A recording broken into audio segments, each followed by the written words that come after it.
Hello, and welcome to the Brain Domain. Please stand by while your brain is scanned. Please remain still during this process.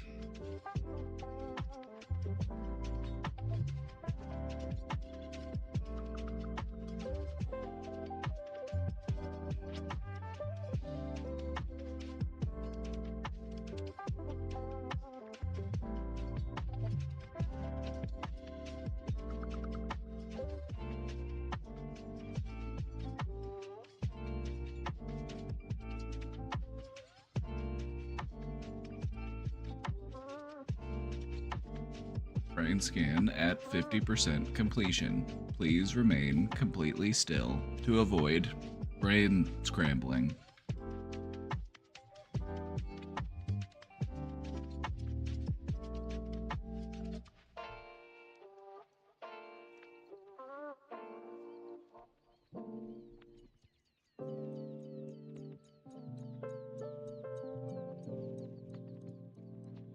An error has occurred during the brain scan. Please hold while we connect you with a human operative.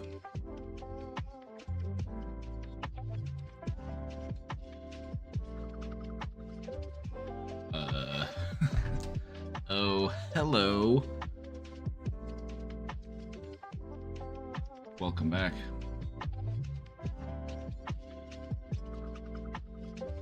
Fancy seeing you here. Have you done something new with your hair or something? Something's different about you. Are you glowing? Are you emitting light?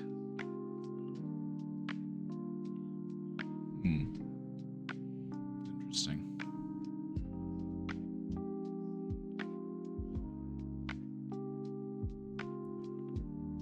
Welcome in, everybody. Make yourselves at home. It's brain domain time, and guess what? I got a piece of bread.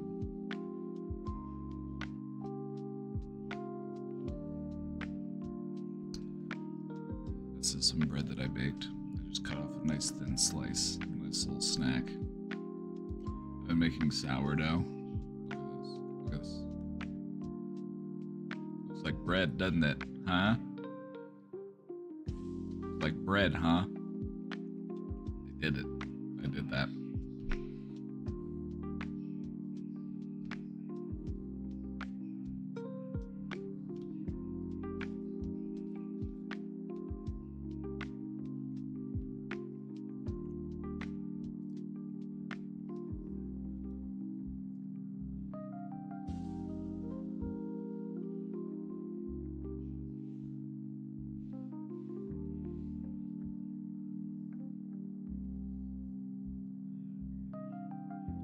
Taste like bread? Yes. So, I've always wanted to make, well, I haven't always, but you know, for a long time, I've wanted to make sourdough bread. I finally got around to it this year.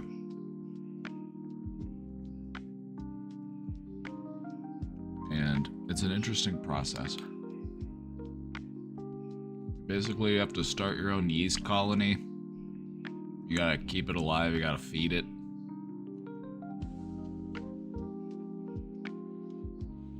Yeah, I made the starter. I made it in a big jar.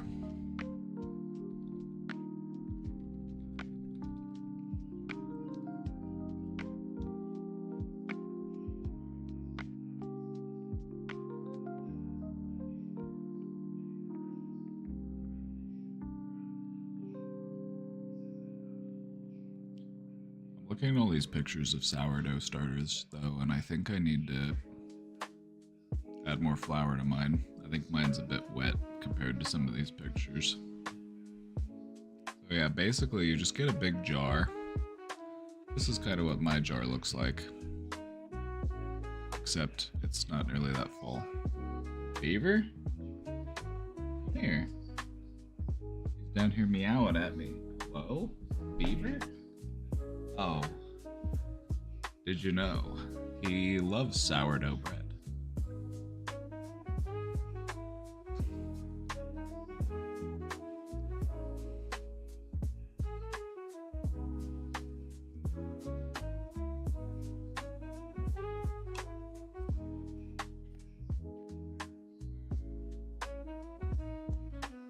Buddy.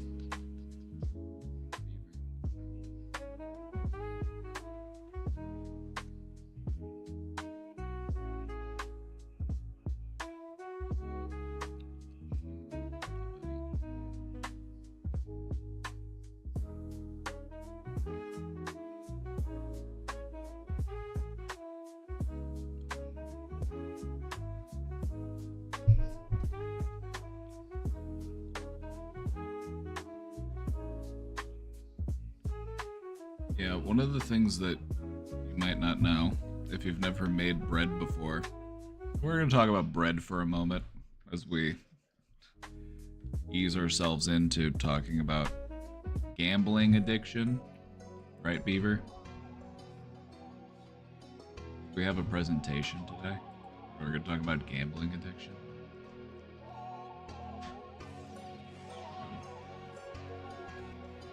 He said this sounds interesting.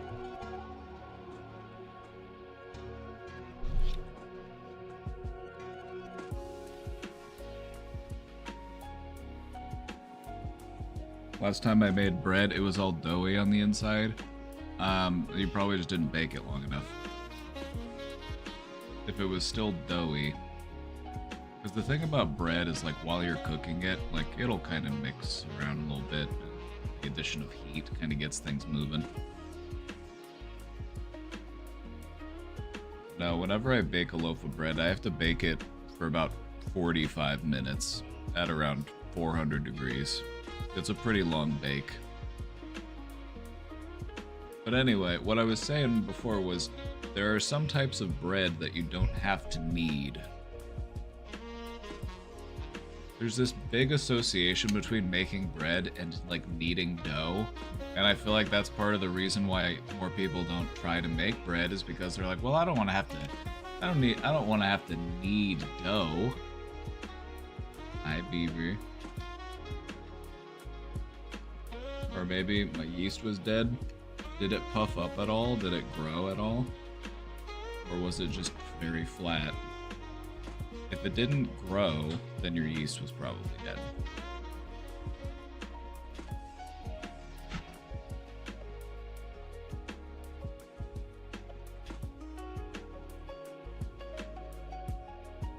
It's mostly flat.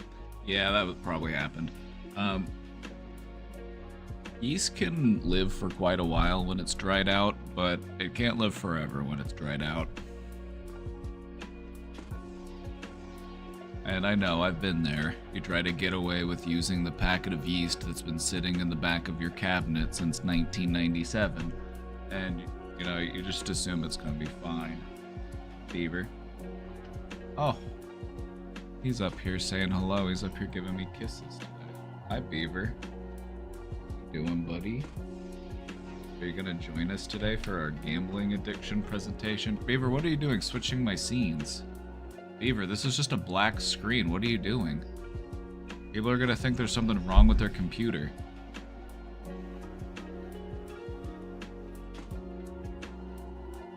Why would you do this? Here.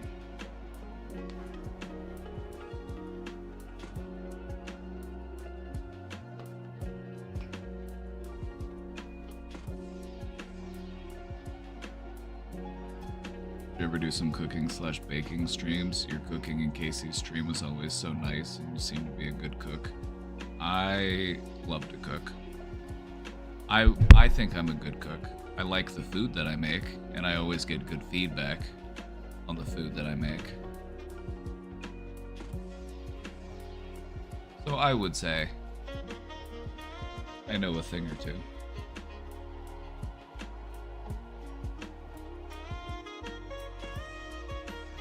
I'll take y'all up to Flavortown.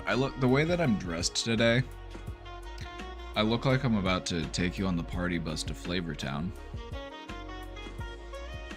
The thing about me is that I have a pretty mellow attitude, but sometimes I enjoy a wacky outfit, you know, as a treat.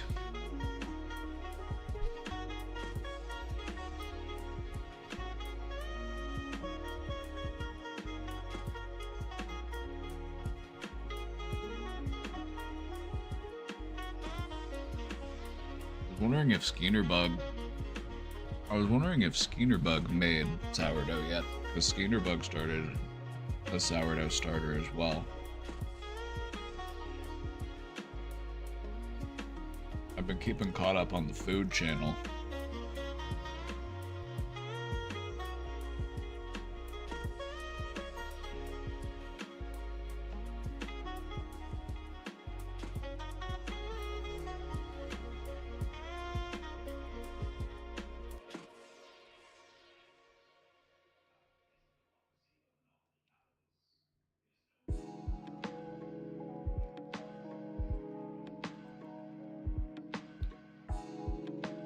So I made sourdough. I started it a couple weeks ago, and I'm stretch and folding every 30 minutes. Let me know how that goes for you, because I do my sourdough very straightforward, very easy, and it turns out good. I don't believe in making it like there is some difference, you know, if you're gonna make a loaf and you want it to look like this.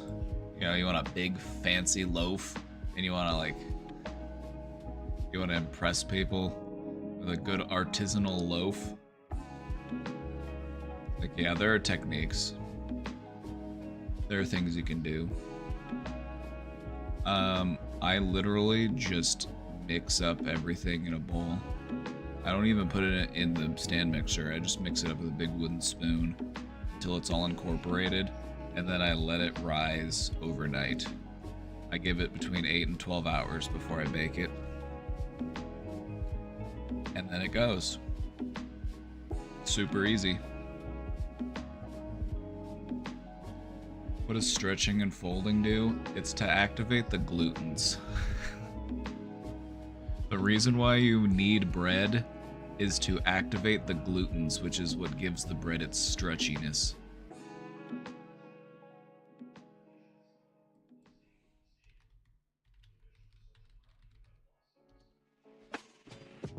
These are activated glutes in butts. This isn't what I was looking for.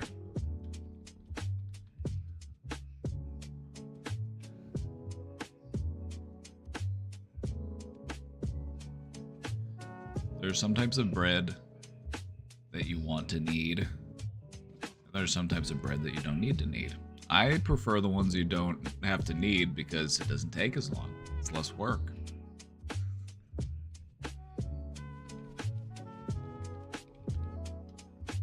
There's something that they do with dough. It's called the window pane test, and it's a way to see if the glutens are activated. They're like, can you stretch the dough and see the light through it without it breaking?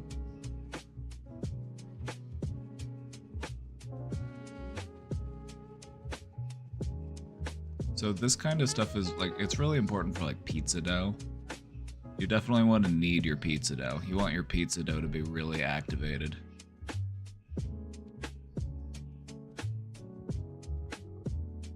You gotta stretch it out into a big disc.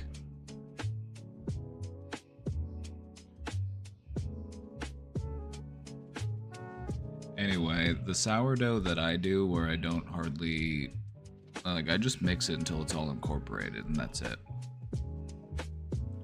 And it ends up kind of looking more like a giant ciabatta roll.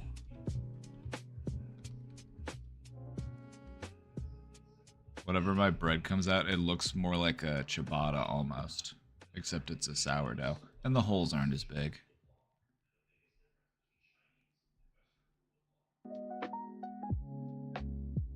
My bread comes out looking more like this, except the crust is a little more robust. The thing about sourdough is it gets a great crust.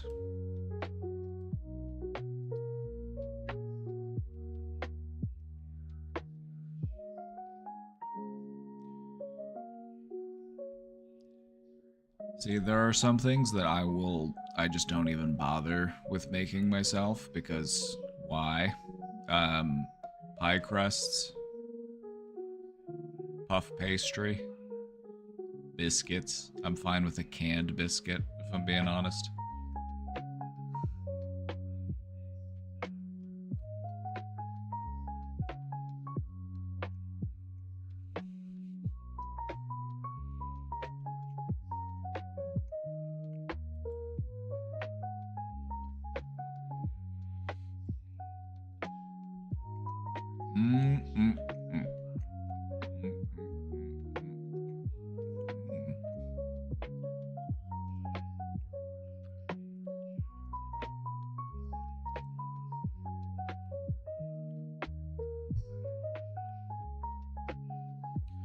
Grew up with a sourdough starter called Erman. I remember doing it in Grundschule. It's basically like a low-effort pet you have to feed and share with friends. Germans fucking love bread. Are you reading this? It's like Germans love bread so much that it's almost like a fucking meme. How much they love bread. Germans love bread.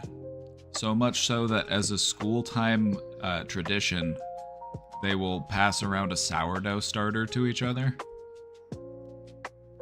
That's so funny to me.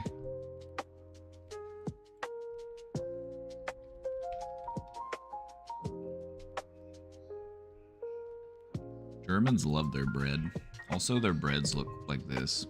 There's some pretty intense breads. If it looks like some of these breads are made to be eaten as a meal, that's because they are.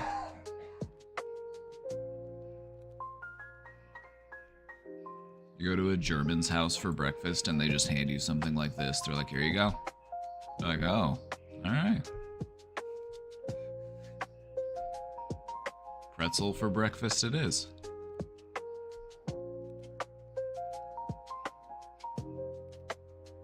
Also, yeah, you have some very dark breads. Kernbeißer. Kernbeißer. Whole grain. Look at this.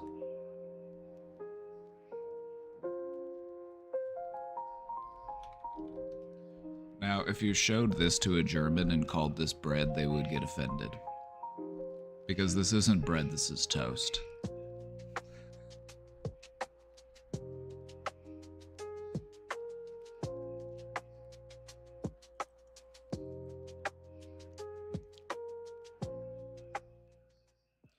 My work is switching to a new system and my TikTok brain can't take the 4-hour-long training video. Nobody's paying attention to it anyway. You just do what everybody in the history of having to watch a work video has ever done. Sit down and watch the video, and then go out, and whenever you have to do the thing, just turn to your boss and be like, okay, so what do I do? Go on, run me through it again. You know what, you go ahead and do the thing, and then I'll watch you.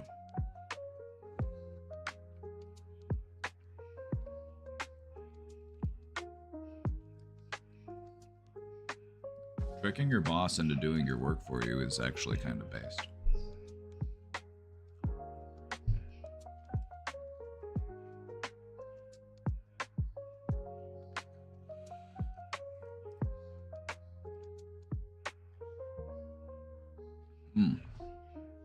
Oh, but anyway, we're going to talk about bread until we get some questions that come in. And we don't have any questions yet, so I guess bread it is. I made the sourdough a couple weeks ago, and I've made a few loaves from the starter now, and the taste has definitely developed. Like, you can use a sourdough starter after about a week, and you'll get a little bit of you'll get a little bit of that sour flavor. But now that it's been a couple weeks, like, oh yeah, the flavor's definitely noticeable. Did you name him? Yeah, his name is Freddie Mercury.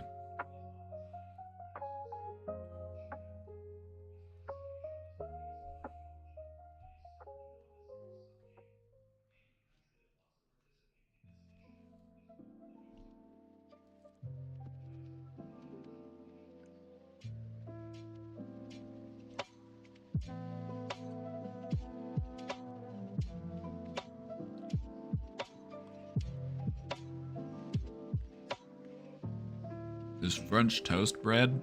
Yes. It's bread that you soak in egg and like milk or something. Some spices, a little bit of cinnamon. Then you fry that bad boy up.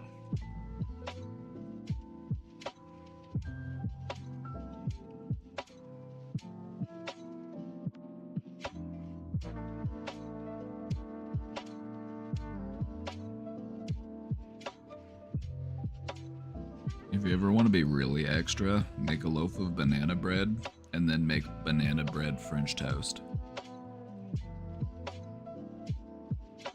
It's really good, but it's very bougie. It's like it takes like it's a time intensive process. It's definitely very indulgent.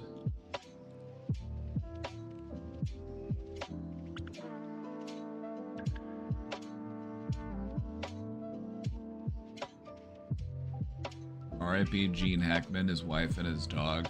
Yeah, like, what happened there? Was it like a carbon monoxide leak or something?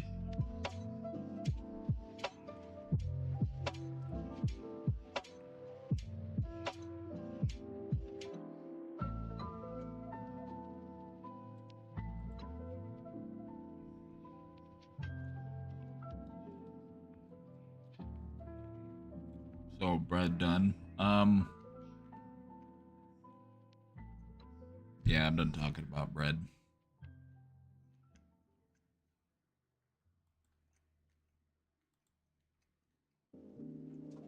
Like, I like talking about bread, don't get me wrong, but I realize that just talking about bread forever is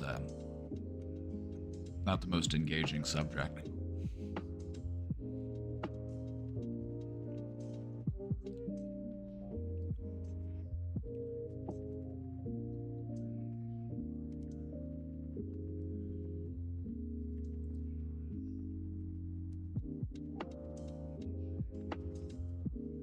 Germans have their own French toast.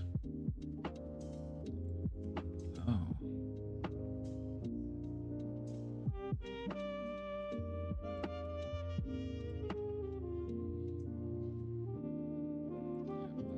Yeah, just like French toast.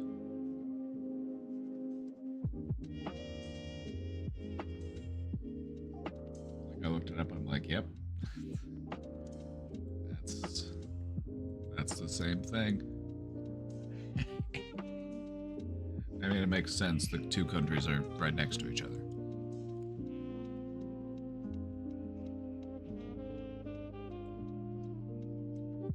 I'm intrigued about the presentation. The presentation, let me just say, this one's a little meaty. This one's got some meat to it. There's a lot I wanted to cover here. So we wanted to talk about modern trends in gambling addiction. So we're going to be talking about, online sports betting, even like certain types of like mobile games or like, online casinos.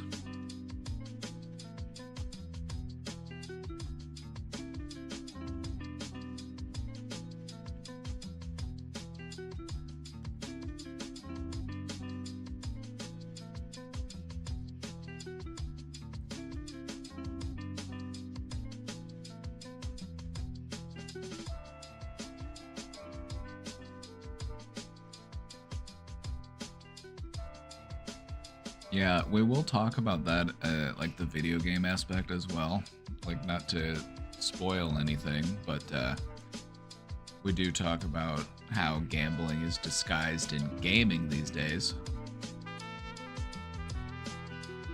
It's a little sneak peek for you, just between us. But no, this is we cover a lot of stuff. We're going to talk about crypto rug pulling. We're going to talk about meme coins because that's just a new form of gambling. It's just gambling disguised as investment.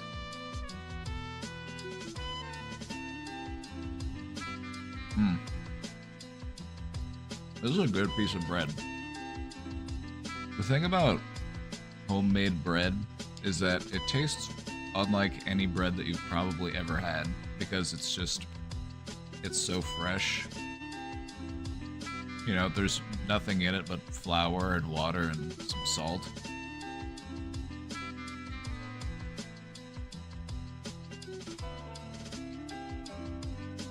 Be very satisfying.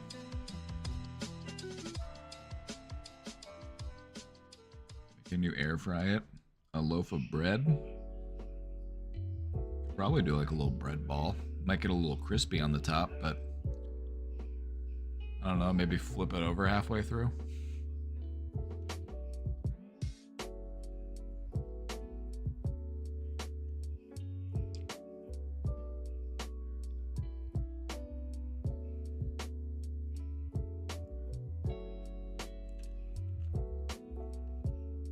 So yeah, anyway, we've got a lot to cover today.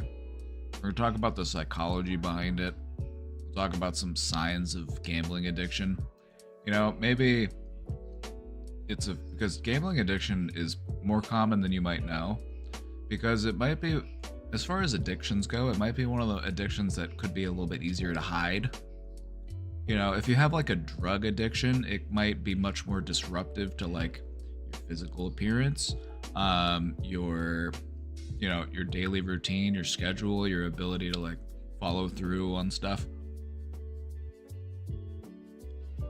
But nowadays you can gamble from your phone. You could do that on a pee break at work, you know? So it can be much more hidden than other types of addictions.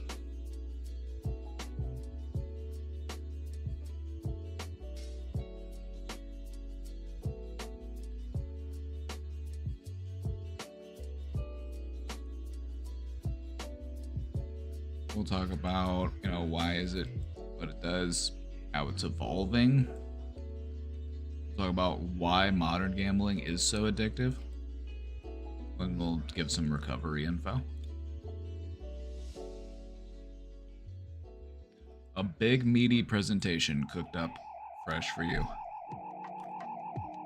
B. Wayne, thank you for the 34 months. 34 months of high quality moderation, let me tell you.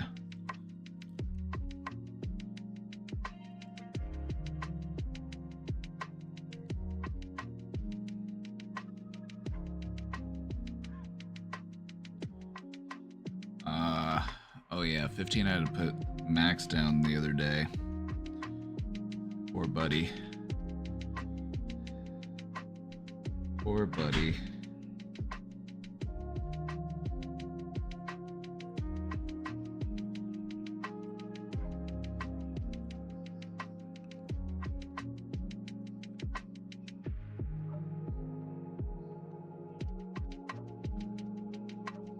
He was an awesome dog, and you gave him a great home to live out the rest of his days.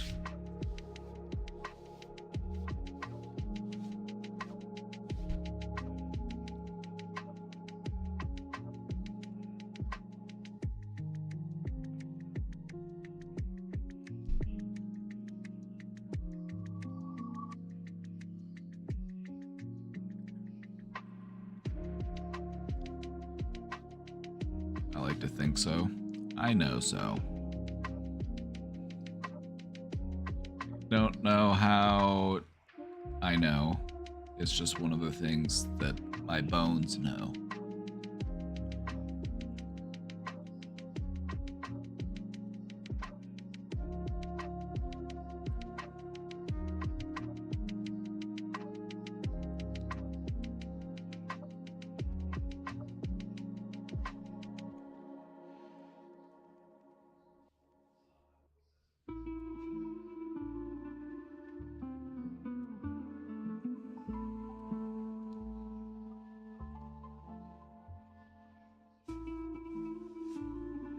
Well, we don't have any questions yet. We did it. Mental health is cured.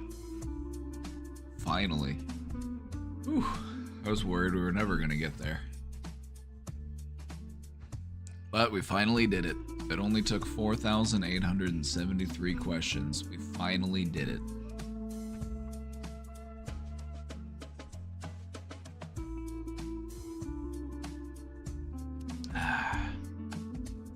Just sit back and reflect on all the hard work we've done.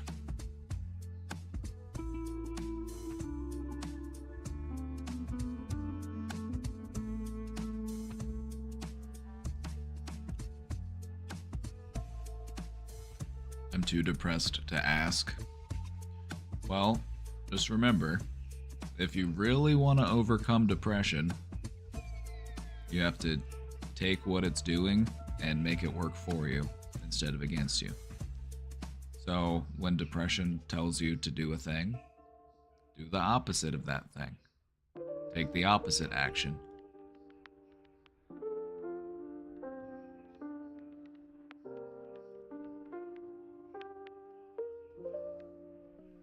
So if depression is telling you to not do something, then it means that it's probably something worth doing.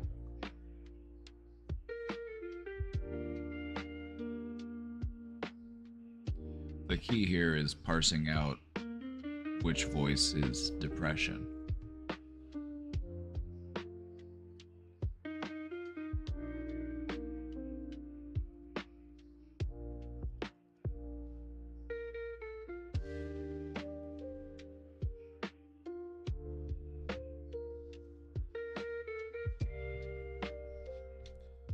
Damn it, that's a lot more stuff I gotta start doing.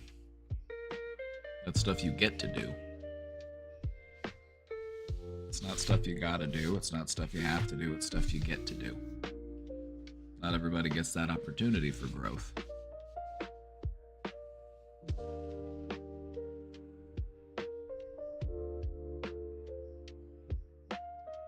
Also, welcome in. Yeah, Zatchap came in and he was like, hey, raid this friend of mine. I was like, you got it, buddy.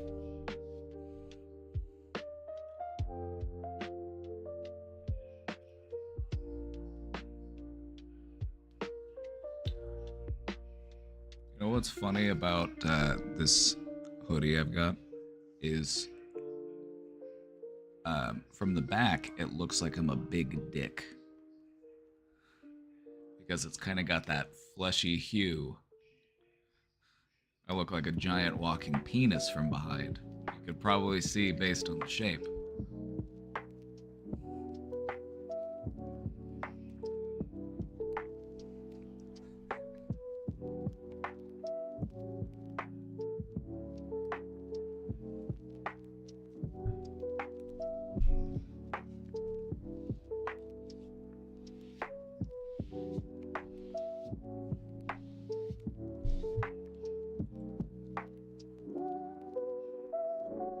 Ah yes, Cutie Cheeks is here. Cutie Cheeks is back.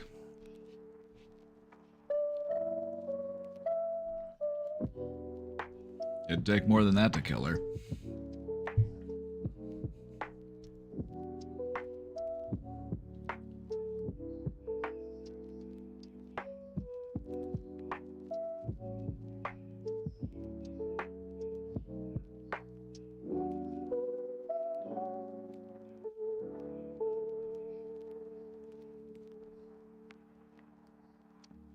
That's why she's my top moderator. She's ferocious.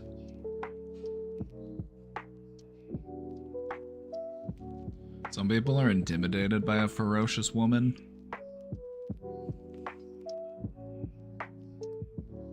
Not me. I was raised by a ferocious woman.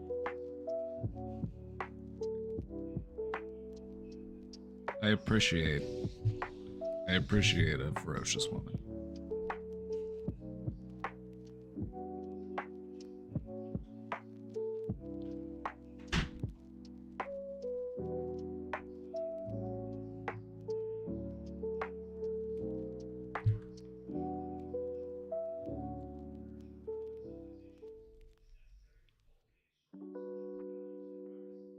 Full of the Valkyrie attitude.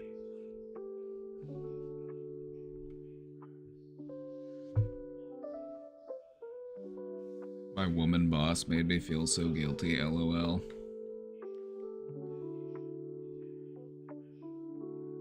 Just tell her that she doesn't have to pass on her internalized misogyny onto you. Just be like, it's okay, sister. I know the patriarchy has us both down, but we don't need to.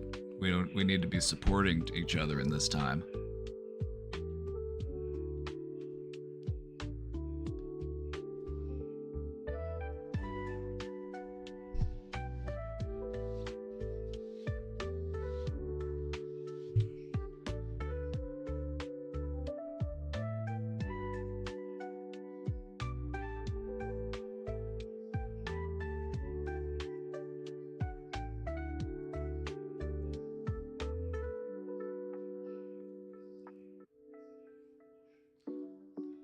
So, I guess mental health isn't fixed yet.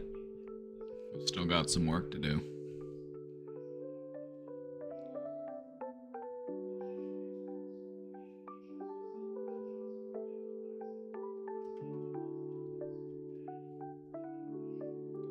I just quit a job with a bully female lead myself. That's always nice. My favorite strategy for dealing with bully bosses was to become friends with them.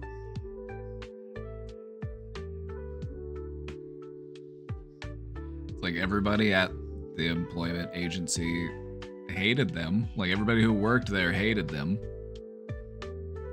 because they all had a bad reputation. And so they just expect people to just treat them as if everyone hates them. So what did I do? I was nice to them. I made friends with them. I made jokes with them. I didn't take them so seriously.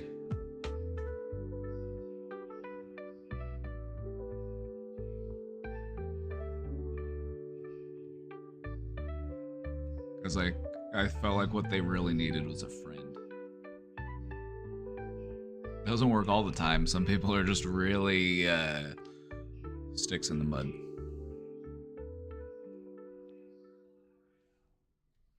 I'm trying to be nicer, so I'm using words like stick in the mud. Like, oh yeah, you can be a real stick in the mud, huh? I sound like a 95-year-old man.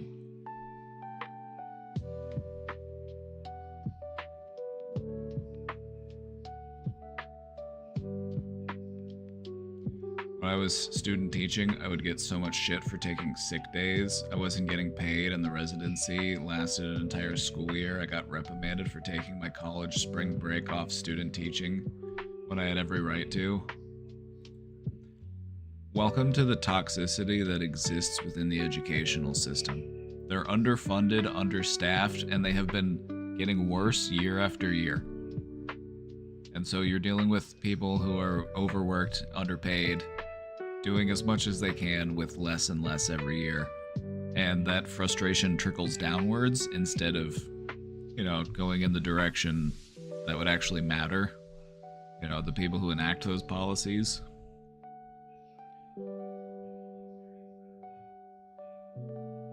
I deal with a lot of narcissists and they're just unworkable. We've talked about how to do it, and I've emphasized just how annoying and frustrating it is. Because the only way to do it is to pull them aside one-on-one and basically coddle them.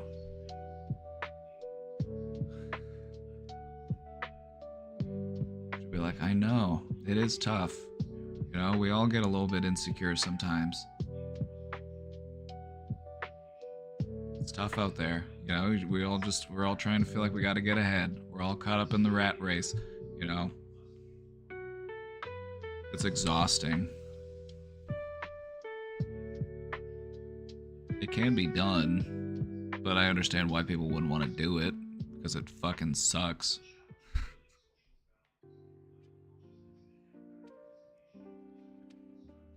Did we post the narcissistic parent slides in the... I think so.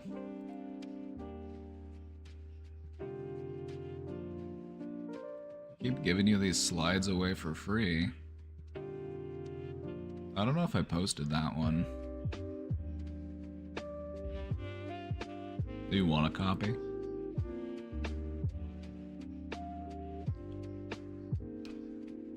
You'll do that for them, but they'll never do it for you. That's my issue with them. Yeah, and you have to be okay with that. That's the big challenge of it, is that you have to be okay with just being nice because you're a nice person. Being nice to people and not expecting them or demanding that they are nice to you as well.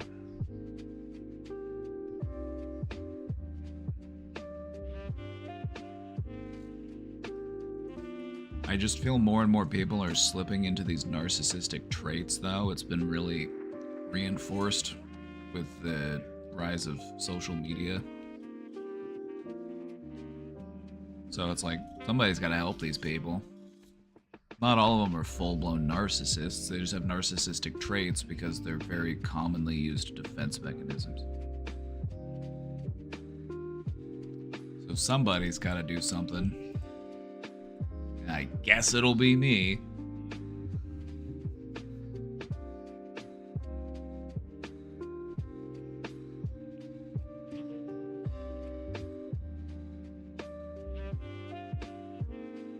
So the thing about narcissists to remember, like while we're on the topic, they talk about themselves by talking about you. They are actually a deeply insecure person, most of the time. Sometimes not so much. But for the most part, they're all very deeply insecure. That's why they have such extreme defense mechanisms. And they project those insecurities onto you. They criticize you for the stuff that they worry that they are. Like, oh, you're not working hard enough, you're lazy, any number of things. They talk about themselves by talking about you.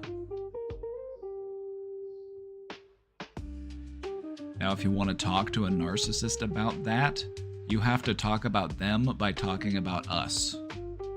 Because if I just talk about you and your behaviors and all the stuff that you're doing, they're going to shut down, they're going to get defensive. We have to talk about it like it's our problem. We've all done it. I do it too. We can all be that way sometimes. That kind of shit.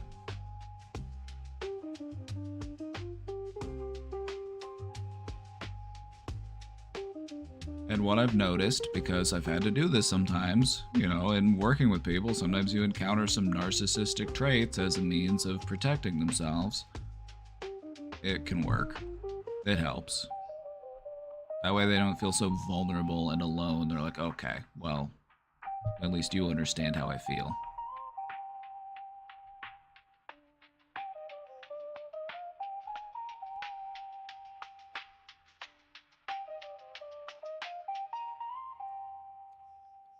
Honestly, I've gotten to the point where I feel sorry for narcissists because they find themselves very alone, and it's very stressful to maintain all of that projection. So I understand it's normal to want to feel angry and upset for all the ways that they've been hurtful, but at the end of the day, it's like I feel bad for them. It's like getting bitten by a wounded dog. It's just scared and frightened and confused, and it lashes out because it doesn't know what to do with all that pain.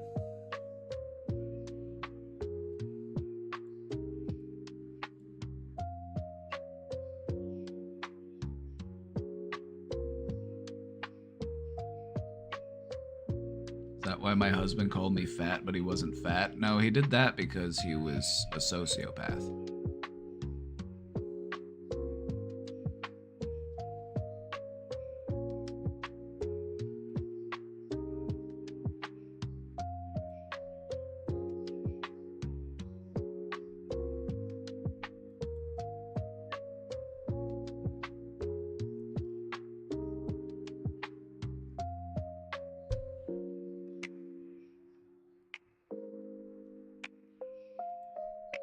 Most of the time, narcissists don't actually believe that they're all that great.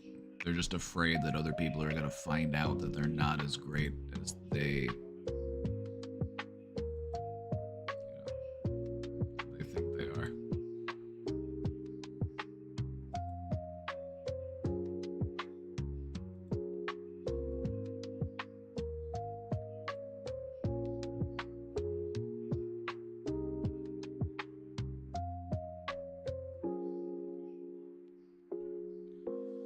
feel that way too, but it took me so long to recover from the hurt and being made to believe horrible things about myself from a young age. Exactly. You know, that kind of stuff, it lingers. That kind of stuff can take decades to let go of. Because you were young and you were vulnerable, and, you know, those wounds are deep. But you have to think that anything that they said about me is, you know, a reflection of what they actually think about themselves. It's like, could you imagine living inside of their head? It would be a terrifying place to be. To be that scared, to be that hurting, that you lash out and hurt the people that are closest to you, even your own children. I feel bad for them.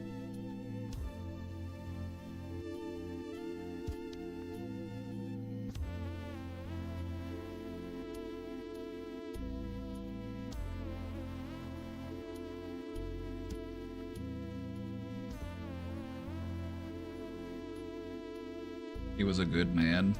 The thing about abusers is that in some ways they are good. Because if it was entirely bad, you would have left a long time ago. You wouldn't stick it out throughout all of the abuse and mistreatment if there wasn't some sort of goodness, some sort of reward for being there, for staying. That's how they keep you. That's how they lock onto you. That's how they get their claws into you. If it was just all bad, why would you be there at all? And so, it's that chaos and confusion that keeps you stuck.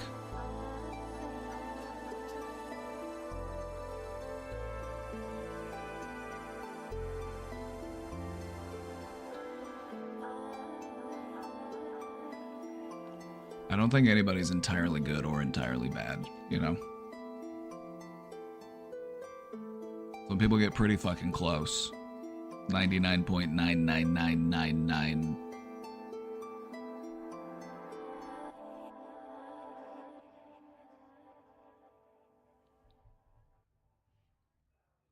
I'm not confused. I would be. You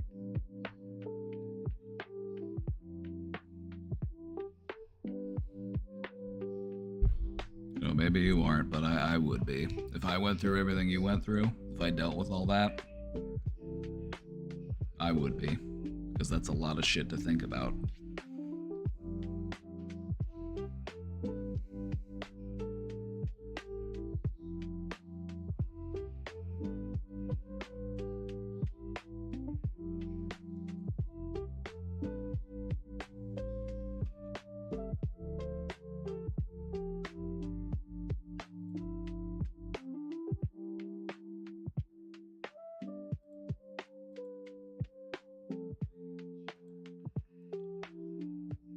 Couple of weeks ago, my mom took me onto a one-on-one talk about how she thinks my hygiene is bad.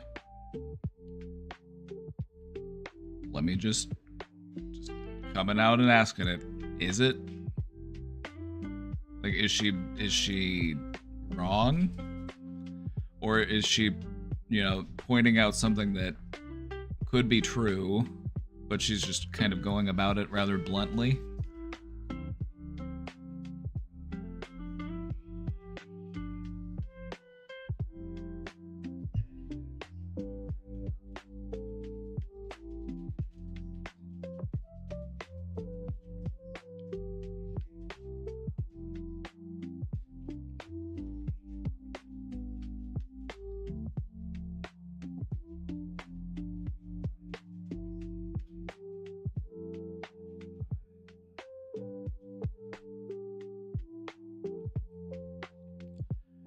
I did smell a bunch of sweat that day because earlier that day I've walked a bunch in my blouse and jacket. It was cold, but after walking a bunch I started sweating. Let's see, what's the situation? My mom was talking about how I don't wash my clothes. The shirt is always washed after one day of wearing, but a blouse is worn a couple of weeks, although it didn't stink before I sweated inside of it that day. How I don't shower enough, implied I shower max once per 3 days. I shower every day. Here's the thing, you don't even have to shower every day.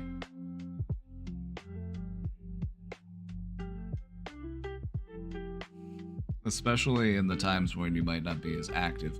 In the wintertime, I don't like, if I'm not doing much, I'm not getting sweaty, probably shower every other day. I'd say go in 3 days. That's starting to push it. You might be getting a little funky.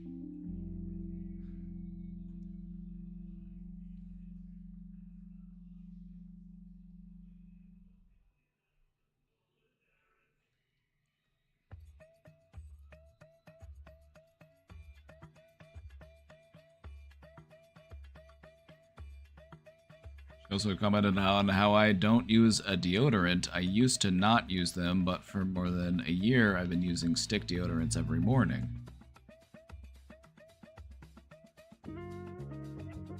I wanted her to stop after a couple of tries, as she kept bringing on more things she assumed I did/didn't do, but were false. I raised my hand in the air as to show I want her to be quiet in another way, then I put it down. So then she started talking about how she thinks I wanted to slap her/beat her, but I barely managed to hold myself, and how this happens to be a bunch and I should talk to a therapist about it. So you were just kind of like, hold on. You were kind of just like, pump the brakes a little bit. It wasn't like a... There's a big difference between... and... You know what I mean? So she saw... You're saying you did this, but she saw it as this? It sounds like she's dealing with a lot of anxiety, and she's kind of wound up and on edge, and she's redirecting that into other areas of her life, such as your hygiene.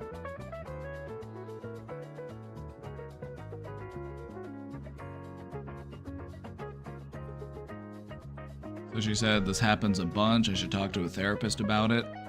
You should tell her that you'll go to therapy if she agrees to go too. Just be like, you know what? That's a good idea. Therapy could be good for anybody. Let's both go.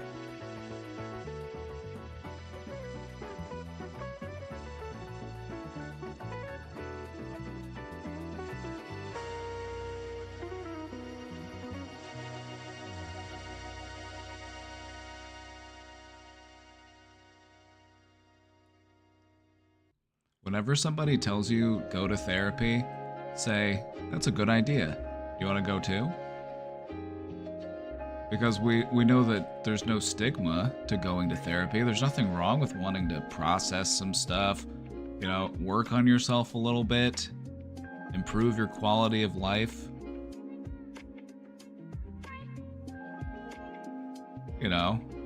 That's fine, right?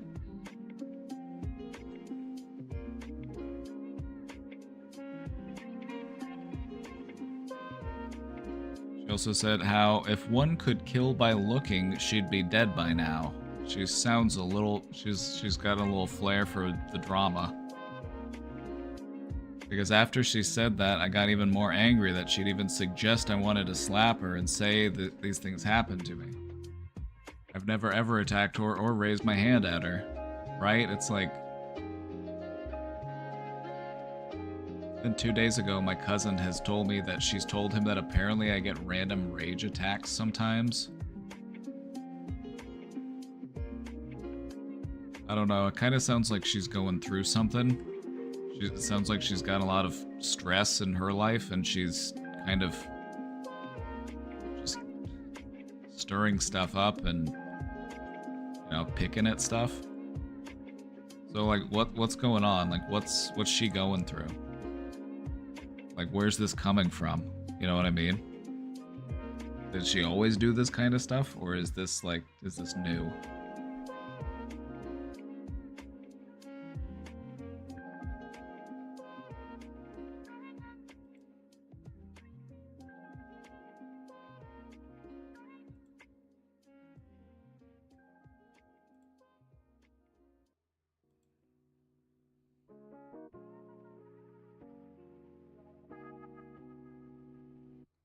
She's always been talking to all her friends and family about how I'm bad. Then show them just how good you are. I mean, what else can you do?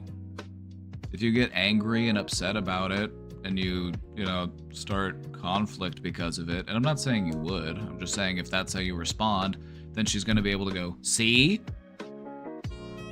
Look how angry they are.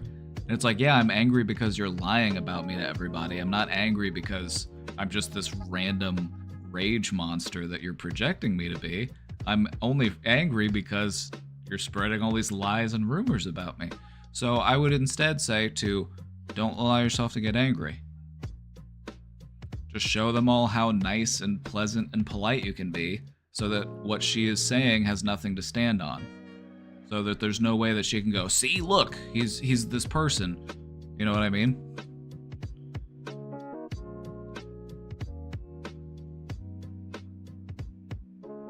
You are recommended by Casey, LOL. Are you like her boyfriend or something? Why do you think I'm... You think I'm cute? Are you trying to ask me if I'm single?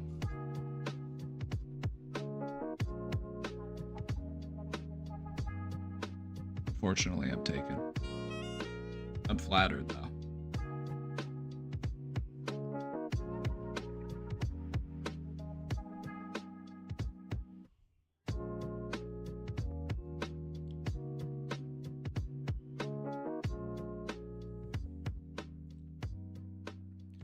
I miss Casey. She'll be back soon.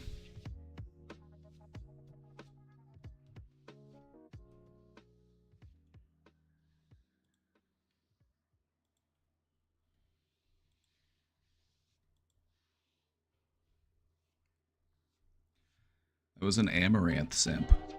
Casey and Amaranth had some beef on Twitter because Amaranth came out as a Nazi, and Casey called her out for it, and then Amaranth made some nasty comments back. And so now apparently we've got Amaranth simps coming in here.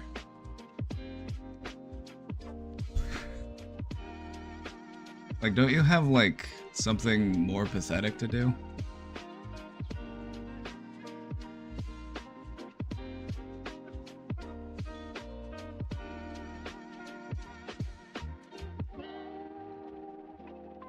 Yeah, she's done some disgusting stuff. It's really fucked up. So we might get some weirdos today, I don't know, but they're just Amaranth simps. They came over from Kick.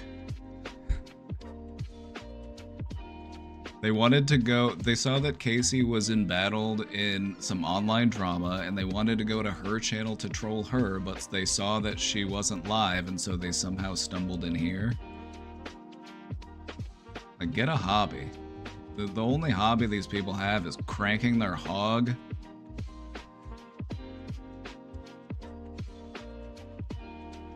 Playing Call of Duty.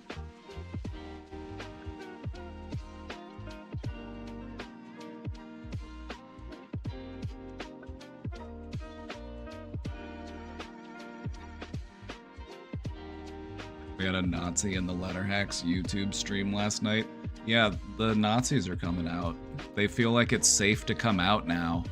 It only took a few people doing the full-on Zig Heil at some speeches for them to finally start showing their faces. Good. I'm glad that they're showing their faces so that we can openly and honestly call them what they are instead of just beating around the bush. I'm like, good. If you're a Nazi, let us know.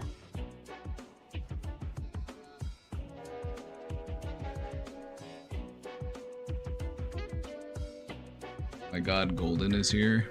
I'm blushing. Golden's so fun.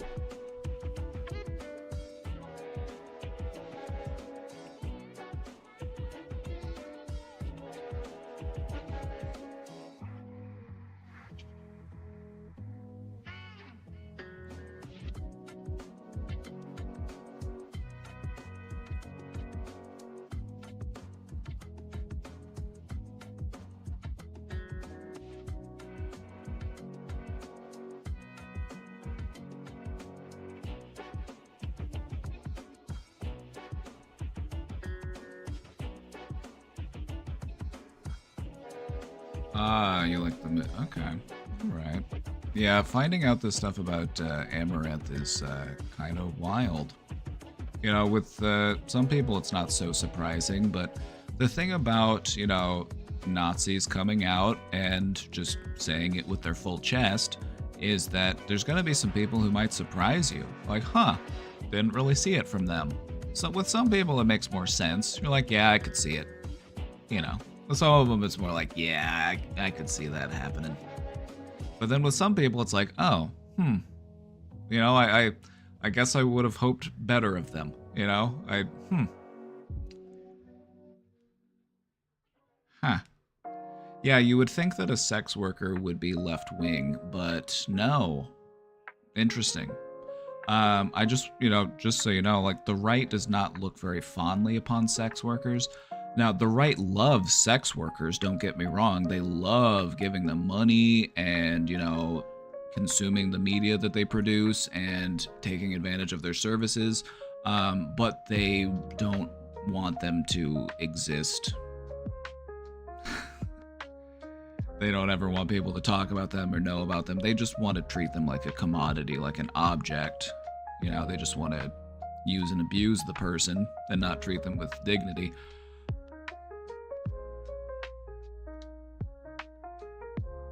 So they love sex work, but they hate sex workers. And so if you are a sex worker, it doesn't really make much sense to stand with them politically because you're one of the ones that they're going to want to go after.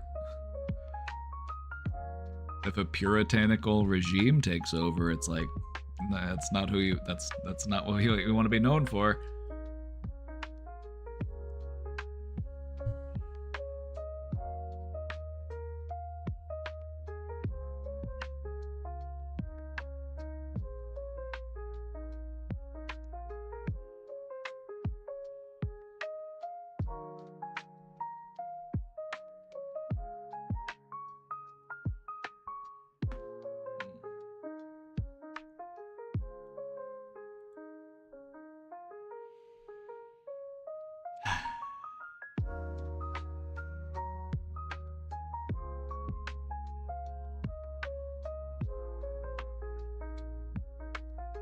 Casey knows how much she's appreciated by her community. I really look up to her. Me too. Even though I tower over her because I'm a foot taller than she is. I do still look up to her.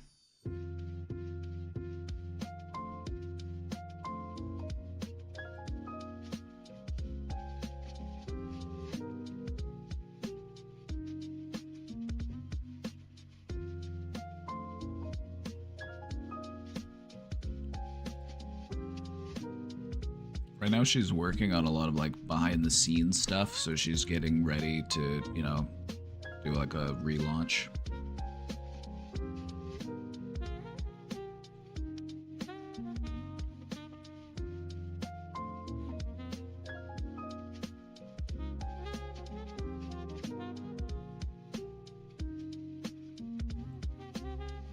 Now, correct me if I'm wrong, but I feel like whenever it comes to being called,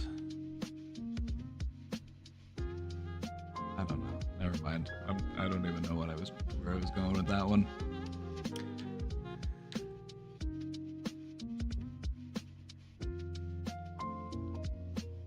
I guess all I was trying to say is that I personally, you know, if somebody called me fat, I would just be like, "Yep. Thank you for reminding me." Like, oh, I hadn't noticed yet.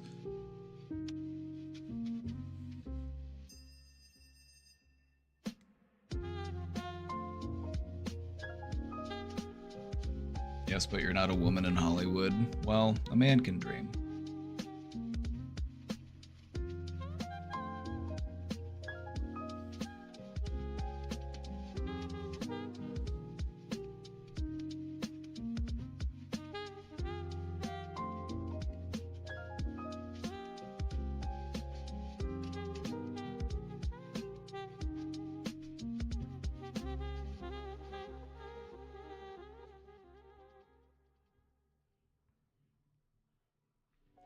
I would cry because it's my biggest insecurity.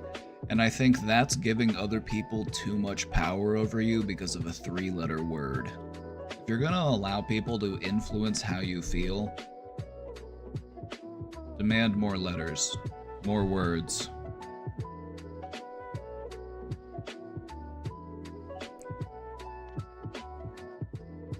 It's just air blowing through meat. It's just sounds, it's just vibrations in the air.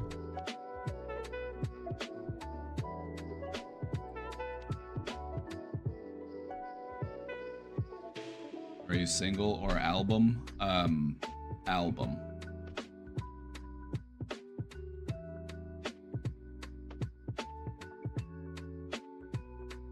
Album. Damn, I never thought of it like that. Oh yeah, words? Yeah. When you think about it, words are just vibrations of the air. I am producing sound by strategically blowing air through my meat holes. Now, with much tact and practice, I can apply this concept and I can vibrate the air in such a way that you interpret it as speech. And so when you get down to it, feeling bad about something that someone says about you, you're just feeling bad about air blowing through meat. Feeling bad about a word is like feeling bad about a fart.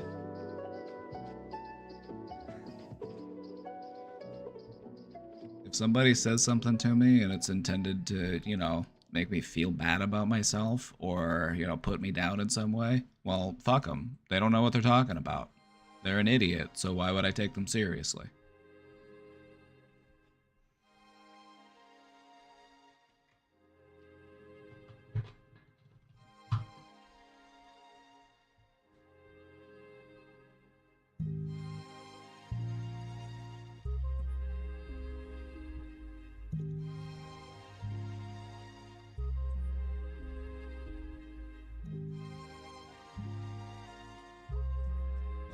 Okay, we're talking a little bit about some Hollywood drama in chat, and I just want to say, whenever I find out that there's drama in Hollywood because people have been assholes to each other, I'm like, what's new? I'm like, that whole industry is just full of assholes. Actors are some of the most self-obsessed, egotistical people you'll ever meet.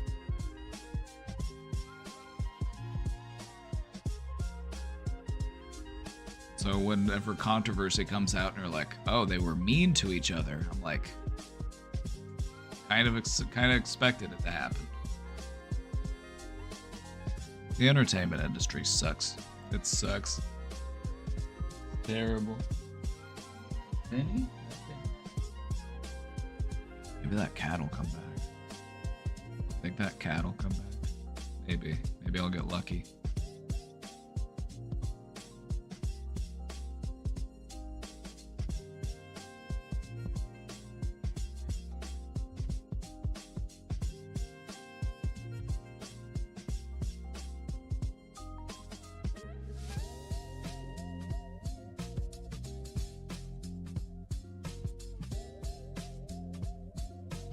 What about streamers? Oh.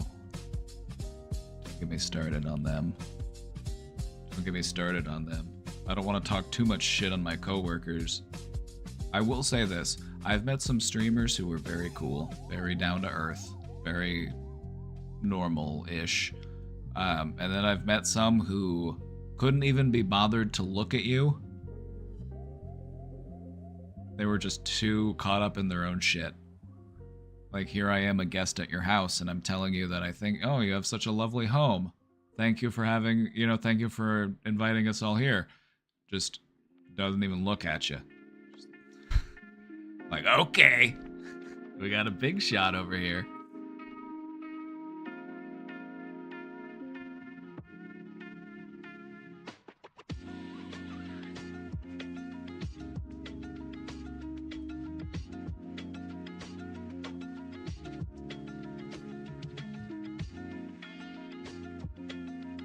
Some streamers can be really cool, some streamers can just be kind of lame.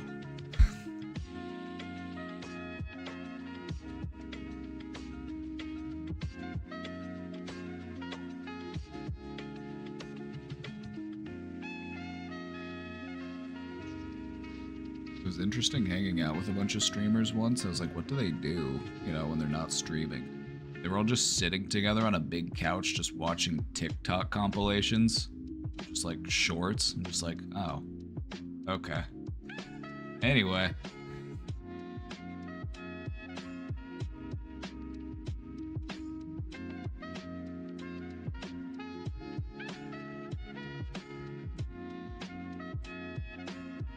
Yeah, I think the thing that might surprise you the most about some streamers is just how boring they are.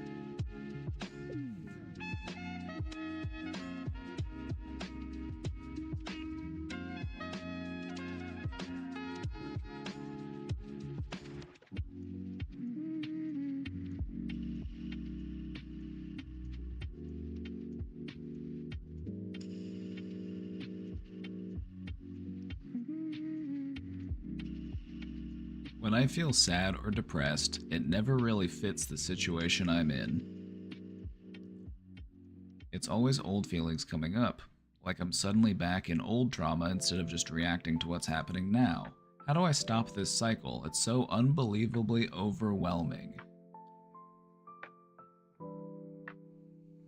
Is there anything from that old trauma that we feel like we haven't really processed yet? Is there anything that we're resistant to, or is there anything that we're just, because if it's still coming back up, then it's still, there's possibly a reason for that.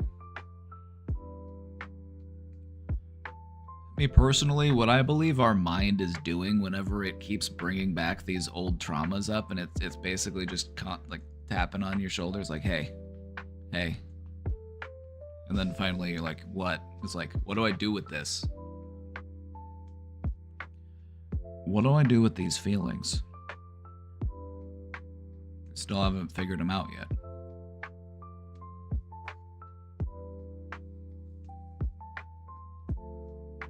If you want to stop the cycle, you have to change the way that you feel about that old trauma, that old pain.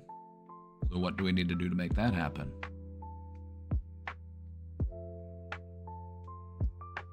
It might be painful stuff to revisit, painful stuff to think about, but we're doing it for a purpose. We're doing it to an end. We're not just going back just to wallow. We're going back to understand. We're going back to comprehend, to process.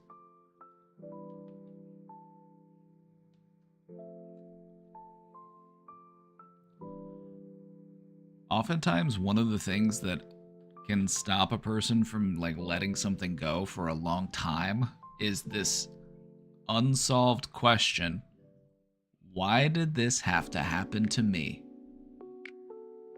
Was it something I did? Did I deserve this? Maybe I was mistreated, or maybe I lost someone, maybe a tragedy happened. Why me?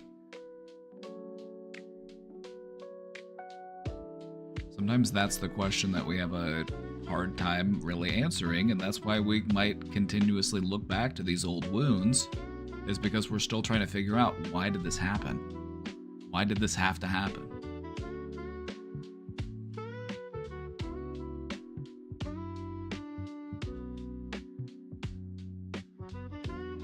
This is where radical acceptance comes into play.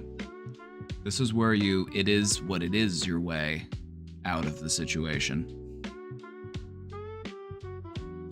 Oh wow, that's the question that I didn't know I've been searching. That's why they pay me the big bucks.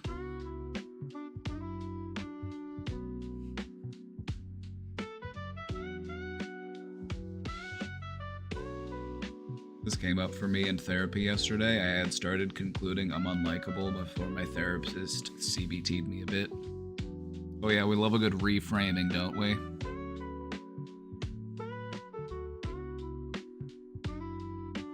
One of my favorite therapeutic techniques to do with people whenever they are feeling like they're a bad person is I just start giving them examples of things that a genuinely, truly awful, terrible person would do.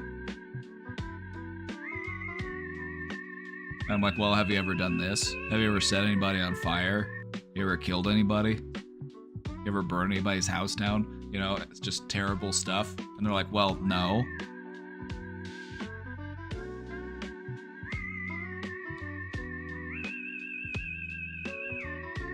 my god, a hype train. Evie's another with the 5 gifted subs. I was joking, by the way. I was joking, by the way. When I said pay up, I was kidding. But thank you, though. Thank you for the 5 gifted subs. And then Left Right matched him with another 5. But no, that makes sense, though, right? That makes sense, though. Part of the reason why we have a hard time moving past an old wound and old trauma is because there's some unresolved questions there. Sometimes it's what if, you know, what if I had done something differently? What if this hadn't happened? Sometimes it's why did this have to happen to me? Why am I so unlucky?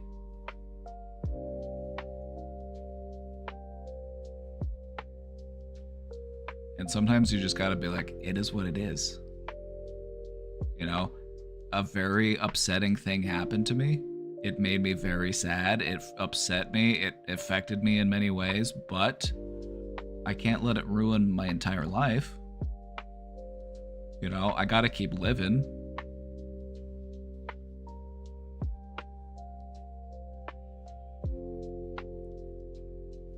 Sometimes, you know, sometimes you gotta reopen an old wound so that you can unlodge whatever might still be, you know, wedged in there. You know, you gotta take the bullet out. Sometimes you already took the bullet out.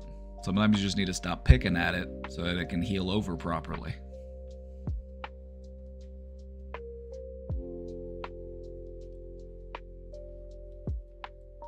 We're on a hype train. I'm not gonna take it. We're not gonna do the hype train break though.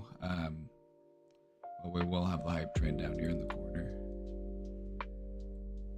It was very enlightening though.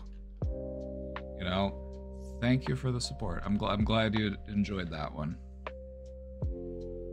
Anything I can do to turn the light bulb on over your head. If you ever have that feeling of the light coming on over your head, enlightenment, insight, that's a peak experience. That's gamma waves that you're feeling. Those are the most powerful brain waves that your brain can produce. It only produces those during peak experiences of insight. You solve a problem that you've been grappling with for a long time, gamma waves.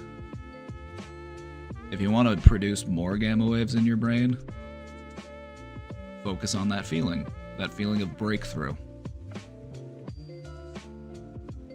Just really try to soak that feeling in. Because we do know, science has proven that you can train your brain to produce more gamma waves. We found that out by putting Olympic level meditators into a brain scanning machine called a QEEG.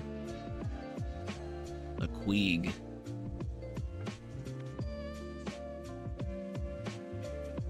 I want a swole brain.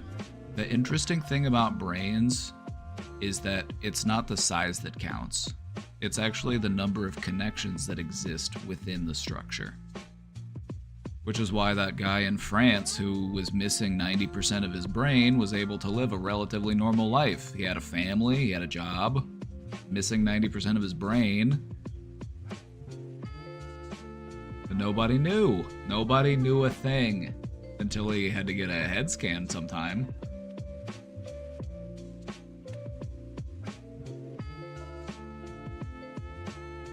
So it's not about the size of your brain, it's about how interconnected your brain is.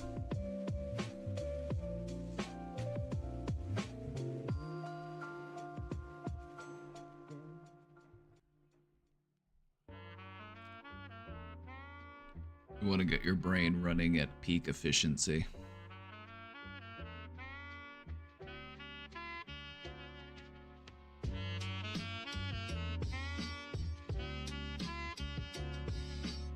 Maybe we'll do a presentation sometime on how to train your brain. How do I min-max my brain interconnectivity? Alright, this is gonna... I'm glad that you used the word min-maxed, because one of the things that you need to let go of is the obsession with min-maxing. If you really want to reach your highest potential, you can't min-max yourself. Now, you do want to play to your strengths and then also be aware of your weaknesses. And so in some ways it is kind of min-maxy, but we don't need to be obsessed with it, because that obsession with it can actually be counterproductive.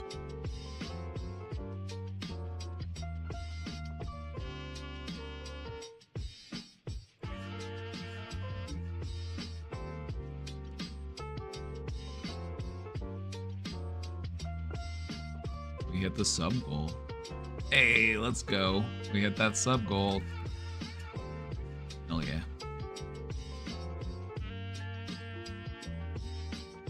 Do you see what I mean?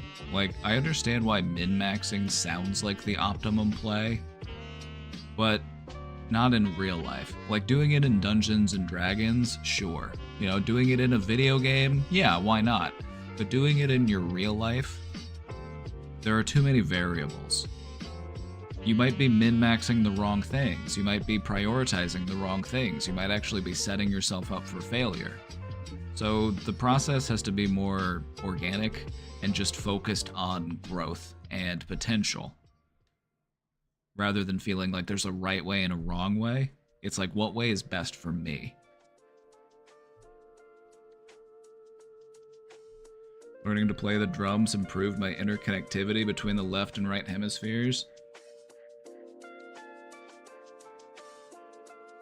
Hell yeah.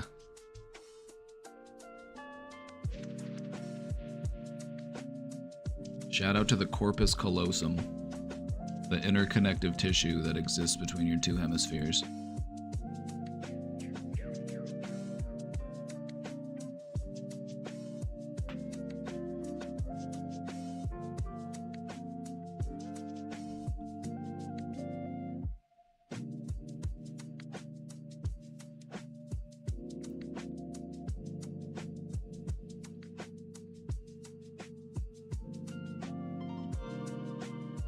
Thank you for creating this safe space. I already feel so much better.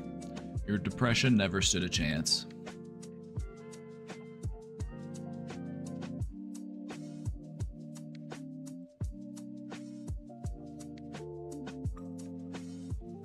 I always marveled at organ players. My high school choir class, the piano player in that class, she also knew how to play a pipe organ. She studied how to learn how to play it. She got a master's degree to be able to play the pipe organ.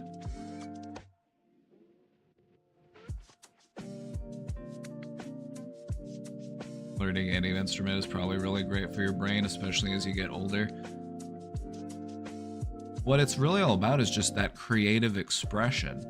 You know, you could do it through an instrument, you could also do it through art, you could do it through gardening, you could do it through any number of things. It's just about staying fluid, staying in motion, honing your skills.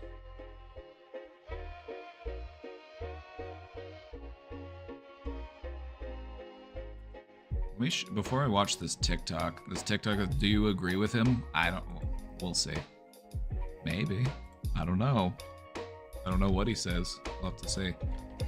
A pipe organ.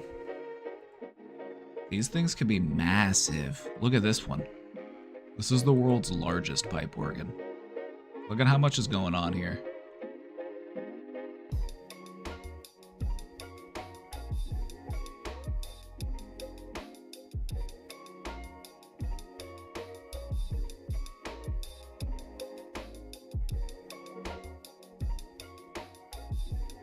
Some of these pipe organs are absolutely massive, like they occupy a ton of space within the building that they're in.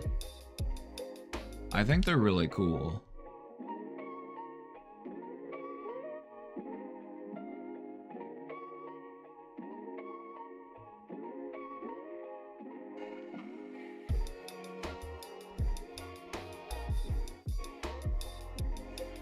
This one looks more manageable. Could probably fit this one, I don't know how you're getting it in the door. Oh, pipe organ at home.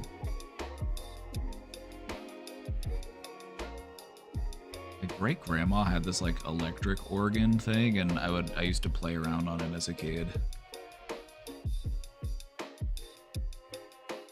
was kind of like one of these ones. It was this one. I recognize it. It was like this one. It had all these fun knobs and buttons and 2 keyboards. It was either this one or one similar. Anyway, that's kind of what it looked like. I don't know if anybody, like, I never saw anybody play it, so I don't know if anybody knew how to play it. But they had one. Maybe they did. I never asked.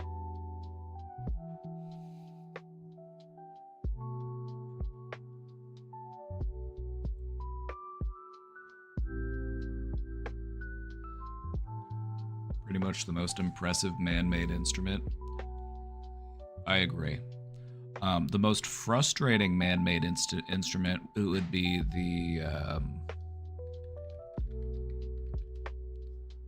the glass harmonica. The glass harmonica is a series of glass bowls that you spin, and then you have to very lightly touch the glass to produce a tone. Now, this is spinning glass in motion, and so it would break sometimes, and you ran the risk of just slicing your hand open playing this thing. So as far as, you know, most frustrating and stupid instruments in the world, I would say that the glass harmonica is definitely up there. Or is it the armonica? It's the armonica.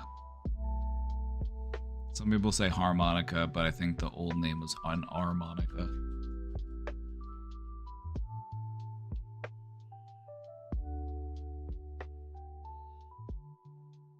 Do you want to hear what it sounds like real quick? Before we get to that TikTok, do you just want to hear what it sounds like real quick?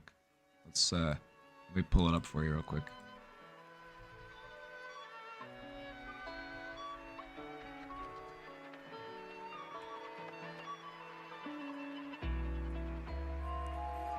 It sounds kind of weird. It sounds kind of...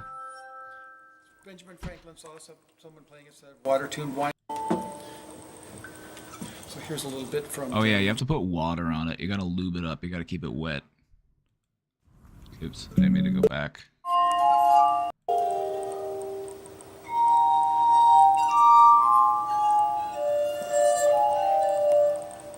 All of that trouble, all of that risk and danger, just to make an instrument that sounds like it belongs at a haunted circus.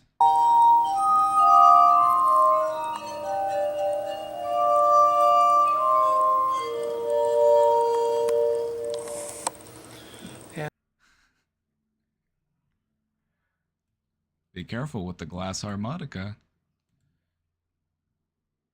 It's just a bunch of glass bowls. Very fragile. Yeah, now we've got synthesizers. Synthesizers are sick. If I got an instrument, I would want it to be like either a handpan or a synthesizer. Not into it at all.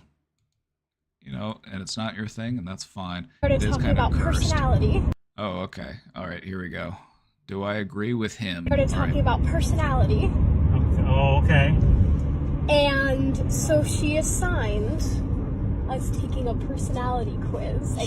And you'll never guess what the personality quiz is. The Myers-Briggs? Yep. No, tell her she can't use that. Why? It's bad. What's so bad about it? It's not reliable or valid. But... Tell her I said that.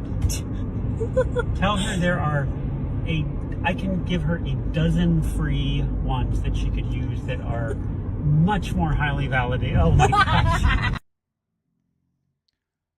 The Myers-Briggs.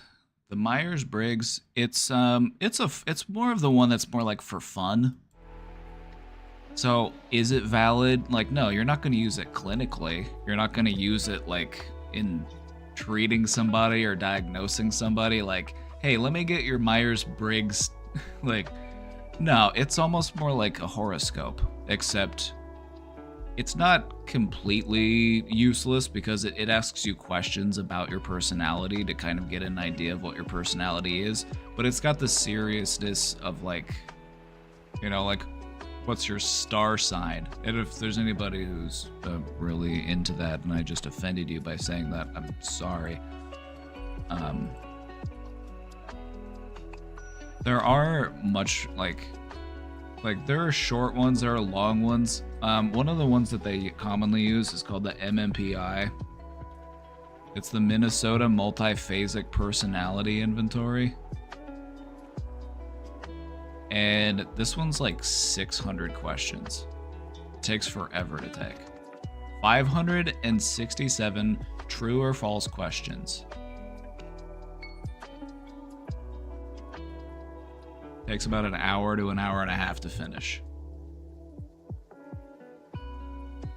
We had to learn how to grade this by hand in school. I think they just did it because the software cost money, but they still had the old hand grading tools, and so that's just what we did for some reason.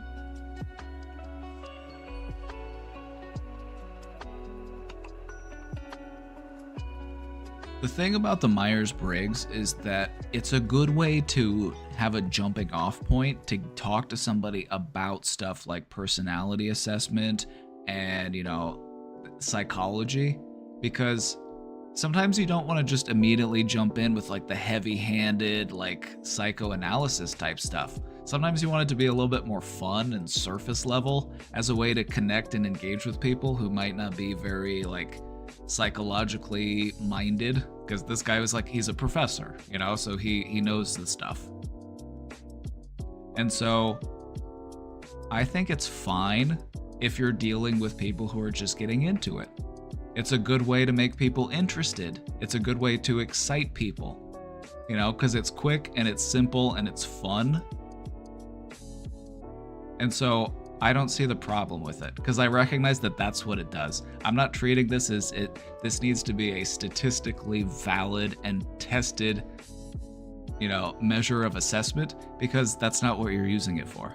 You're using it as a way to excite people about psychology. If you want to take it,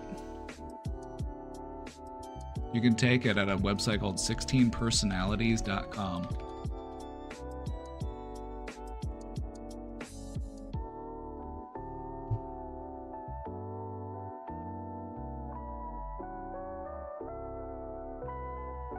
So, millions of people have taken it, and over 90% of people reviewed their results as accurate or very accurate. So, I don't know.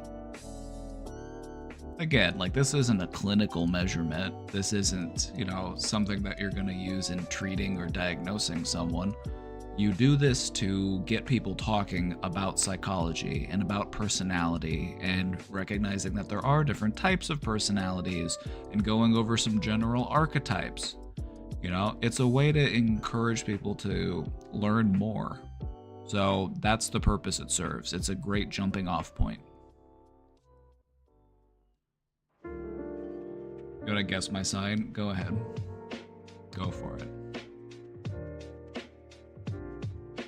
Some people here know, so don't let them spoil it for you.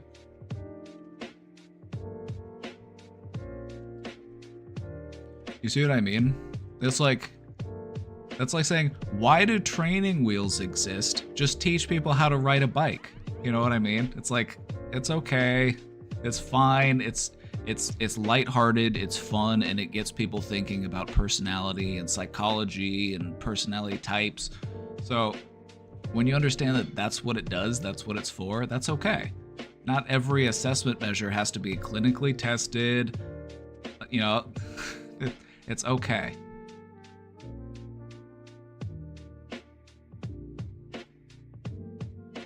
Aquarius, Taurus, Scorpio. Wrong.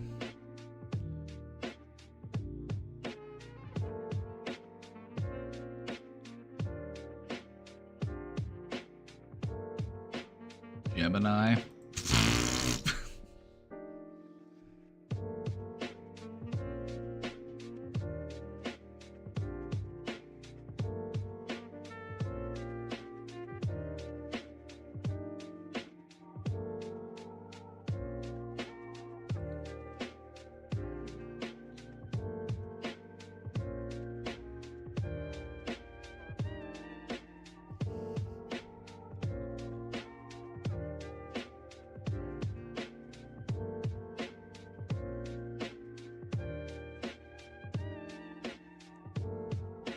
I am a Leo that was born in the year of the dragon.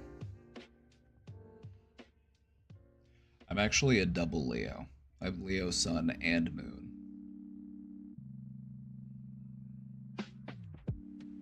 I don't strike you as similar to many of the other Leos I know. That's because they're trying too hard.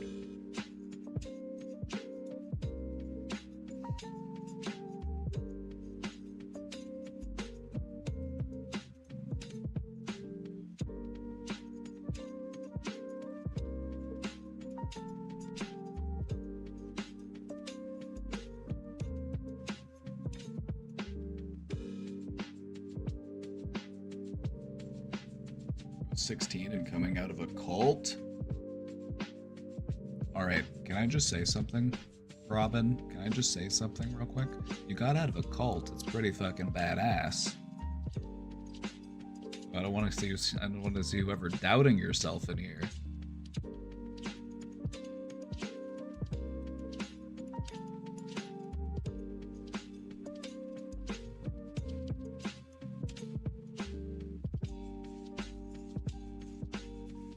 Yeah, part of what they do in cults is they take away your sense of identity. No self-assessment, you are who we say you are. Don't ask too many questions.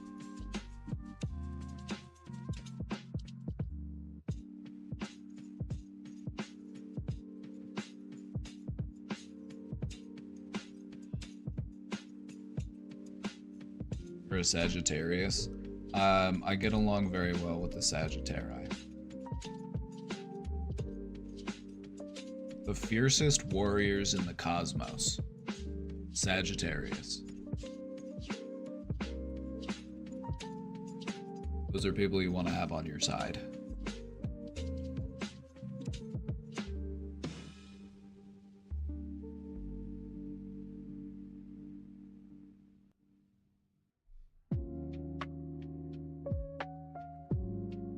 Somebody get this woman a bow and arrow. You know what? That's what you should do. You should go to an indoor archery range. You should go shoot some arrows.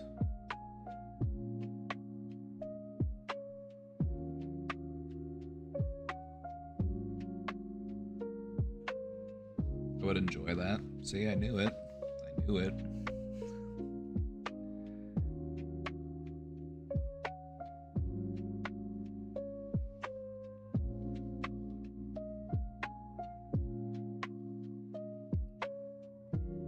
Whenever I see a strong woman, I'm just like, what can I do to get a bow and arrow in her hand?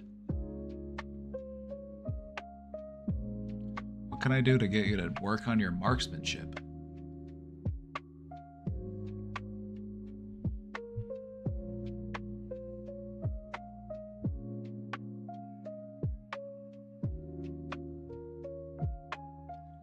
INFP? Well, let me just say, I am the most Leo personality type there is. I'm an ENFJ. Portrayed here as a soccer coach. I could never be a soccer coach. I am terrible at soccer.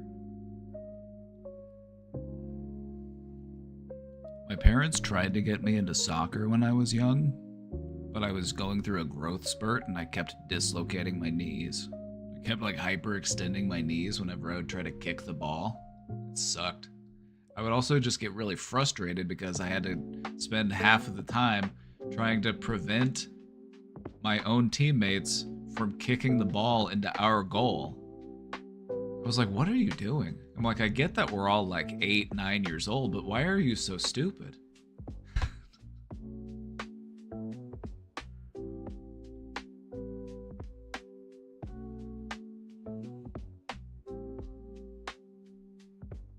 I remember complaining about it to my parents too. I was like, I don't know what's going on out there.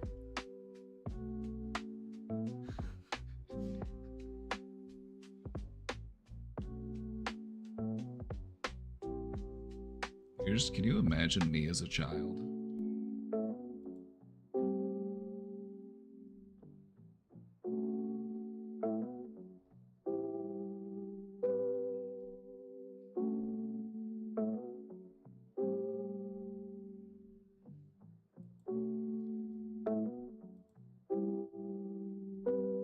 So yeah, that question there. Do I agree with the dad? Not really.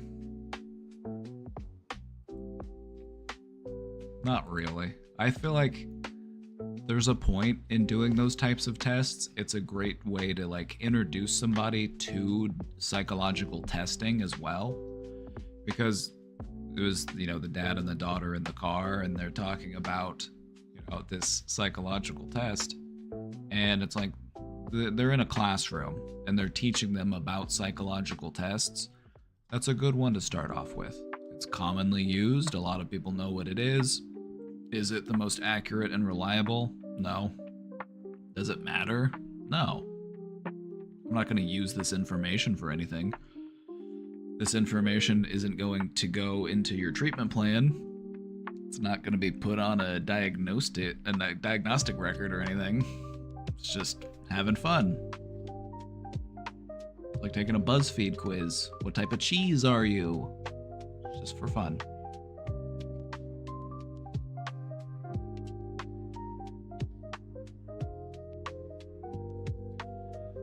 Some psychologists get really hung up on psychology being perceived as a hard science. There are ways to make it a hard science. You can take measurements, you can do experiments in a lab, you can, observe and report and do all that fun stuff. But I feel like I like the flexibility of the medium. It's not like I'm an engineer and I'm working with the laws of physics. I'm working with people, and people are complex and dynamic and constantly changing. And so there's a lot more room for improvisation. You can't really do much improv when you're building a bridge. But if you're trying to connect with someone, there's a lot of room to work.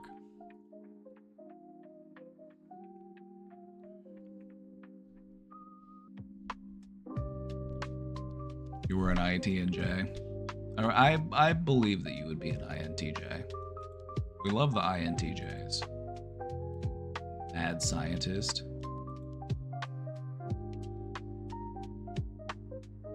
The INTJ, this is kind of that mad scientist energy. Got a plan for everything. It's not bad though. This one's pretty fun. Eventually I want to collect a friend of every group. I very rarely run into the explorers, and that's because these people probably aren't even on Twitch. They're probably out living in a van in the middle of the desert, or they're out they're at a business meeting or something. So I don't really run into many people in this cluster, but I've met a lot of people within these 3 clusters.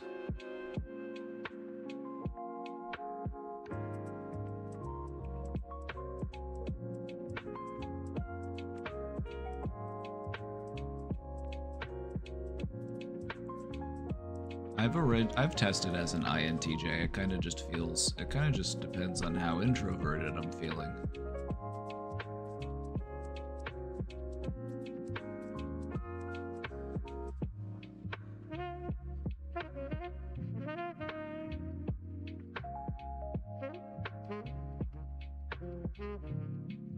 Anyway, I think it's fun to talk about, and it's okay to have stuff that's fun to talk about when it comes to science. It doesn't need to be so rigid. That's how I feel. But there is a sort of thing within like the psychology community where it's like, oh no, you're using an unvalid, measurement. It's like, oh no, that's so cringe. And it's just like, the only people that care are you. The only person that cares about it is you, because you're a psychologist and you want to be perceived as a real scientist. But it's okay to have fun when you're a scientist. My empathy skills have grown. Hell yeah.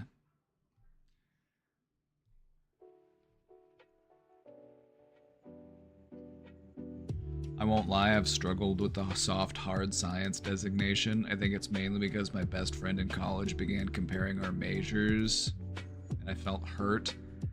Yeah, that's, you know, and that's also just somebody being a little less mature. You know, it's like you're both in school and you're studying something, and the world needs both of you. Like, don't get it twisted. Like, the world needs psychologists, but the world also needs engineers, and the world also needs people who can manage agriculture and who can design factories.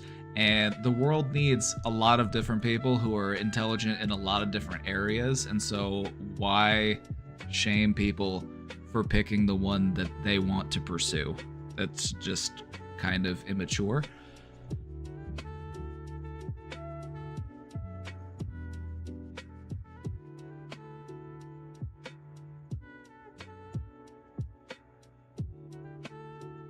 Same with my bio professor constantly ribbing my neuropsych department head for not being a real science. Now, okay, now I can understand, like, certain aspects of psychology being called into question, but, like, neurology and neuropsych, it's like, that's about as hard science as you can get. It's like, you're actively looking at, like, the mechanisms. You know, there are things that are measurable and observable. Like, that's as hard as the science can get at this point in time.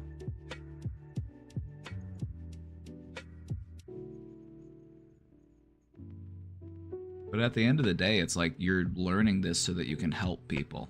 Whether you're studying how to build a bridge or whether you're studying, you know, how to help somebody overcome a trauma. You're doing that because you want to be a good little helper.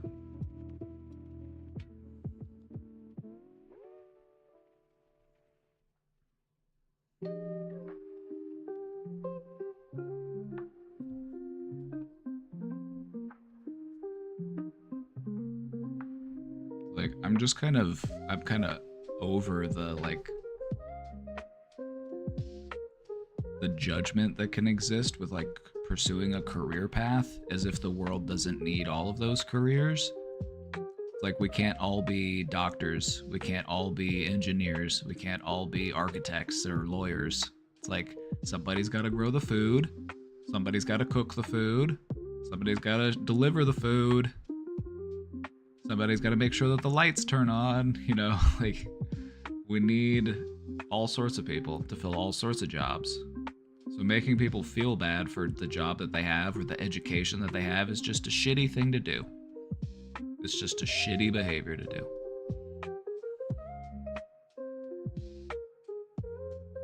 Investment bankers, though? Oh, actually, fuck those people. I'm going to school to learn how to be a banker. Oh, you want to steal from people. Okay.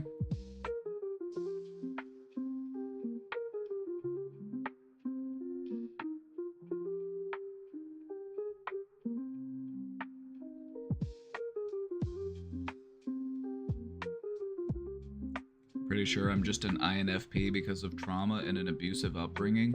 Trauma and an abusive upbringing can shape your personality. But at this point in time, the person who stands the best chance at shaping your personality now is you know? Something you'll notice is that your personality will shift over time. Things that used to matter a lot to you won't matter so much. Stuff that used to matter to you a lot will start to matter more. Some will matter less. Sometimes you'll find new things. Sometimes you'll forget old things. Things change. That's normal. We can't really determine where we end up because there's just too many unknowns. There's too many variables. The best that we can do is just try to head in a nice direction.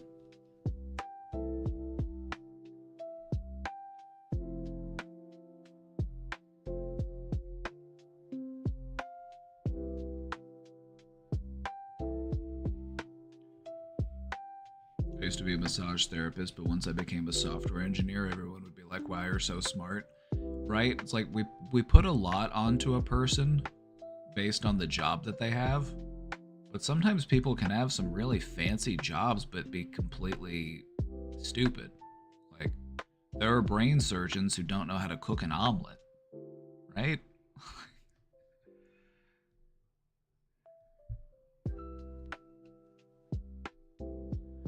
What I've come to find is more and more true every day is that there aren't smart and dumb people.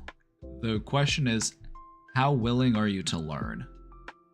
You know, how invested are you in continuing to develop? You know, if a person isn't able to figure something out, maybe we're just not teaching them in the right way. Maybe we need to find a way that they can understand and comprehend. So,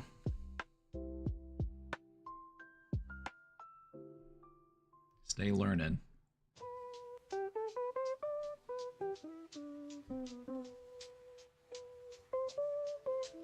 Do you have other book recommendations after The Body Keeps the Score and the Brianna West book? Is the Brianna West book What My Bones Know? Is that book? Or am I thinking of somebody else? The Mountain Is You. Oh, The Mountain Is You. The Mountain Is You is a good one. I had it confused with another book called What My Bones Know by Stephanie Fu. This one's about healing from CPTSD.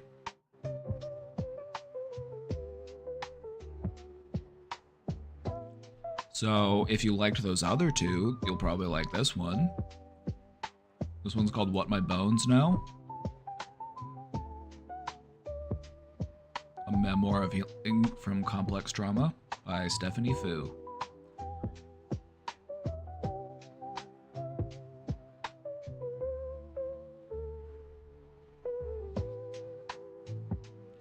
I'm also a fan of Dr. Nicole LePera, and she has a few books.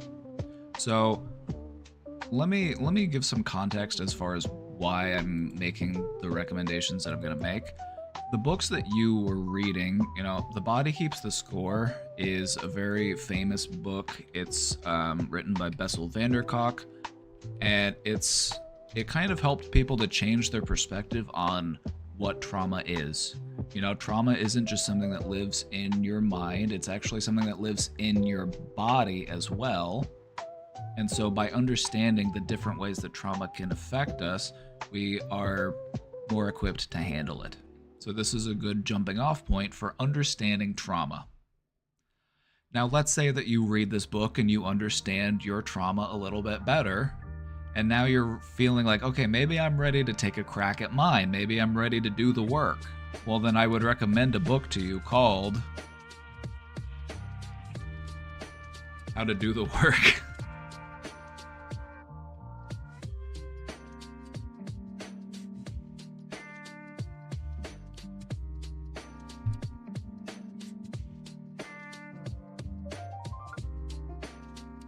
I'm a fan of Dr. Nicole LePera because she and I believe a lot of similar things as far as the approach to like treatment and psychology.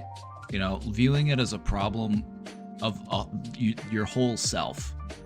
When we say holistic psychology, we don't mean like herbal remedies.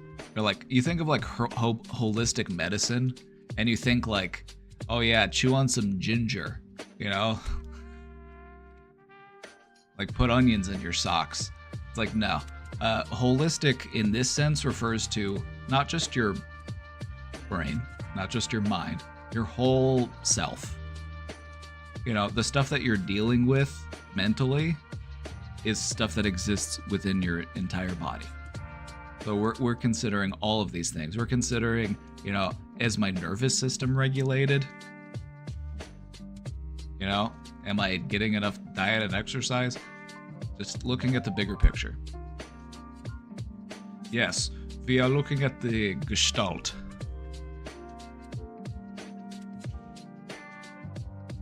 So this book's all about recognizing your patterns, healing from your past, and creating, you know, a new identity. You know, creating or rediscovering yourself. Dr. LePera has a few good books. How to Meet Yourself. This one's a workbook for self-discovery. And then there's another one called How to Be the Love You Seek. This one's about healing, your relationship troubles, or maybe you're dealing with self-love or like self-image issues.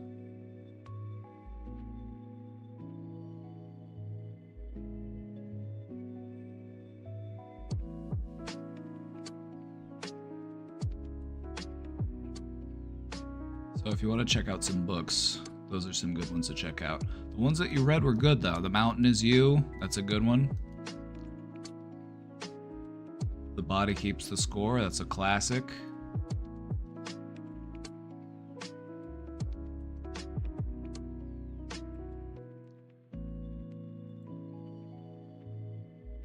We should start a book club. That's what we should do. I've always wanted to be in a book club.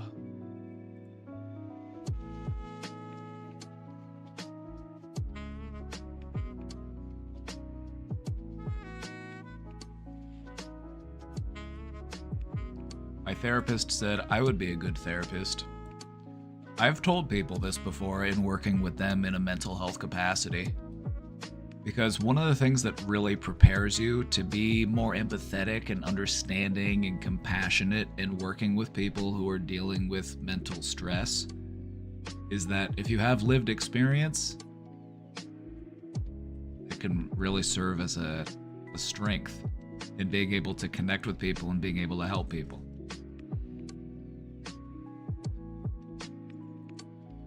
My therapist said I would be a good therapist, and I think I could be good at it eventually. How did you know you wanted your career to be a therapist/social work? I'm just a college student figuring out what I want to do, and I've always been interested in psychology. Well, the world needs good therapists. How did I know what I want to do? Well, I started off by just having an interest in psychology. I always just found the human mind fascinating. I've always been interested in how does this thing work? Like what's going on up there? So I've always been obsessed with brains, like fascinating things. 3.5 pounds of electrified jelly, and it makes me afraid to go grocery shopping.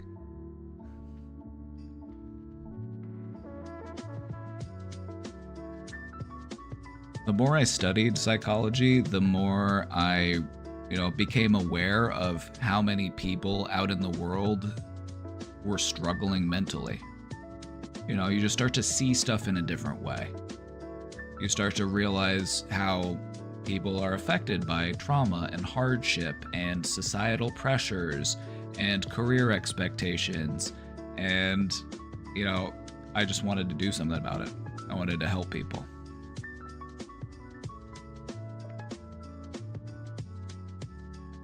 So if you're interested in psychology and you want to get more real-world experience of what it's like, consider volunteering. You might have volunteering opportunities. There might even be things that you could do through the university. Opportunities to, like maybe with the psychology department or something.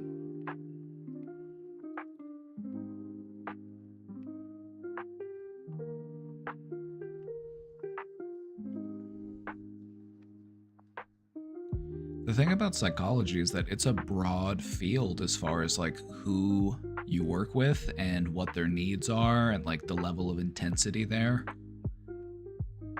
You could be, working as someone who, works with somebody who has like intellectual or developmental disabilities, and or you could be working with people who are, like hospitalized, like long term for severe and persistent mental illness. There's a whole spectrum out there of, different fields, different populations. Do you want to work with people in the city? Do you want to work with people in the country? Do you want to work with young people? Do you want to work with old people?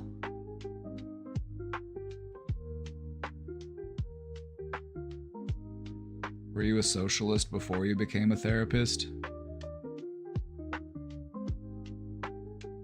I've been a socialist since I was a child, I think. The first time that my dad told me, well, the world isn't fair, and I was like, well, it should be more fair. If the world isn't fair, then we should fight to make it more fair.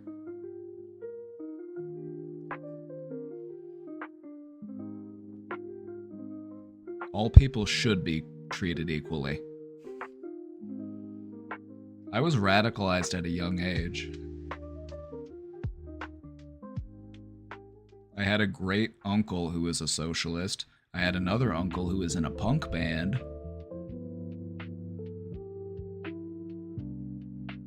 You know, I come from a family of like artists and leftists and progressives.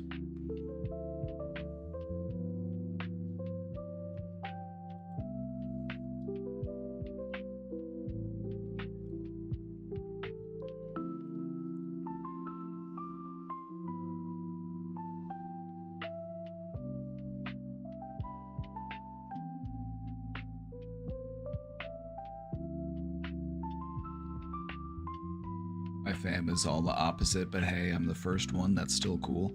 You know, it is. It's got to get started somewhere. And I think that what falls on a lot of people is if your family isn't kind of, you know, aware of these types of ideas, if they just view leftism or progressivism as the dangerous boogeyman that the media portrays it to be, you know, by having conversations about this type of stuff, you know, talking about what actually matters to them, you know, what role the government should play for people. Should we have universal health care? Should housing and food be a human right? You know, that kind of stuff. What you'll realize is that more people identify and support those beliefs than you would actually think. Those types of ideas are actually very popular. But a lot of people have been propagandized into thinking that they couldn't possibly work.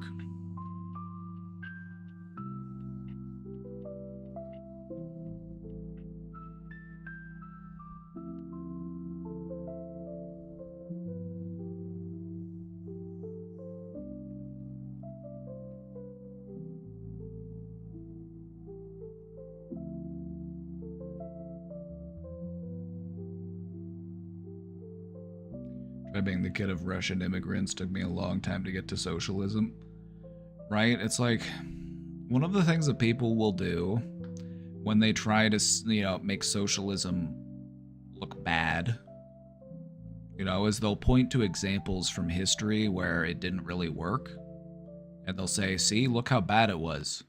This couldn't possibly work. Even though we do rely on many socialist values and principles today, you know, we do have a lot of socialist things. It doesn't mean we need to be, you know, communist.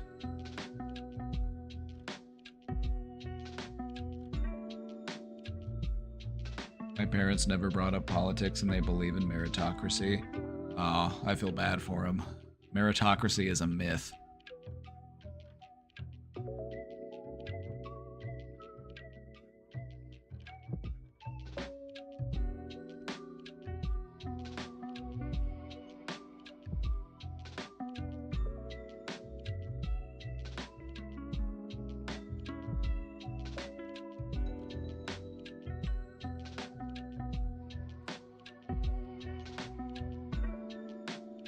I think that the ideal way to govern people hasn't been conceptualized yet. It's still a work in progress. We're still trying to figure it out.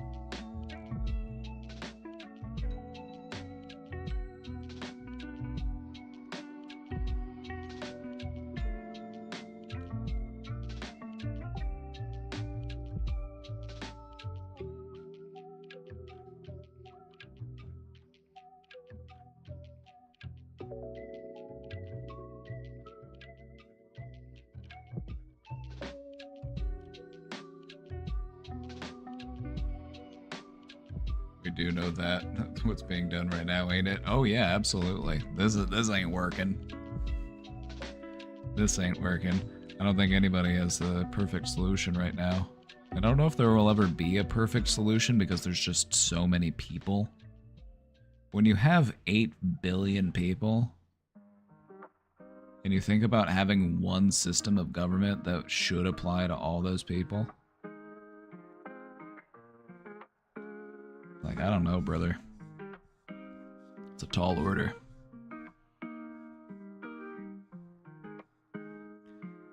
We want diversity because that's what promotes innovation, new ways of thinking.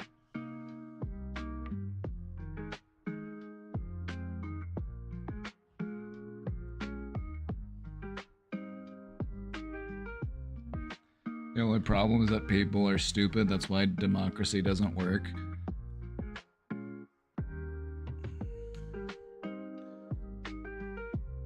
I feel like democracy and capitalism are at odds with one another because capitalism really relies heavily on keeping a sizable portion of your population easily controlled and manipulated,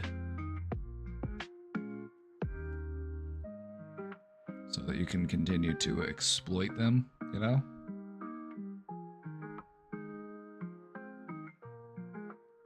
And so we want everybody to have the right to vote, but we also want a lot of people to be ignorant and uneducated, and that's just not a good mix.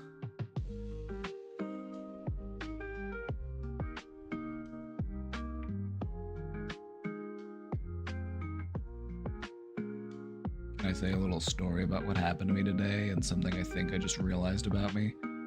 No, go for it. Fire away.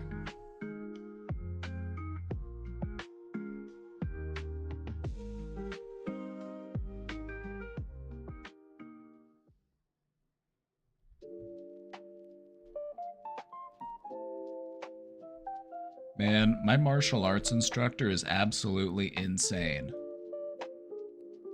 Yep.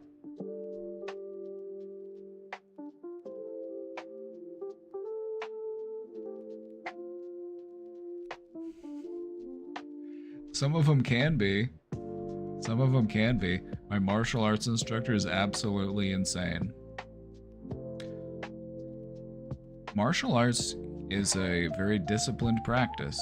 You know, it's something you have to invest a lot of your time and energy and awareness into. And some people, they get into it for the wrong reasons.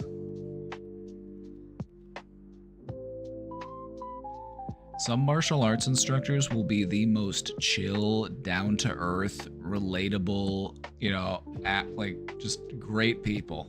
And then some of them will be like very aggressive, very domineering, just complete and utter assholes. And those are always the ones that lose the fights. It's always the blowhards, it's always the show-offs that end up losing the fight. And it's the guy who's just like chill and composed who just like lays him out.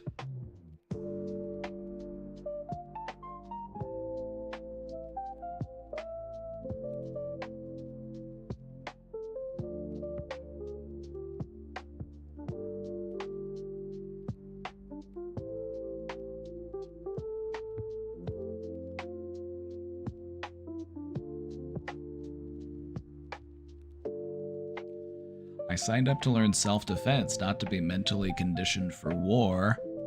Oh yeah, that's what some of them will be doing out here. They'll be like, all right, it's Hell Week. We're gonna spray you with a hose. It's like, all right, now plank for an hour. This dude doesn't believe in injuries, emotions, or even basic human decency. You could walk in with a dislocated shoulder and he'd just say, pain does not exist.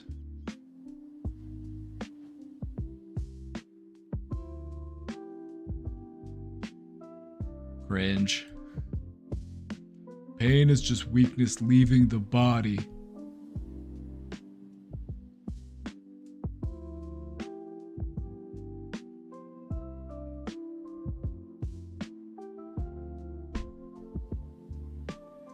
Pain does exist. It's a nerve impulse that's interpreted by your brain. It's an indicator of discomfort and damage. It does exist. Now you can wire your brain to not perceive it as painful. You can condition yourself to be resistant to pain, but that doesn't mean it does not exist.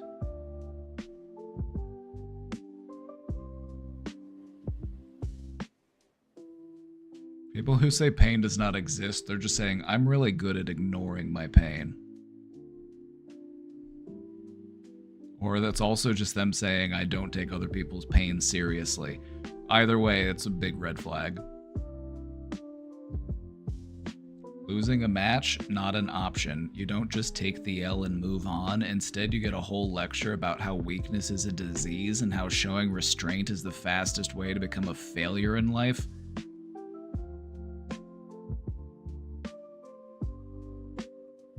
One time someone hesitated for like half a second and this fucking guy looked them dead in the eyes and said, "Mercy is for the weak." Bro, we are literally in a karate class, not a battlefield. Yeah, this sounds awful.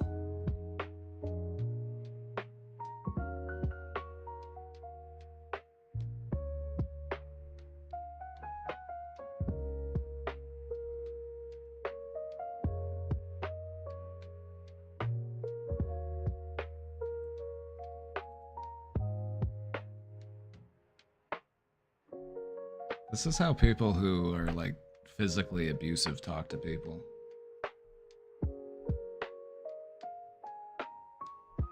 And the worst part, he says all of this with dead serious conviction. Like no irony, no exaggeration, no bullshit. He actually believes it. You might want to find a different karate class. Because this karate teacher, taking things way too seriously. It's just karate, you know? I'm learning a martial art. I want to get stronger. I want to learn how to defend myself. I'm not going into combat, okay? The whole point of learning a martial art is so that you never have to use it. But it sounds like he's teaching you this so that you can get excited to go out and use it. You know, so that you can go get in a bar fight and put somebody in a guillotine hold. This is just MMA bro attitude. And that's not really what you want in a martial art. You want a martial art instructor that you can respect. And that shows you respect as well, because you're taking time to be there and you're paying them to, you know, there should be a mutual understanding and respect there. But this just sounds pretty toxic, and yeah, it's giving the energy of like punching holes in drywall, Oakley sunglasses, lifted truck, Monster Energy.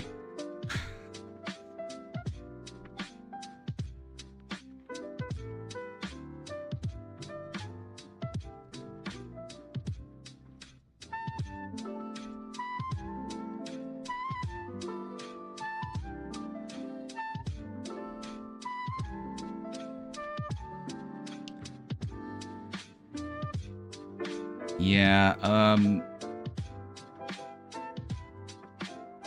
this is...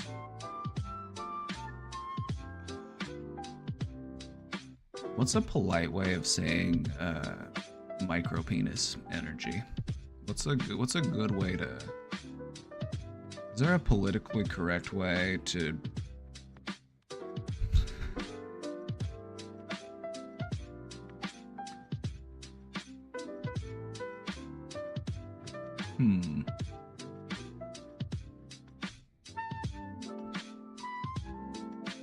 Yeah, this guy has like, I only get to see my kids every other weekend energy.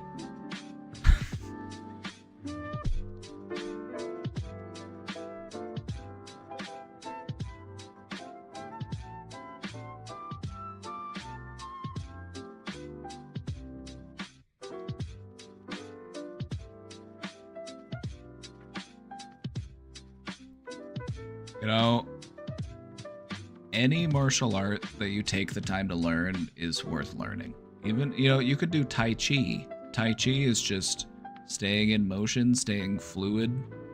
It's about moving your energy around. So I guess figure out what your goal is in learning a martial art. If you're learning karate, then you're learning how to use karate against other people who know karate, because karate has rules, what you can and can't do. It's okay for self-defense, but there are probably better martial arts to teach you self-defense. There's not a lot of grappling in karate.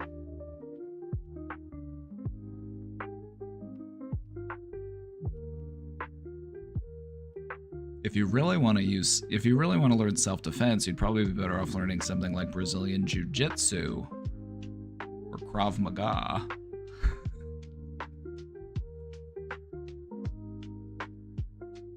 If you want to learn how to kick people, you have to learn Taekwondo. Is Taekwondo the one with the kicks? Judo is where you learn how to toss people around. You want to learn how to throw somebody across the room? You want to learn how to put somebody over your hip and just throw them? Go learn Judo.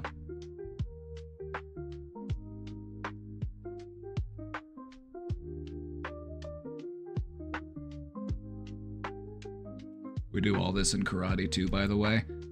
Right? Like, my understanding of karate is that it's kind of like a general, like, overview of, like, many different types of things. Like, yeah, there are kicks in karate, there are throws in karate, there is grappling in karate, but it's kind of just like a general overview of all those different things. And these different other types of martial arts might go a little bit more into those specific types.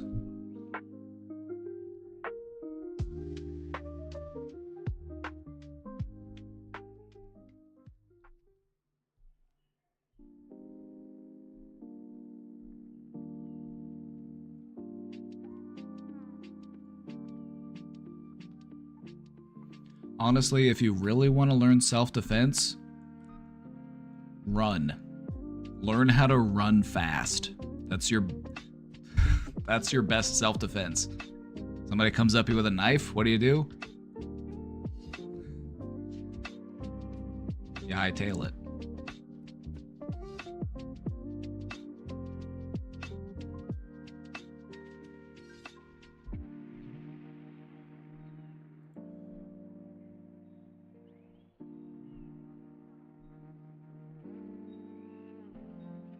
I need to put my punching bag back up. It's been too long since I've practiced my punches and kicks.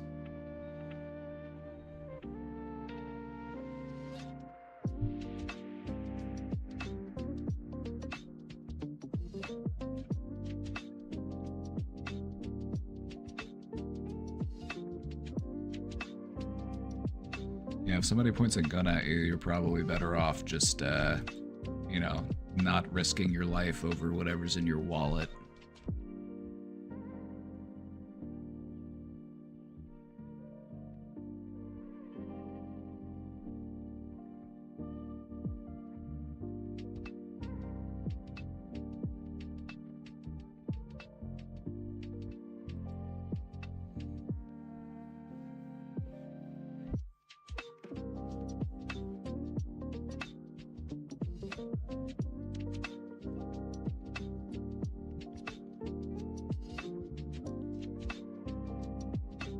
Joke's on you, I carry around a decoy wallet and a decoy phone.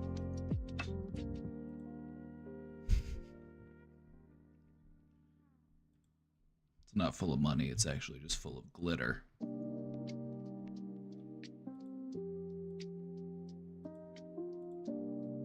Alrighty, enough about karate.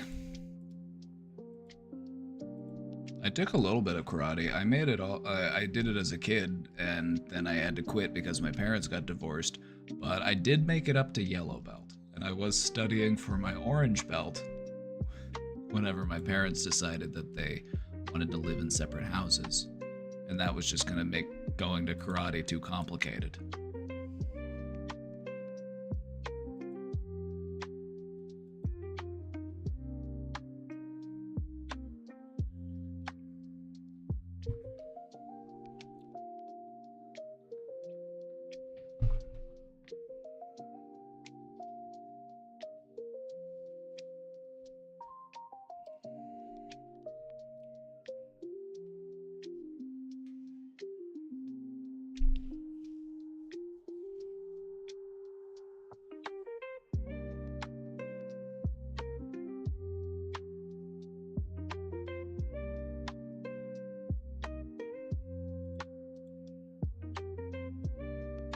Alrighty, everybody. We're all caught up.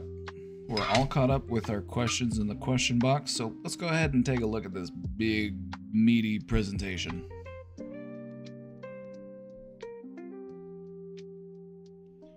Let's take a look at this big honking presentation here. I'm ready for this presentation. Good. Is anybody not ready? Does anybody need to get a snack? Anybody need to get a drink? I wonder if there's more coffee, because I'm out of coffee. And I should probably go pee before we get started. Well, just as I submitted mine. Alright. Just for you.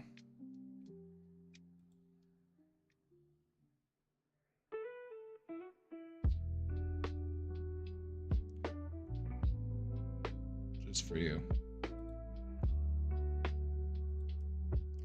So I found it a bit easier if I just submitted the question box. So today when I was on the bus, I saw a girl that I thought was hot. In my opinion, she looked like a lesbian.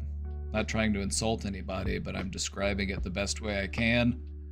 She basically looked like the Negasonic teenage warhead from Deadpool 2. So now I'm realizing that I might be into girls that look like that. I would like your opinion on that. Everybody's got a type.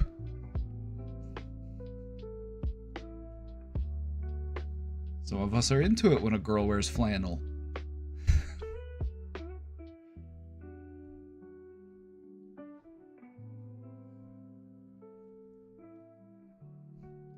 Just as a bit of advice, if you do want to make a move, I wouldn't open with that one.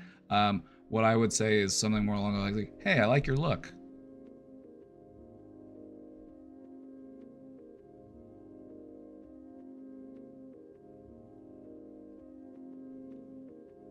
An interesting moment in life. You realize that something that you weren't originally into is something that maybe I am into that. It's a way that our tastes change.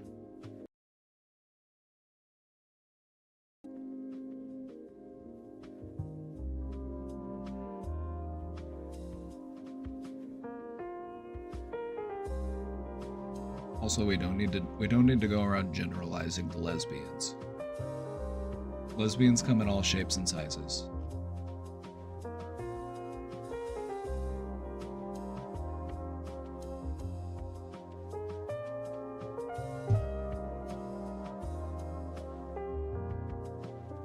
Alright, I'm gonna go see if there's more coffee. So I'll be right back and then we'll get right into the presentation here.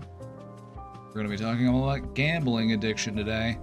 We've got a lot of ground to cover. So go get your snack, go get a drink, and then get settled in, and then we'll get started. I'll be back here in just a minute. Right back. Like I said, not trying to insult anyone. I know that you weren't trying to insult anybody. But the thing about insulting people is that sometimes we don't intend to insult somebody, but we end up insulting them anyway. So that's just where being mindful comes in. Anyway, bear back.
He's here right now. He's here earlier. Anyway, I mentioned that because this was a topic that was requested on the Discord. We take requests for topics here. And this is one. This is the gambling addiction. So if you have a topic that you'd like to see gone over or talked about, there are some ideas in there that I haven't gotten around to yet. I'm still just trying to work out how to, you know, shape a presentation around those ideas, so probably get to them eventually. I'd like to cover all of them eventually.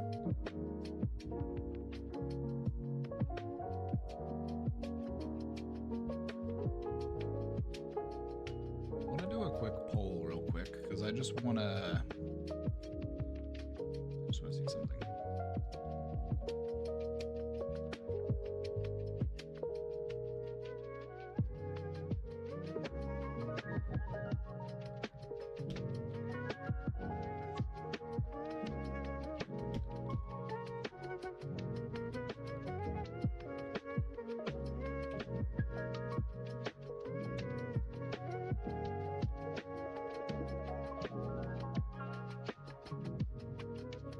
I just want to do a little poll real quick because I want to see something.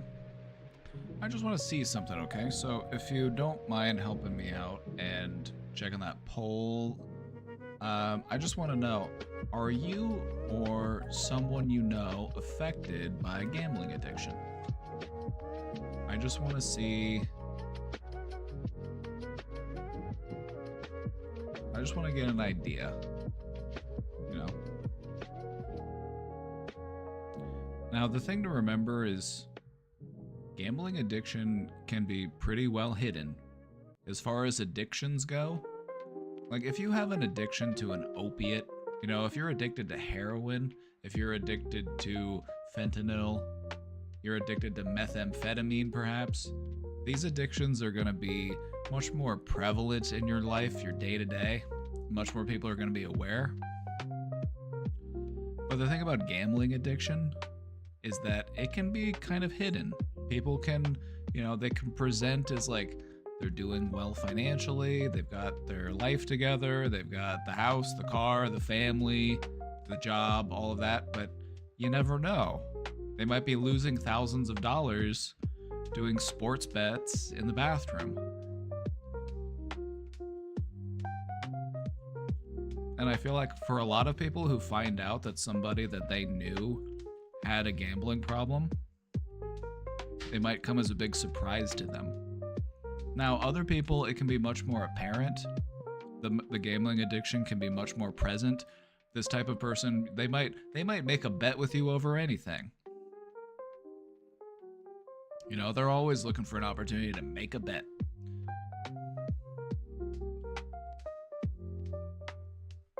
Kind of like Adam Sandler in that movie Uncut Gems.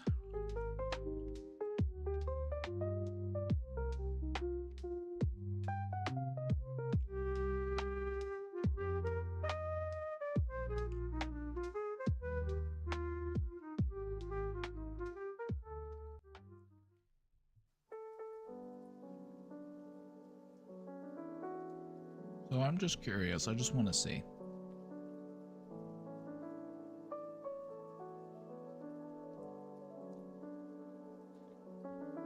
I feel uncomfortable with the idea of gambling at all. Nothing about it seems responsible to me. The only time I like to gamble is in a video game. If I, like, let's say I'm playing an RPG and there's a gambling mechanic in the RPG, I don't mind doing it that way. You know, I'm playing dice in Kingdom Come Deliverance 2. I'm like, that's technically gambling, but I hate going to a casino. I feel like I just throw that money away. I'd have more fun just burning the money.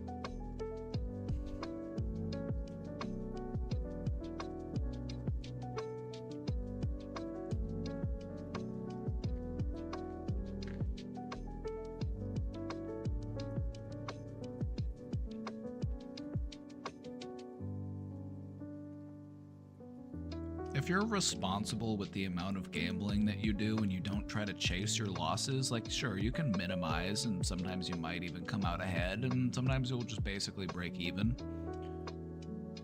But some people will just go to the casino and spend hours there.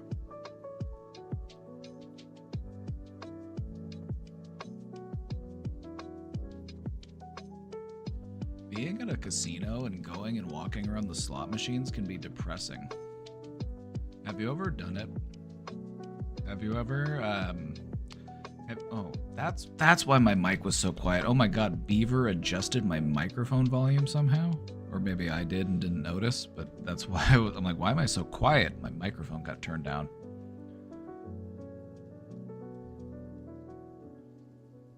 What I hate is going to the casino and like seeing all these people just mindlessly pressing the button on the slot machine, and you can see that they've just got hundreds of dollars stuck into this machine. And it just makes you wonder, like, could they use that 500 bucks somewhere else? Like, is this really what they need to be spending it on? It just kind of makes you wonder. They even allowed gas stations here to put slot machines in the gas station now. That's even more depressing. You go into a gas station and there's just some old dude just gambling away his pension. Sad.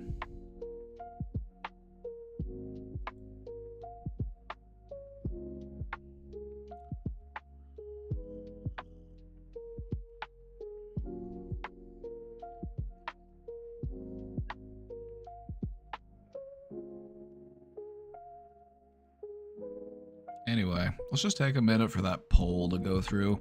Even if you don't know anybody or you yourself aren't affected by gambling problems or a gambling addiction, it's still something that's worth learning about. It's still, you know, because you never know. You never know.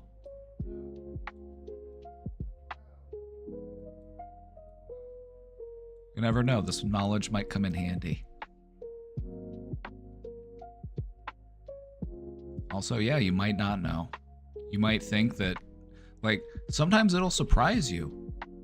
Sometimes, like, I've heard stories where there were people who, you know, they had a friend who they thought everything was great, and then next thing they know, it's like they do something tragic because, as it turns out, they actually had all these gambling debts or something.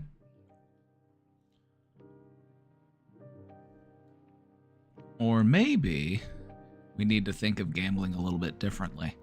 We're going to talk about some other ways that gambling addiction can manifest, and some ways that gambling has taken a modern spin.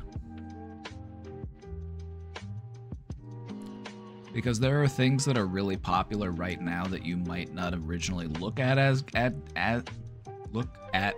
gambling, that are actually things that are just disguised as gambling. They're just disguised. It's gambling disguised as an investment.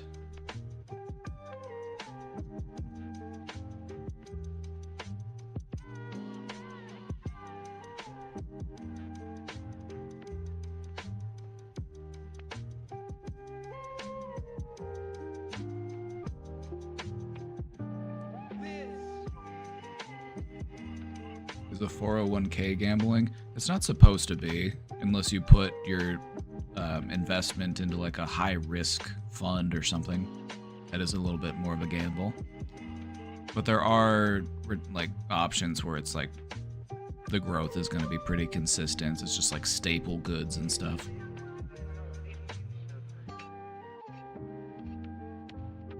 Reckless driving, that's a good example because that's a fucking gamble. You know, if you know somebody who drives without their seatbelt, you could consider that a gambling problem.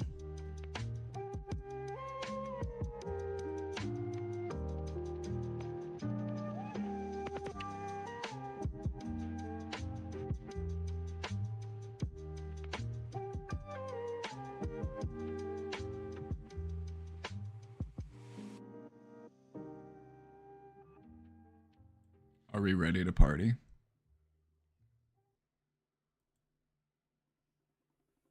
Those card packs? Oh yeah, like trading card packs, and yeah, it's like it's gaming. It's gambling disguised as gaming. They gamify it. The thing about gamification is that it can be used for good or it can be used for bad.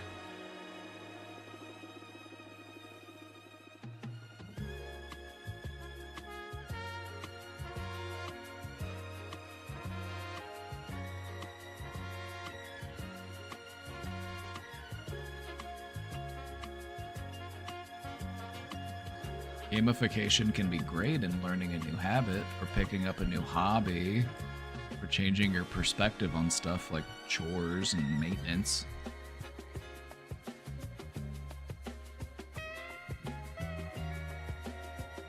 My friend is like that. He won't put on his seatbelt and the car beeps the entire time. I do not get it. It's when I hit him with the, excuse me. I'm like, hey, shut that thing up.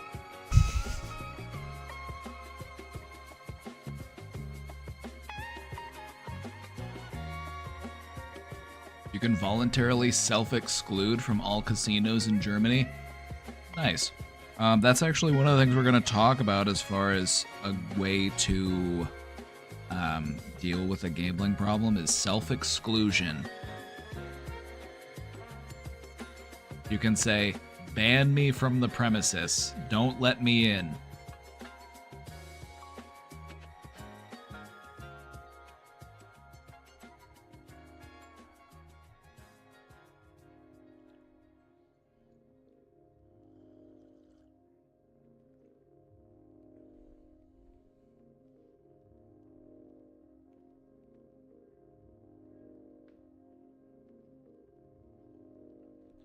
All right.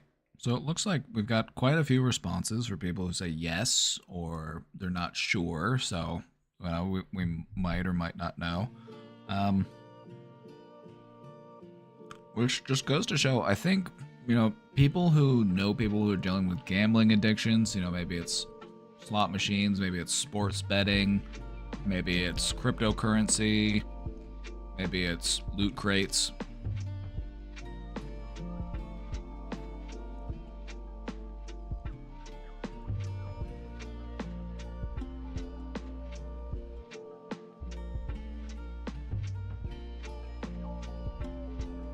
Oh yeah, some people will buckle their seatbelt and then sit on top of it so that it doesn't beep. I'm like, why not just wear the fucking seatbelt at that point?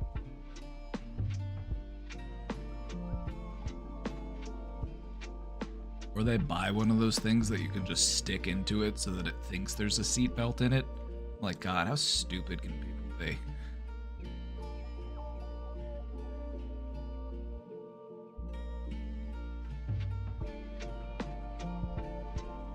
Like, if that giant hunk of metal that you're cruising around in at 70 miles an hour comes to an abrupt stop, you want to be strapped in. Otherwise, you're going through the windshield.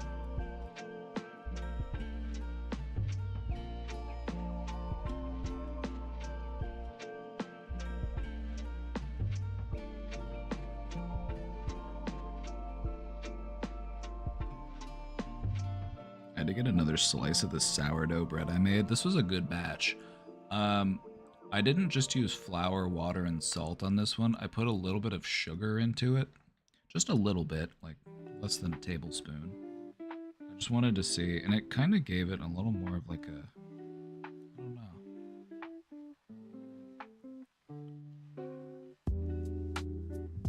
It's good.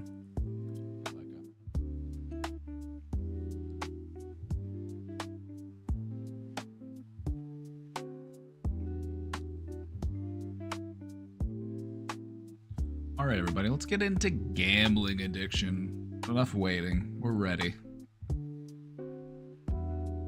Gambling addiction. What is it? Gambling addiction.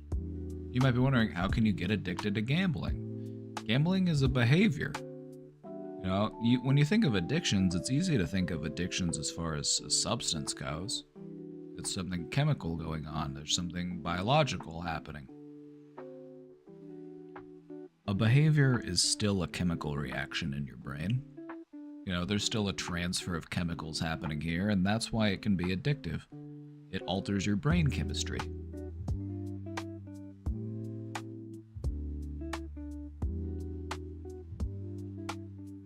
And so, gambling becomes an addiction whenever a person starts to develop a compulsive urge to gamble in spite of negative consequences.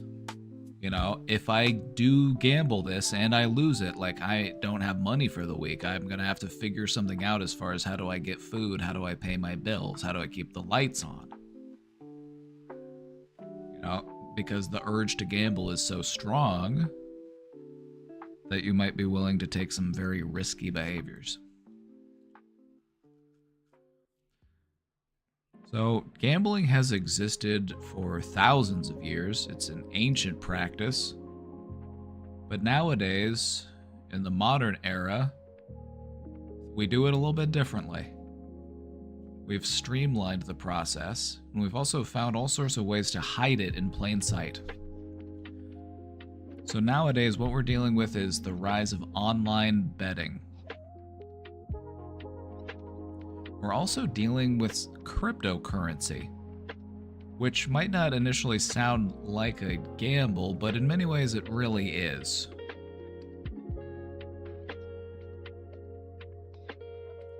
The fact that you can do this on your phone now instead of having to go to a place, because back in the day, if you wanted to gamble on something, you had to go to the place to go do the gambling, or you were just doing it privately, you know, with friends or something. But nowadays, you don't even have to leave your toilet. So gambling is more accessible than ever before.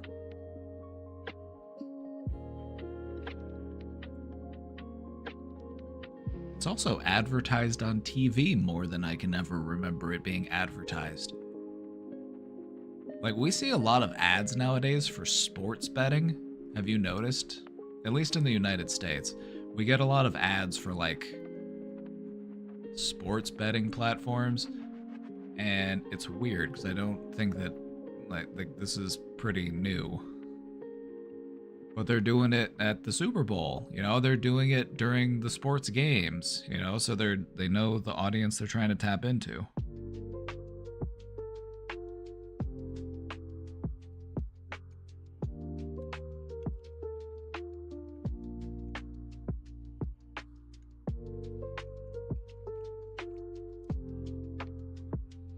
Gambling is a very predatory industry.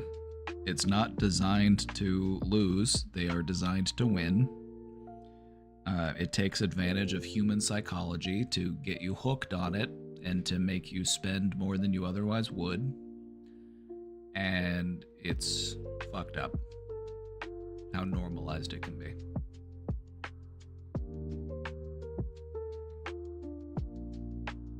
As far as the danger that comes with an addiction, gambling addiction is one of the most dangerous addictions to have.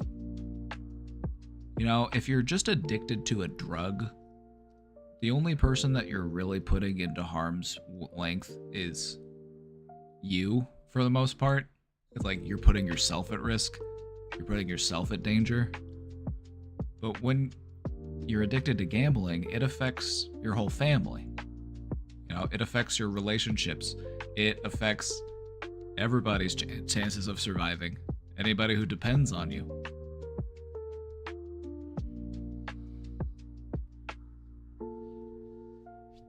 You also see a lot of people resort to harming themselves as a result of gambling losses. There's a lot of risks that come from gambling.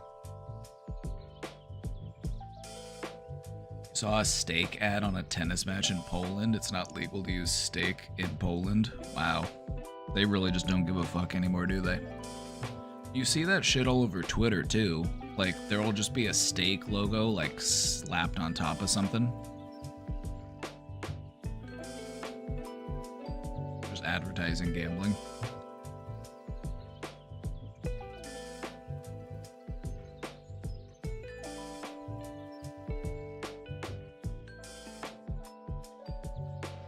today we're going to kind of look at some of this modern gambling addiction.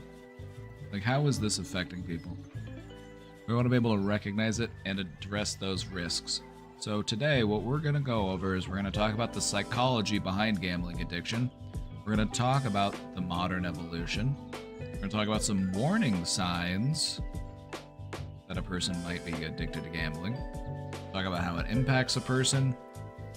And we're going to go over some strategies for recovery. So we got a lot of ground to cover today, so we're going to keep it moving.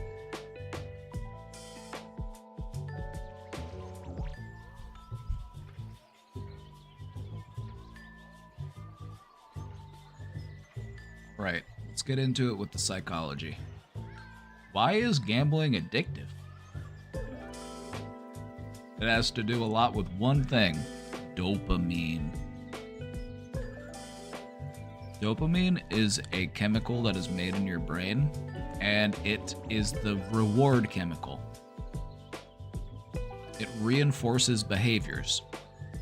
Whenever you do something and you feel like, oh yeah, that was a good idea, I should do that again, I should do more of that, that's dopamine that makes you feel that way. Other drugs are so addictive because they trigger a dump of dopamine in your brain.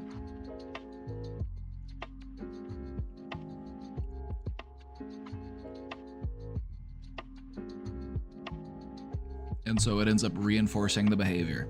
That felt really good, I need to do that again. So it is a lot like substance abuse, even though it's different because you're not ingesting anything, you're not smoking anything, you're not shooting anything up. It still operates under the same principle. It's all about that dopamine. Now, addiction to gambling also has distortions in thinking. Similar to how there are distortions in thinking when you're dealing with substance abuse. But in gambling, you're dealing with the gambler's fallacy. The gambler's fallacy is what keeps people going, even when they've lost a lot. Because I feel like I am owed a win. Just one more spin. Just one more spin. Come on, I put a lot of money into this thing. They owe me.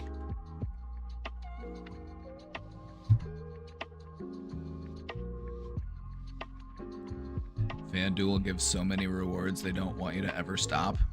True. They can afford to give you all those rewards, and it doesn't even affect the amount of money that they make. Because keeping you around is just guaranteed free money for them.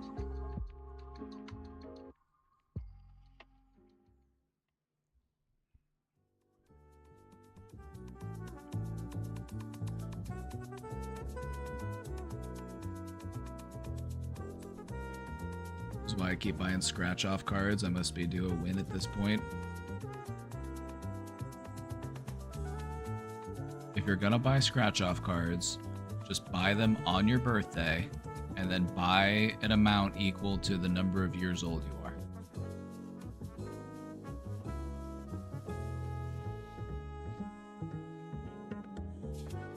Or get an app on your phone. It just lets you simulate scratching.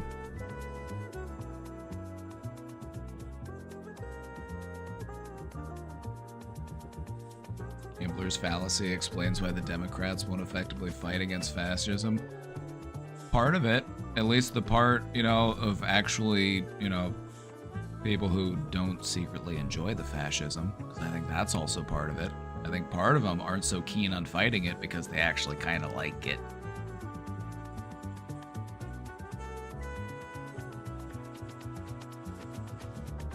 All right, this one's really important. This one's really important, and it might be a little complicated to explain, at least initially, especially if you've never taken like a psychology course. So let me break this down really quick. If you want to reinforce a behavior, one of the best ways to do that is with a variable reward schedule. We want unpredictable payouts. Because this builds excitement, it builds anticipation, and it reinforces the behavior even strongly. You want to know how they discovered this?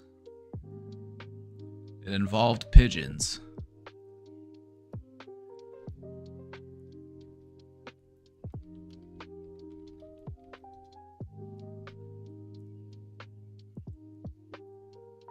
They also did it with rats, but... Psychologist B.F. Skinner, the first one to coin the term operant conditioning. This was him. We have the same size forehead. What they discovered was that if you want to teach an animal to push a button, there are ways that you can do that to encourage them to do that. You can give them a reward. You push the button, you get the reward. Very cool.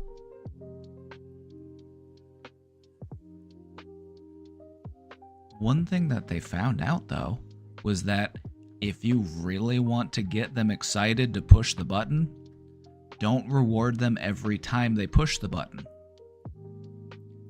Have them push the button 5 times, and then you get a food pellet. And then push the button 3 times, and now you get 2 food pellets. And then you push 9 times, and you get 1 food pellet. And you push 5 more times, and you get 6 food pellets. And that's very exciting. A variable... Do you understand a variable reward schedule now? It's all about hitting the jackpot. It's all about saying, 1 more push, and I might get paid. I gotta go 1 more. 1 more so I can get paid. It's that anticipation and excitement that keeps people going. So whenever you go to the casino and you see everybody just doing this, they're just tapping away at the slot machine, I think of the B.F. Skinner boxes. It's just a pigeon pushing a button, trying to get a food pellet.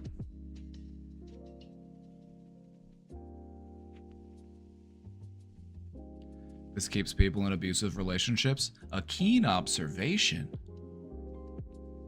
You are in an abusive relationship with the casino.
See what I mean?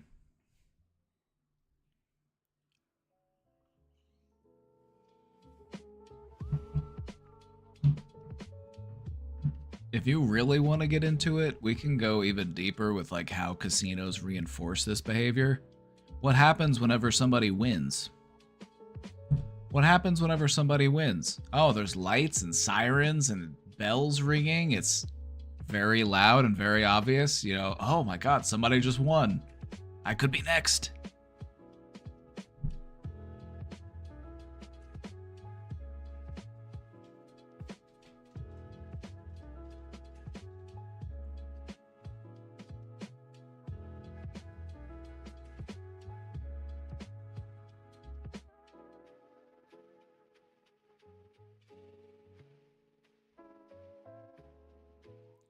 Don't they add oxygen into the air too? If you actually knew just how finely tuned your experience is in Las Vegas, it would disgust you. The lengths that they go to.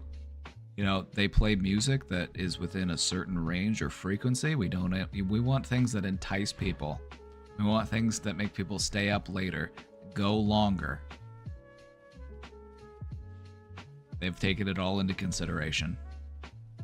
They put a ton of time and effort and research and money into figuring out just how to make it as addictive as possible.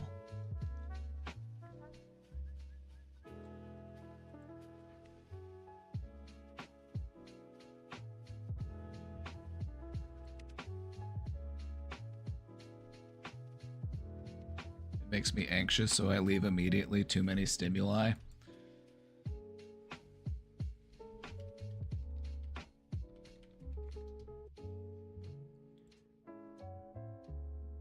You know, I mean, you can't forget the child casino, the Pizza Rat child casino.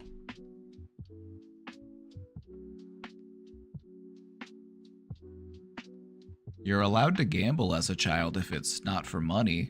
If it's for tickets that you can exchange for candy and toys.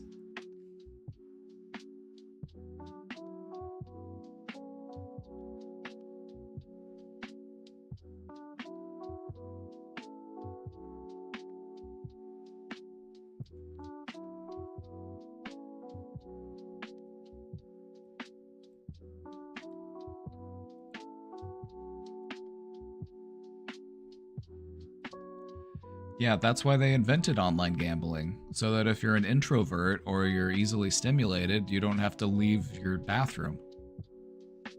You know, you can gamble away your life savings while taking a dump.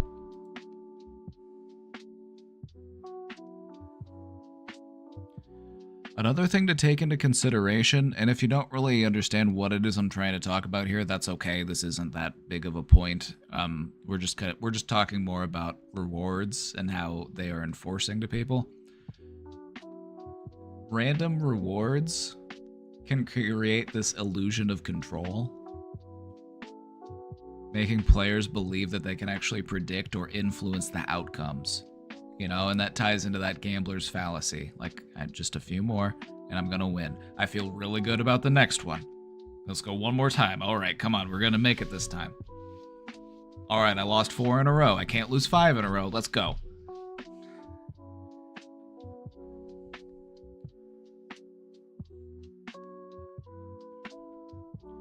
I thought those were just fond childhood memories. What a bummer.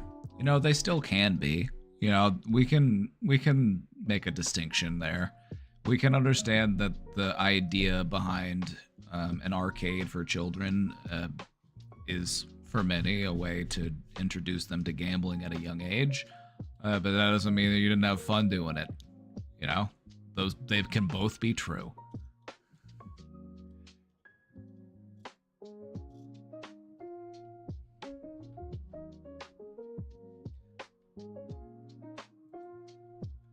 All right, let's continue. We got ground to cover. We got a little bit more that goes into the psychology here. Let's talk about what happens to a person's emotions. You have these highs from the wins and the lows from the losses. You know, the thrill, the euphoria, and the crushing defeat. That cycle of dependency can make it hard to stop. Because if you feel really bad, what could make you feel better?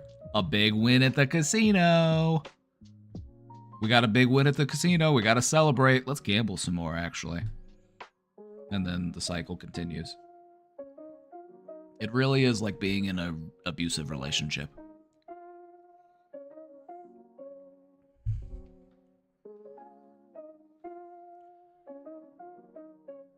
A near-miss experience. What, those moments where you almost win?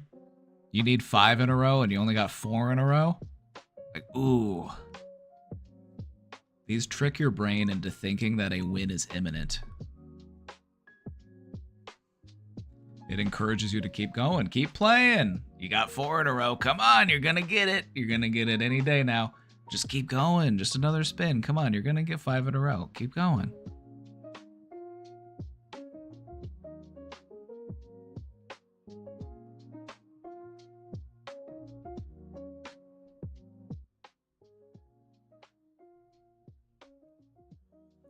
Now that I think about it, I heard my brother talk about day trading today and a month ago about how last year he definitely purposefully, for tax reasons, lost money on crypto last year. That to me is like, that's just a modern gambling addiction. Like you can act like you're doing it in a scientific way. You can act like you're researching the markets and that you can predict the trends, but it's still a gamble.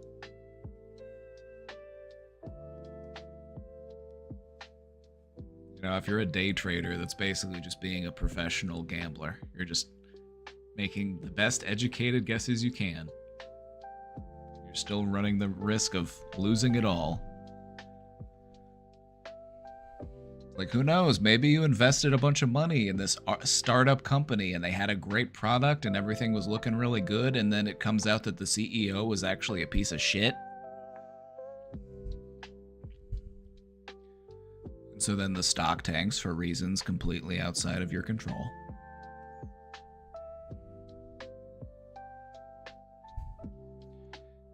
If you want to win at the stock market, just copy whatever Nancy Pelosi does.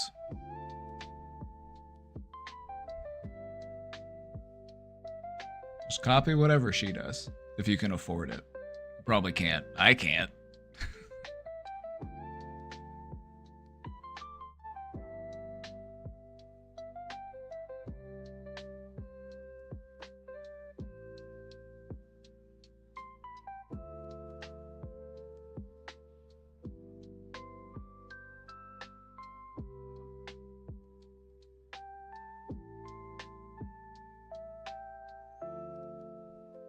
Another thing that can go into the psychology of gambling addiction, you know, why it can be so addicting, is sometimes it can be socially validated. You know, if you are hanging out with other gamblers, there's probably going to be a lot of enabling going on there. There might also be a sense of competition. Oh, I won this much. How much did you win? So, you know, and if we're doing this online or if we're doing this in like a multiplayer scenario, it's like it can really reinforce the behavior.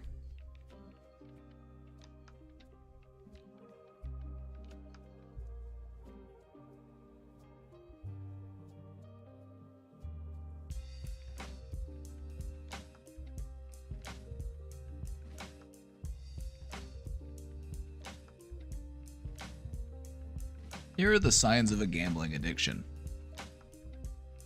When a person is chasing their losses, this is a great indicator that they might have a problem with gambling. Well, I lost a bunch of money, and the only way that I can make that money back is if I win back a bunch of money. And so I've already lost too much, but I've got no choice. I've got to keep going. I got to keep betting. I got to make that money back.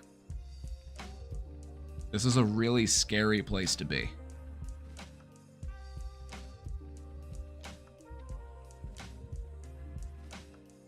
It's very common that people who have a gambling habit or they're dealing with, you know, financial problems, it's very common that they will mislead people about those things. They want to project the image that everything is normal, I'm not doing anything wrong, I didn't just lose $20,000. You know, they want to make sure that that's all, you know, nobody has a clue.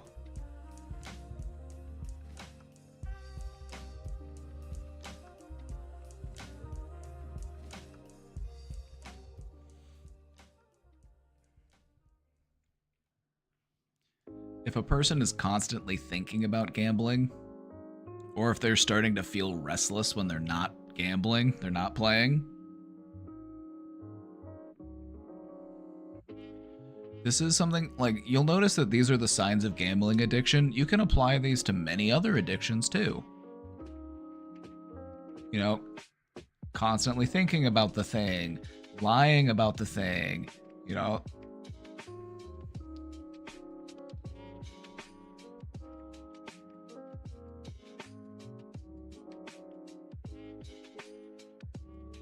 You might be in financial distress. You might find yourself borrowing money from people. Or you might find yourself selling stuff so that you can keep gambling. Like, here, take my grandfather's watch.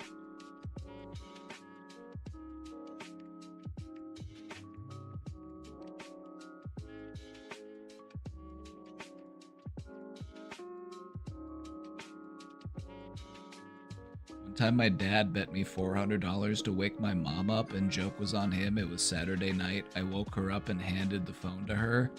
He was so embarrassed, but he sent me the $400. Unfortunately, my mom got to the envelope first and stole my $400 for waking her. She didn't even split the money with you? See you next Tuesday.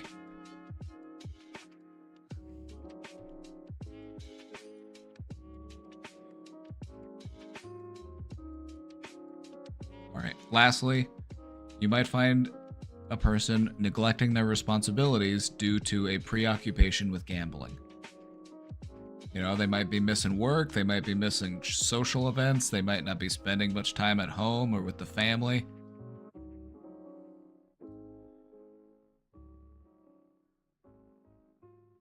They might not be able to follow through on some of their financial responsibilities because the money's gone.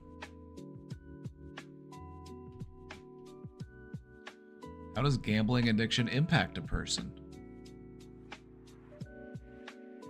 Well, it's probably easy to guess that being addicted to gambling is very stressful. High anxiety, high depression. This is why people who are severely addicted to gambling very often end up harming themselves. They just get way in over their head. They've got a mountain of debt. They've spent every last cent that they have. They've got nothing left. They're just financially ruined. This also puts a huge strain on your relationships. First off, because you've been having to hide this stuff. You know, especially if you've been dealing with financial troubles.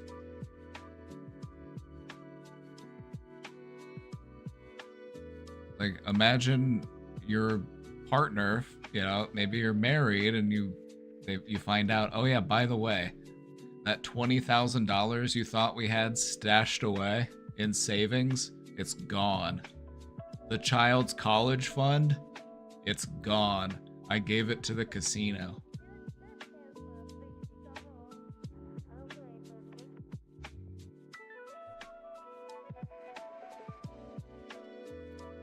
Gambling addiction has the potential for financial ruin, bankruptcy, and job loss. It can really disrupt your stability in life. The guilt and shame that comes with a gambling addiction often prevents people from seeking help. And this is what will perpetuate the addiction. They fall into that fallacy and they're like, I just need a big win.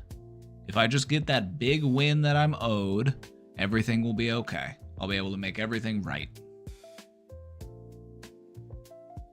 There's a lot of guilt and shame involved in addiction and recovery in general because addiction is very stigmatized.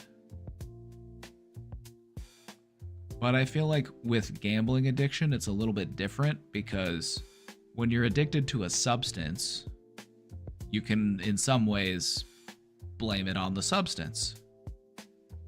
You know, it's chemically addictive. But when you're addicted to gambling, it's like, it's viewed as an issue of self-control. It's viewed as, you know, a mistake that you're making. But you gotta remember that gambling addiction operates on the same mechanisms as a drug addiction or an alcohol addiction. And so just because there's not a substance involved doesn't mean that, you know, we're not falling into those same thought patterns.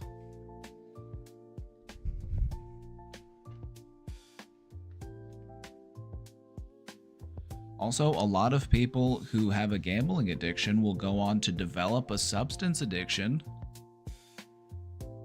as a way of coping with the gambling addiction.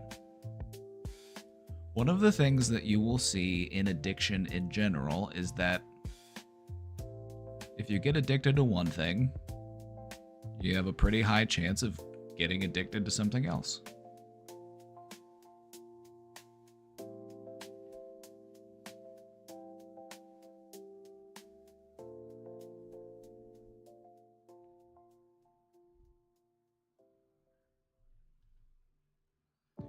All right.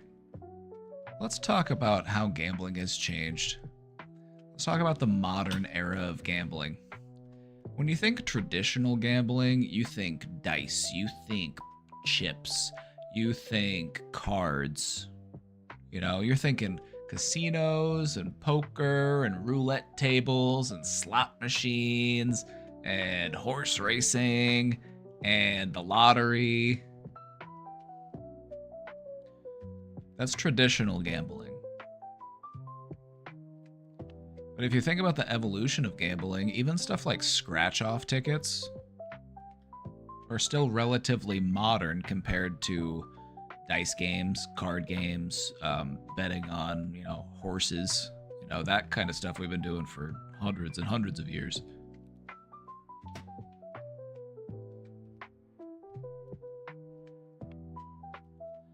Modern gambling looks a little bit different.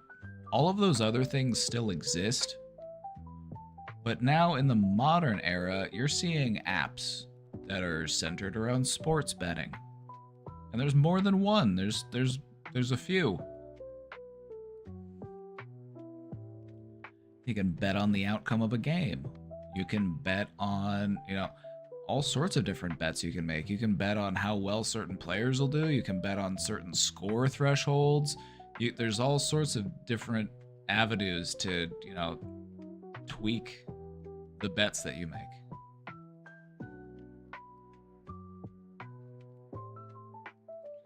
Some people also bet on political outcomes. Who's going to win the election? Who's going to win the big fight? Who's going to win the big game? And so, because of the accessibility and how widespread it is, sports betting is especially damaging. Just because it's a bigger problem doesn't mean that the other types of gambling aren't a big problem.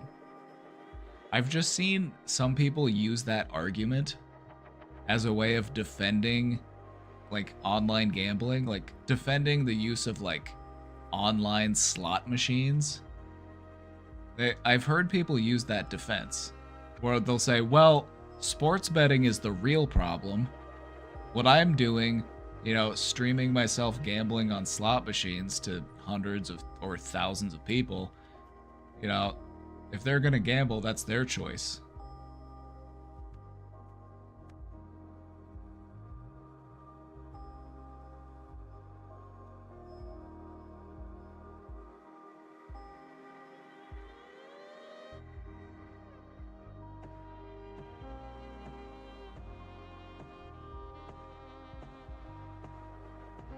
You also can't forget about loot boxes.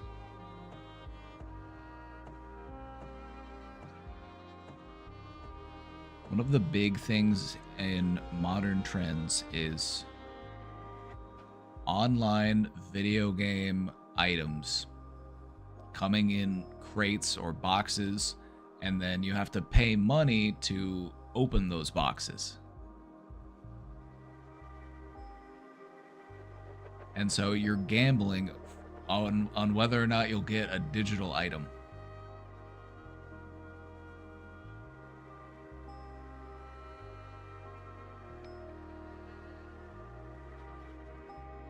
So loot boxes have been around for a while. Sports betting apps have been around for a few years. But something that's a little bit more new are these crypto trading and meme coin forms of gambling. If you aren't sure what a meme coin is, you're lucky.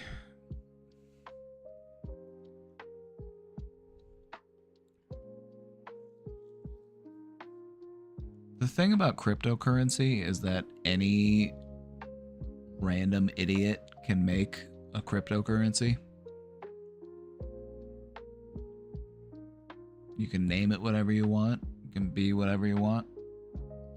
And it only has as much value as people are willing to put into it. So you'll see these people who will start these meme coins.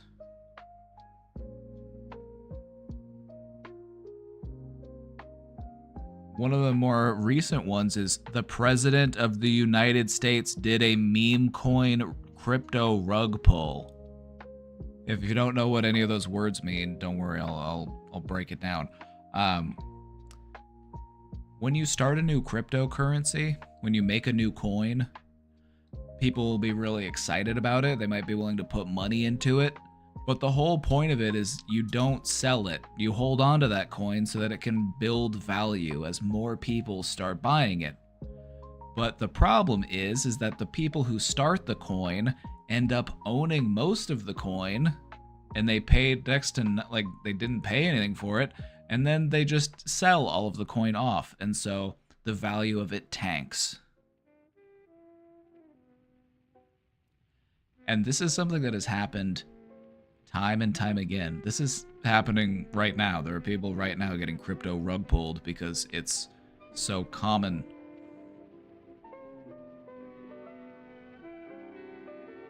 President of Argentina did it.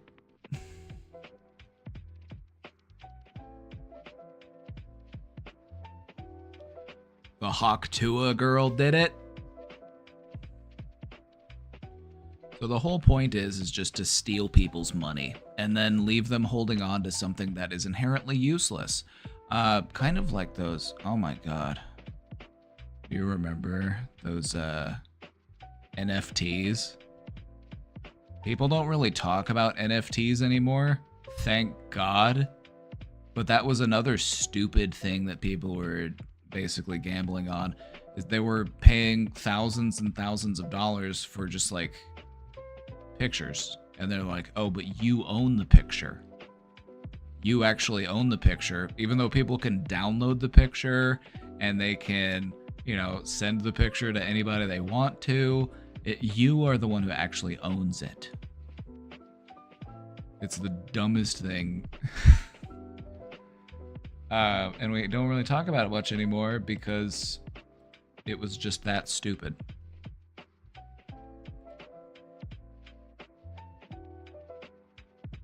Yeah, everybody was talking about it like it was some sort of revolutionary thing, but anybody with half a brain knew immediately that this is really dumb.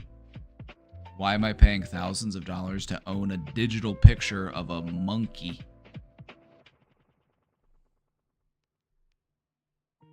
And so yeah, they became worthless, which we all knew they would. Smartphones and social media really up the accessibility. And because gambling is so accessible these days, addiction becomes much riskier. You know, if you don't have to get out and go to your car and then drive to the casino, if you could just do this at home, if you can do this on your phone, if you can do this while you're taking a shit, like, yeah. How more addictive can you get?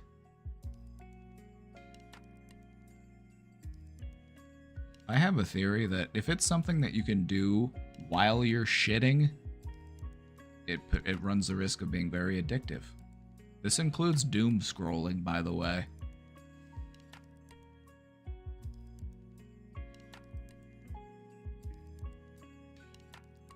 Part of the reason why social media can be so addicting is a lot of the same reason why gambling is addictive. Instead of an actual slot machine, you're just gambling your time. You're gambling your attention. All right, maybe this short form video isn't for me. Let's spin again. Maybe this one will give me a little bit of the feel good juice. All right, another one. And another one. You're basically just at a content slot machine.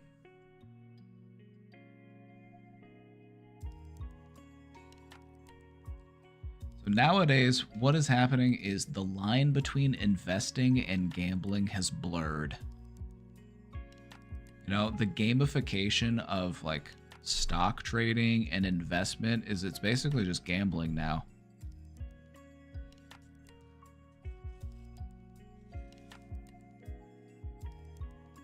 Wall Street bets. Why is modern gambling so addictive, you may ask? It's all about that instant access. You got mobile apps or you got websites, and you can do this on a whim. You can do this impulsively.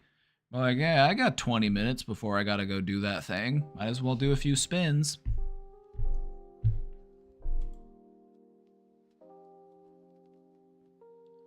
Another reason why modern gambling is so addictive is because it's more normalized. You got microtransactions, you got in-game gambling. This kind of helps to normalize it. You also got places like Chuck E. Cheese. They're like, hey kids, you want to win a Nintendo? All right, go win enough tickets.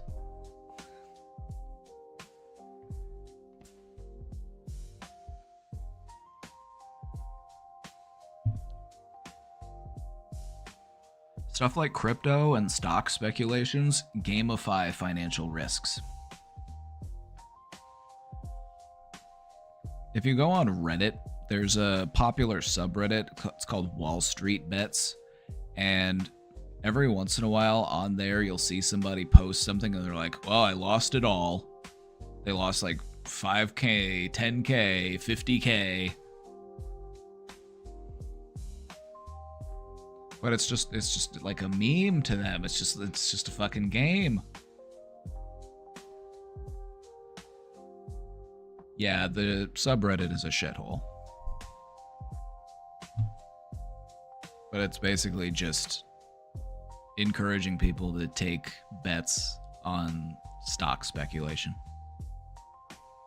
It's gamified. You see much more social media hype surrounding gambling, or you might see some really like big events that are hosted or sponsored by gambling platforms. You know, they find sneaky ways of getting it into you. They're showing you a commercial at the Super Bowl.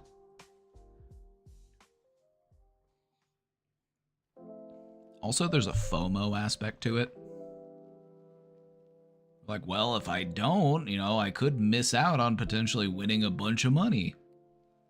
Or sometimes they'll even give you money just for signing up or just for joining. They'll be like, hey, come and join us and we'll give you a certain number of credits, and the first time you give us $50.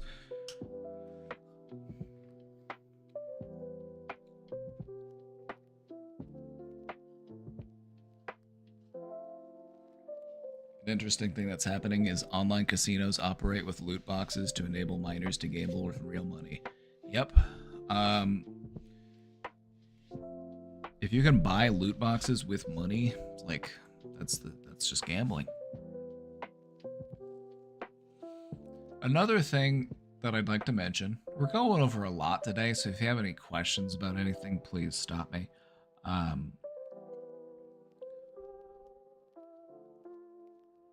One of the things that gambling platforms will create the illusion of skill in order to keep you engaged. If you've ever played a slot machine, you might know what I'm talking about. The slot machine will say shit to you. It'll encourage you. You know, there's this feedback that they give you. They're like, oh, you're doing so great.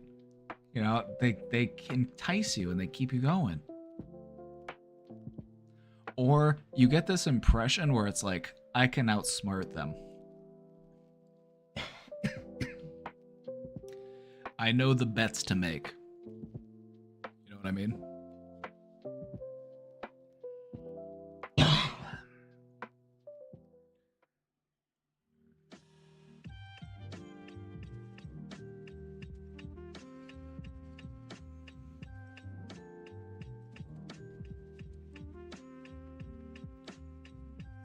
I want to break this down a little bit more. I want to talk a little bit more about how they disguise gambling in gaming.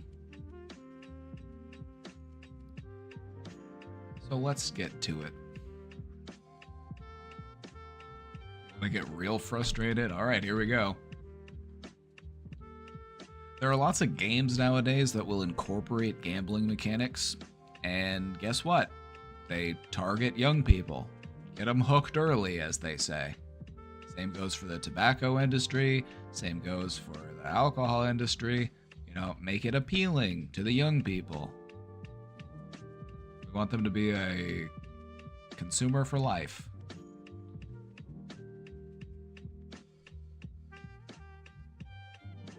Loot boxes. You probably know what loot boxes are. These are things that you can buy within a game using either a real currency, you know, you pay money to buy the thing, or you use an in-game currency. And then you have the chance of winning random rewards. So it's basically just a slot machine. There's an item that you want to get from the box, but you may or may not get that item. You can't just buy the item outright. The only way to get it is to gamble for it.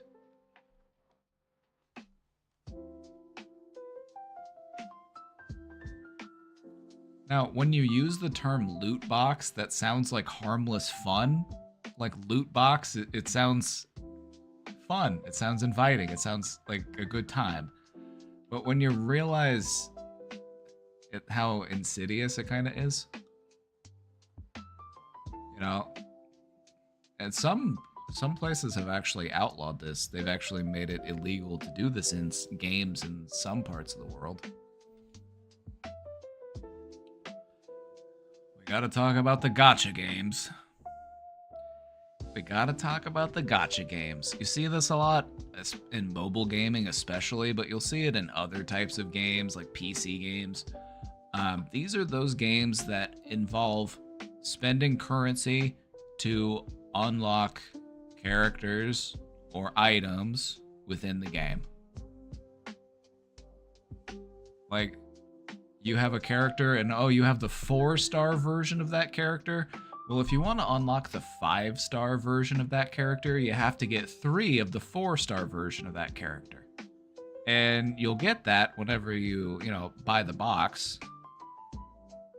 You get the random thing, and then you have to keep going in, and you have to keep investing, and then eventually you get the thing. Maybe.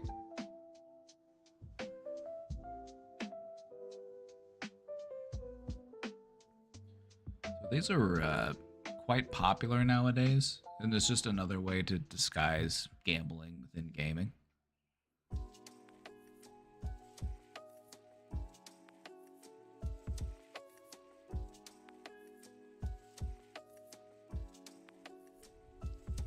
Lots of games will include gambling games as like mini games within the game. Now, this is the type of gambling that I like to do. I'm gambling in a game as just a part of the game. It's just like I'm in an RPG or something. Like, there's a dice game you can play in Kingdom Come Deliverance 2, and it's a fun little dice game. So, you can also win a little bit of money from it. So it's fine for, like, I'll do that. I don't care. I'm not losing anything.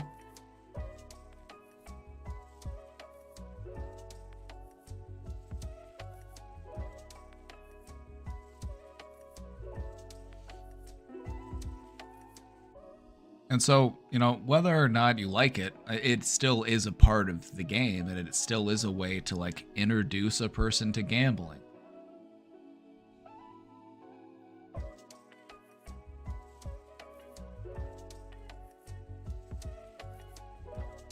Some games will offer downright pay-to-win mechanics.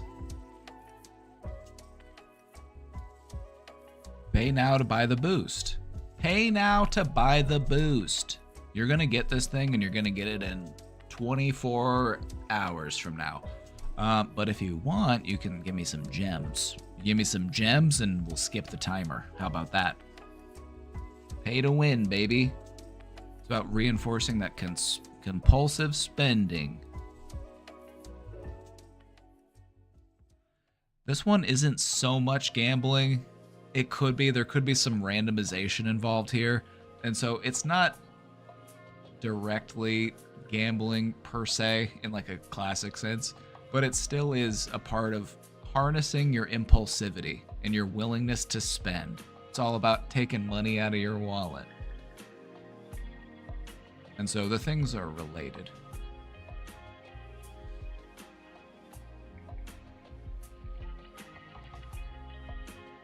So, when you see these elements in a game, that line between gaming and gambling starts to blur. And this is something we need to be mindful of because this is increasing the exposure to addictive behaviors at an early age. So, just something to be mindful of. Something to be mindful of.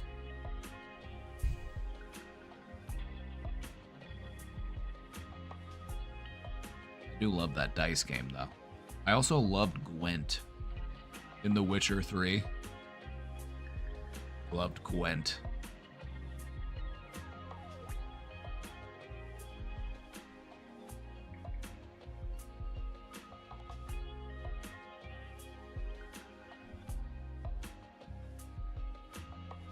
What do the steps to recovery look like? Let's say we're dealing with a little bit of an addictive personality. We're having a little bit of hard time with the gambling. What do the steps to recovery look like? First things first, we gotta recognize the problem. Same thing as with any addiction. We gotta recognize the problem, and we have to start tracking our habits. That first step is all about increasing our awareness. Now, as with other addictions, you want to cut yourself off from being able to access that stuff.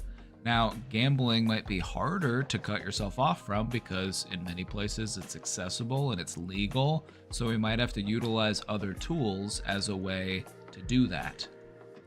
Instead of blocking your dealer, blocking their number on their phone so you can't text them anymore, you might have to do something different. You might have to utilize self-exclusion tools. One of the things that casinos will do is they will offer you the ability to self-exclude. You can voluntarily ban yourself as a way of preventing yourself from doing it.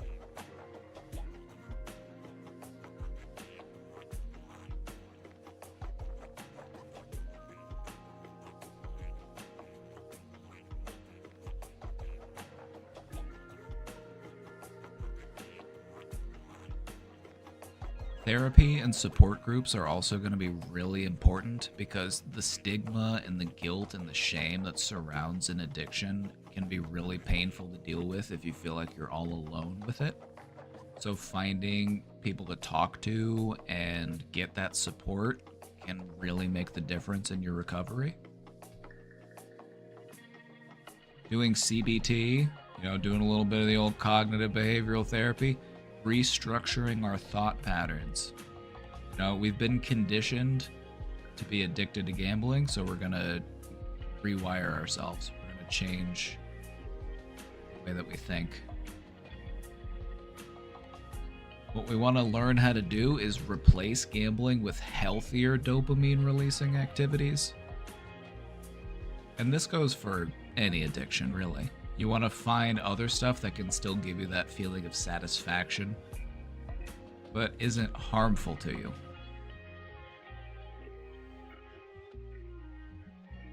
Setting a budget for these things is good. Setting a budget might sound like...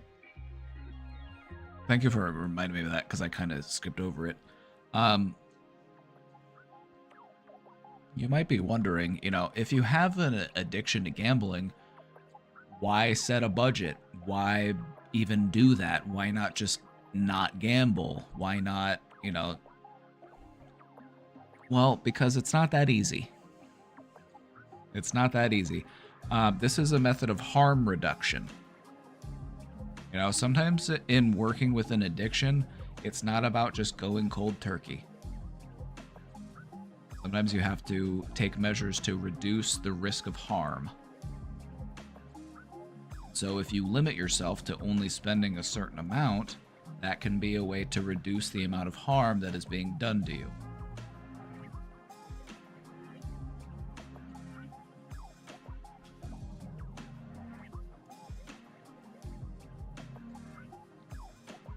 Are you telling me hype train emotes are gambling?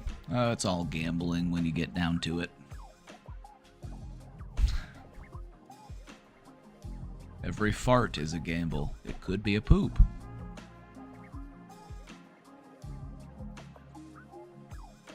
And lastly, you know, if you're on the recovery path from gambling addiction, you might need to work on a financial recovery plan, especially if you find yourself, you know, in a lot of debt or dealing with other financial disruptions as a result of the gambling addiction.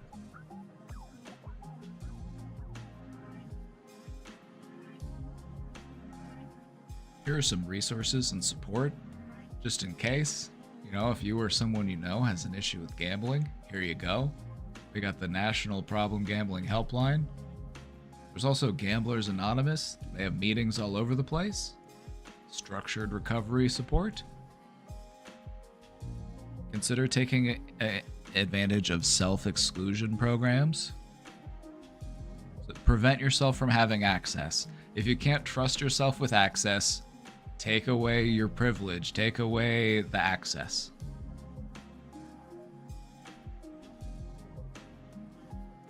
You know, maybe try out some addiction-focused therapy.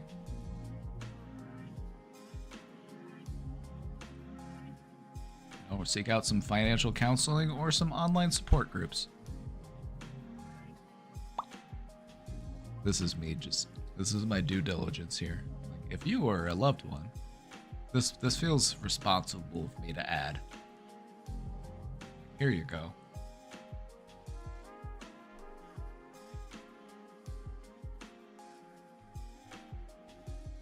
Right, final thoughts. Gambling addiction.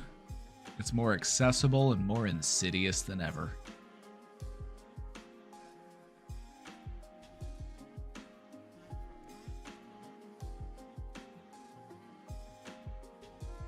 Period. That's it. Do I need to elaborate? Not really. When we understand the psychology behind gambling addiction, it empowers us to make more informed decisions. You know, understand why gambling is addictive. Understand why it is reinforcing. Why it makes you feel the way it makes you feel. This can help you to make better decisions. Therapy works. Support groups help. And if necessary, self-impose those restrictions on yourself. If you know that you cannot be trusted, you need to remove access. Like if you're an alcoholic, would you trust yourself to just have alcohol at the house? No. You gotta get rid of it. You can't have it around. Same goes for gambling. You gotta take away your access.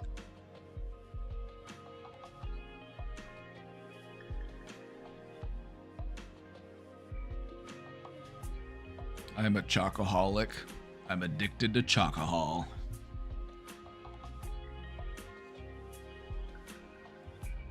And lastly, as with every addiction, the key to overcoming it is education, intervention, and lifestyle changes. Thank you for coming to the presentation. Do you have any questions? I have an obsessive personality, so I try to stay away from addictive habits when I can. The human brain is wired for addiction because it's how we reinforce behaviors. It's how we learn things. It's how we form habits. I don't know about you, but I'm addicted to oxygen. I can't go a minute without it.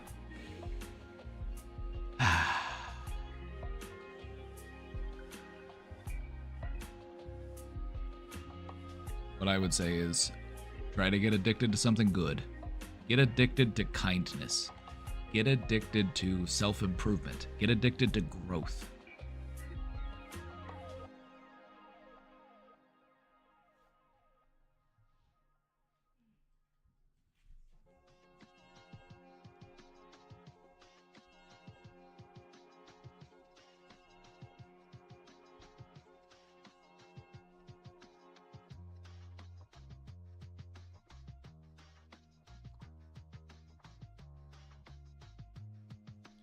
So what are our thoughts? What are we thinking?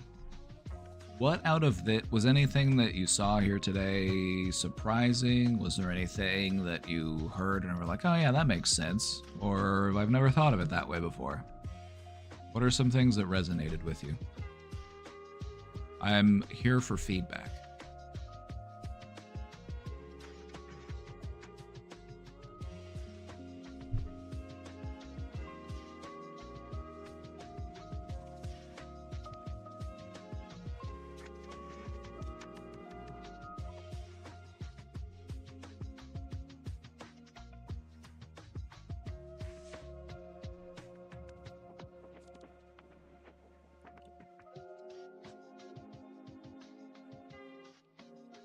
I prefer not to think about how many things are gambling.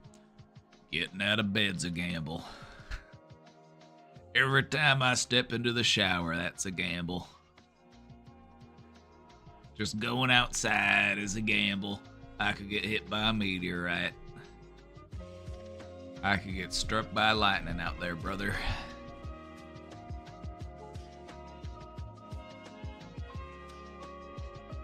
I didn't know about variable reward schedules being the key to compulsive behavior. That's pretty interesting.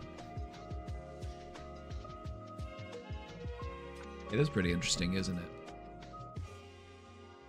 It's because it really ups the anticipation and the excitement. If something is too consistent, don't get me wrong, it can still be reinforcing, of course, but you might not see the same level of like thrill in the reinforced behavior with a variable reward schedule.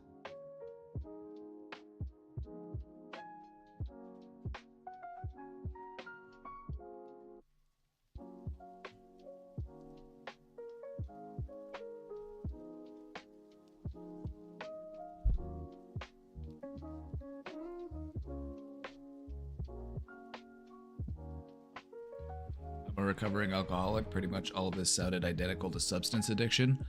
I'm glad you see the overlap here, because I feel like gambling addiction is often misunderstood. They view it as, you know, they blame the person who's addicted. You know, there's a lot of stigma around it. They'll say, well, why don't you just not gamble? Just don't do it. But it's like, you are chemically addicted within your brain.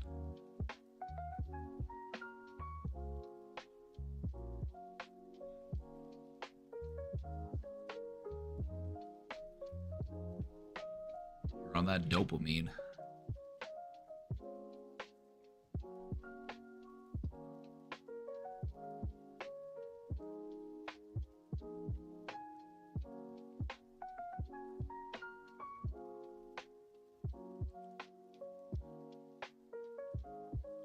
Congrats on the recovery. Alcohol's tough to quit, but I'm sure you're seeing all the benefits of not being on it. The thing about alcohol is, like, when you're really hooked on it, you kind of lose sight of just how rough it is on you. Like, once you have some sober time, you're like, oh my god, I feel like a human again.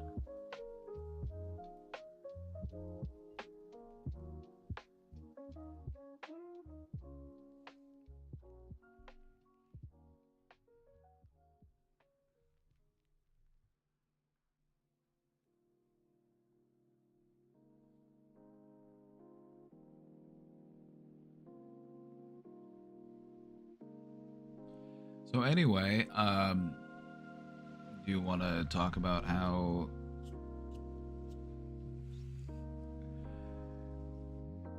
I want to talk about something real quick. We were talking about content slot machines a while ago. Why is social media so addicting? Why do people get caught on Instagram or TikTok or, you know, YouTube? Why do they just keep scrolling? Why do they just keep going? It has a lot to do with gambling addiction. Except you're not gambling money, you are gambling your attention. You are gambling your time.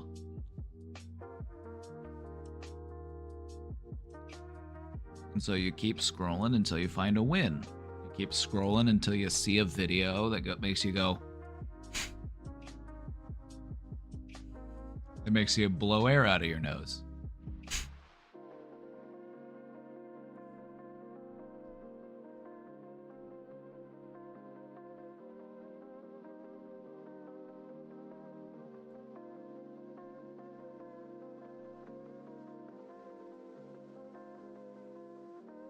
I don't know about you, but it makes me kind of frustrated just how often there are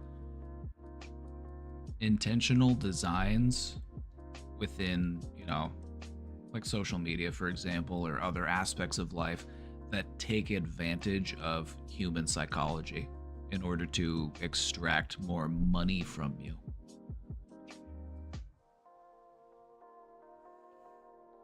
Makes me feel bad about capitalism.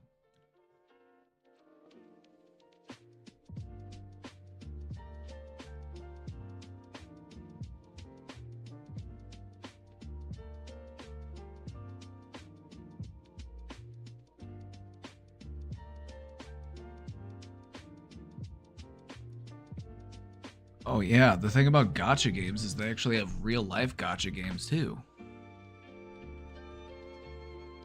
I think that's where the term originally comes from, isn't it? Is it from like it's like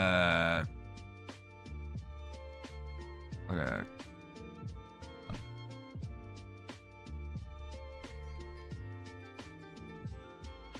claw machine. Like this kind of stuff.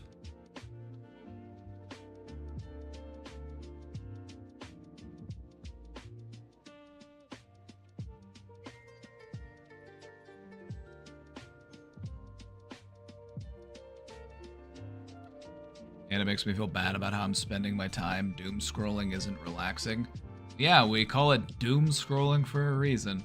We This isn't a pleasure scroll.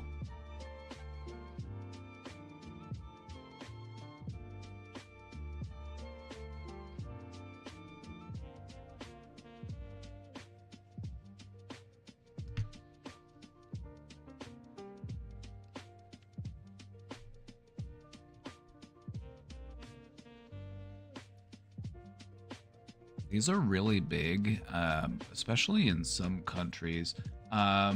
There are, hold on.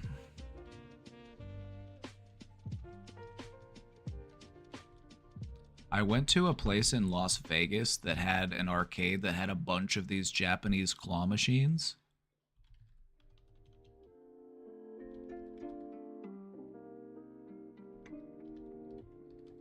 But in Japan, there are entire arcades that are just full of them.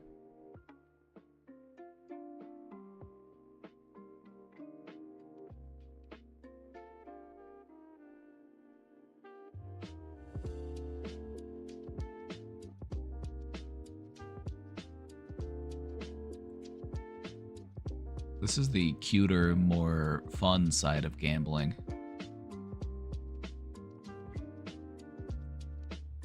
Like, I don't want to gamble to see if I could get the toy at a discount. I'd rather just buy the toy.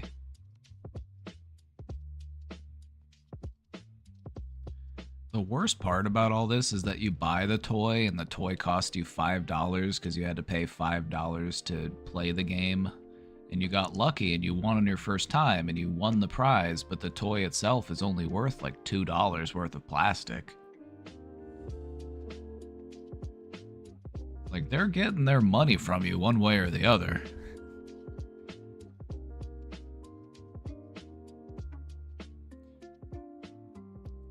Also, some casinos will just outright ban you if you win too much.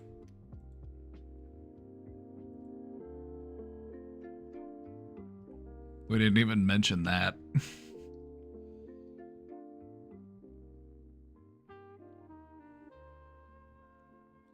If you do too well at a casino, if you win too much money from them, like let's say you're really good at poker or you're really good at blackjack, or you're able to win one of those games where a little bit of skill might be able to be used, they'll just ban you from the casino.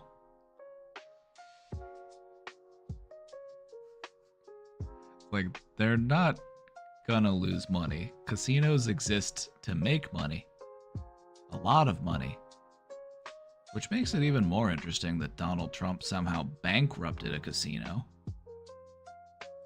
Don't know how that happens. How much is too much? It depends on the casino, I guess. There's only like a certain amount of money that they like to give away in a day. And that depends on the casino. If it's a smaller casino, that number is going to be much lower. If it's a very large casino that's bringing in like potentially millions of dollars in a day.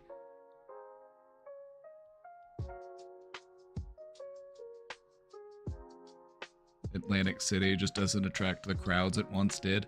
We've got like 4 casinos in Kansas City. You can keep a casino open just about anywhere because you're exploiting people for their addiction. It's like opening a liquor store somewhere. Although you are right, Atlantic City did used to be very popular, didn't it? Did you say Trump bank robbed a casino? I said he bankrupted a casino. He owned a casino and it had to close. It ran out of money. Regarding sports betting, it's only 1:17. Oh, good. You know I like it short.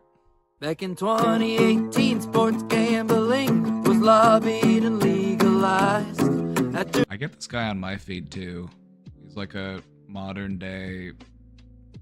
He's like a young Bob Dylan.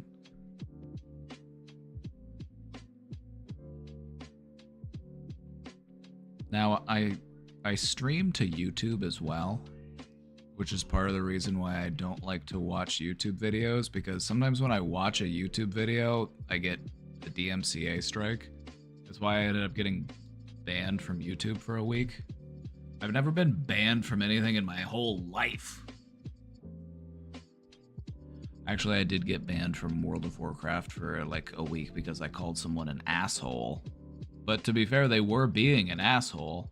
I didn't think it was that big of a deal to call somebody an asshole, but apparently they took it very seriously.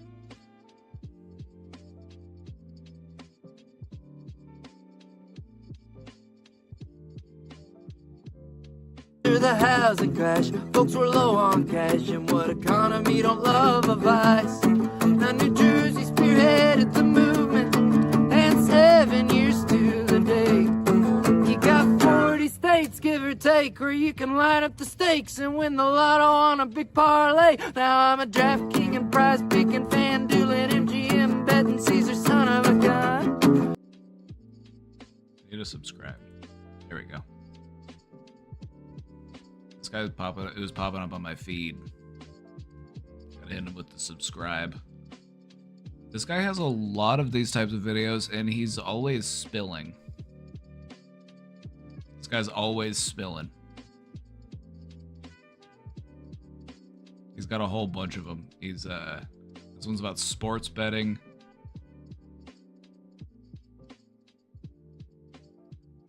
He's got all sorts of short little songs. So give him a check. This is Jesse Wells. You can find him here on YouTube. Yeah, he did a great one about United Health.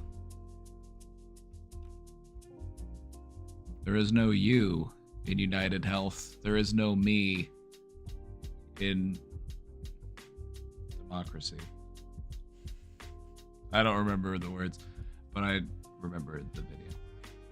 United Health one. United Health one's good.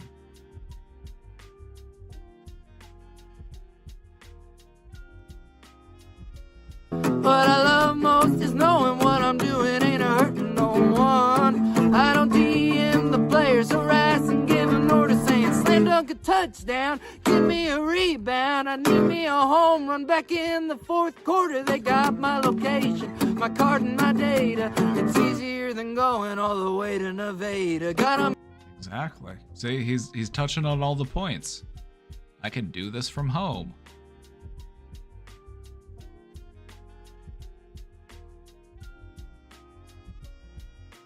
Sports betting is a huge problem.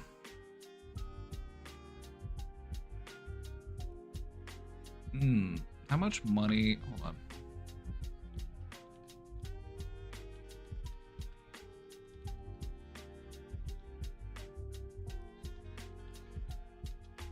Can we find out how much money Legal Sports Report. 2024 sports betting per capita reports. In preliminary 2024 totals, licensed sports books across 33 reporting markets combined to generate nearly $150 billion.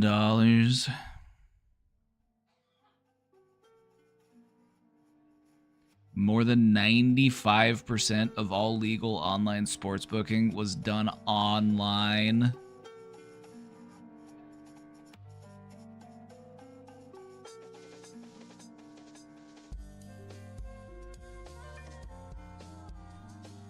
Wow. Yeah, on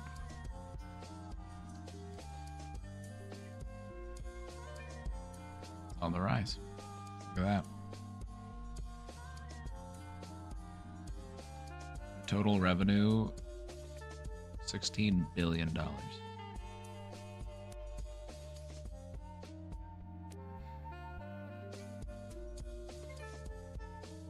Lot of money.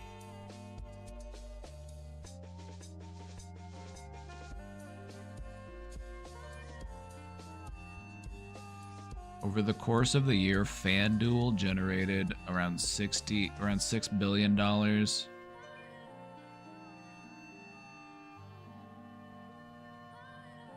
$50 billion in total wagers. Another $50 billion on DraftKings.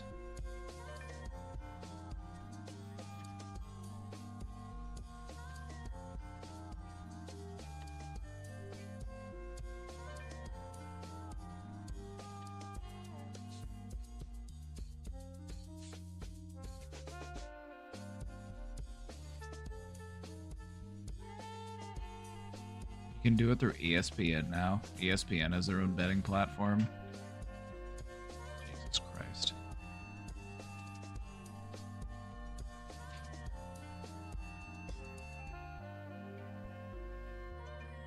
Online casinos aren't as popular.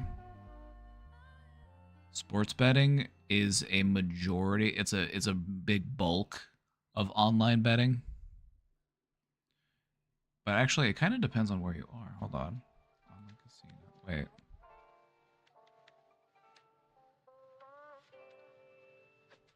Am I wrong? Wait, am I wrong? Oh, online casino gambling continues to drive even more revenue than its sports betting counterpart in the small group of states that allow it. Oh. So online casino actually is worse. The states that allow it. Oof. Oof.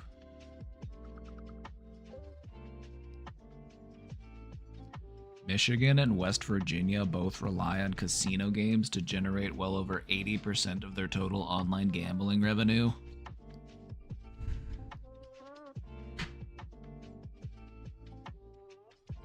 Wonder how much of that is going back into the state infrastructure.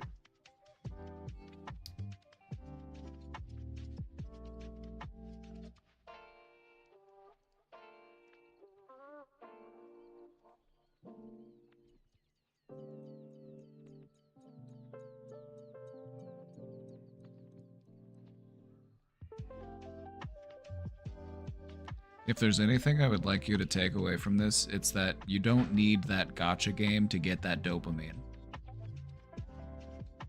At the end of the day, you're not gonna,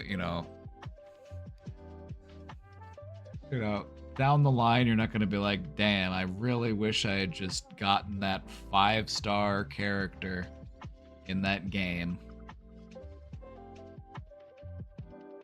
I should have just went a little harder. I just really wish. Something I'll always regret. No. They're trying to take advantage of you. So I guess if you're gonna do it, if it does give you, if you do have a little bit of fun doing it, because they make it fun, that's how they hook you. If it wasn't fun, you wouldn't keep doing it. They work very hard to make it fun.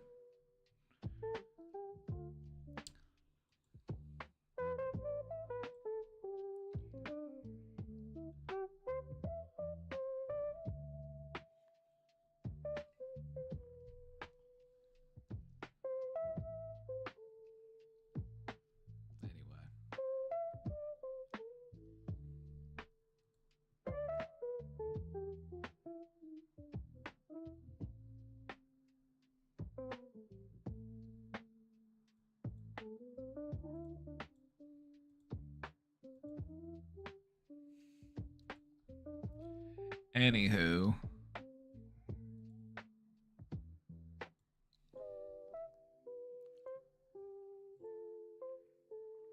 My heart goes out to anybody struggling with a addiction right now. You know, whether it's a gambling addiction or some other type of addiction. I just want to let you know that it can get better. Help is out there. You don't need to feel all of that guilt and shame that you are feeling. It's all right. Things can get better.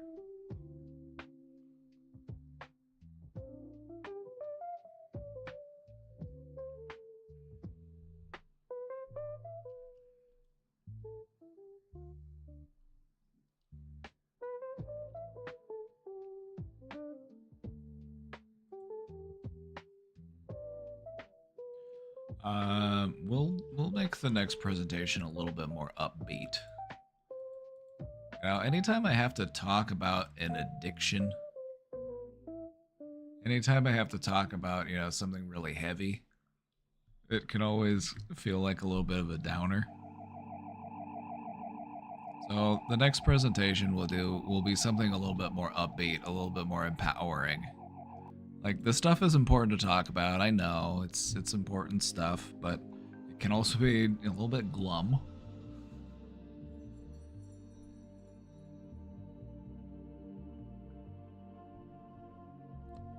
But, you know, if it helps somebody to recognize their own addictive tendencies, or it empowers somebody to ask for help, or it encourages somebody to reach out and support somebody that they know that might be struggling with an addiction, then I've served my purpose. That's what we do it for. We want that knowledge and information to trickle down and radiate outwards to improve people's quality of life. Dr. Roberta Bobby, thank you for subscribing.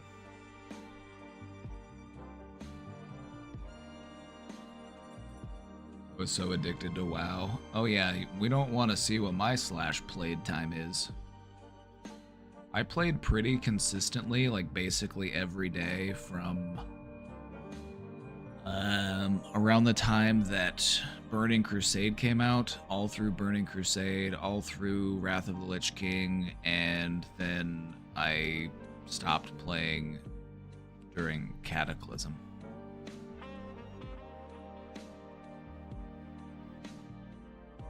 Then I came back and played it a little bit later when Legion came out. Then I played Battle for Azeroth, and then I'm like, actually, I think I'm good. And then I played a little bit of WoW Classic and Season of Discovery. And I played regular WoW Classic when that came out. But I'm over it. I'm done now.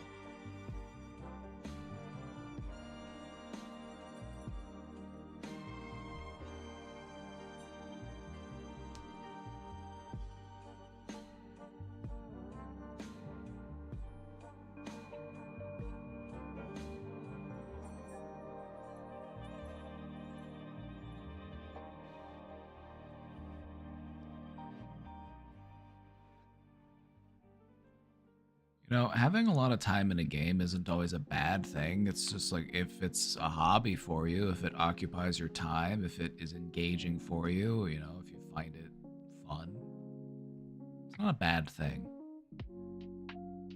But sometimes it's okay to recognize, maybe it's alright to put this one down and pick something else up.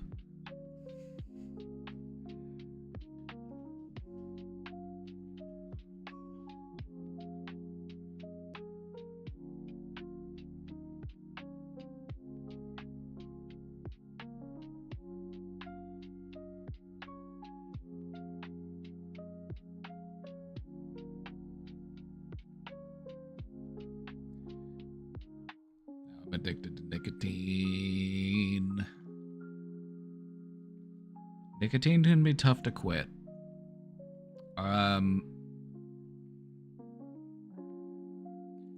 If you're actively addicted to nicotine, you might be in like a love-hate relationship with it. You know, you might enjoy it, but then other times you're just like, ugh.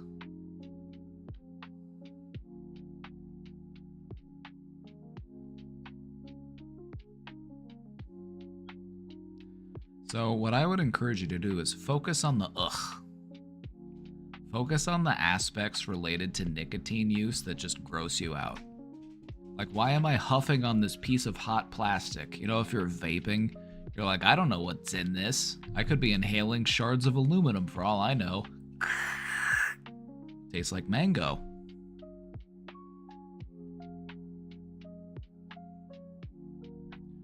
You know what helped me with that? Because I was a vapor.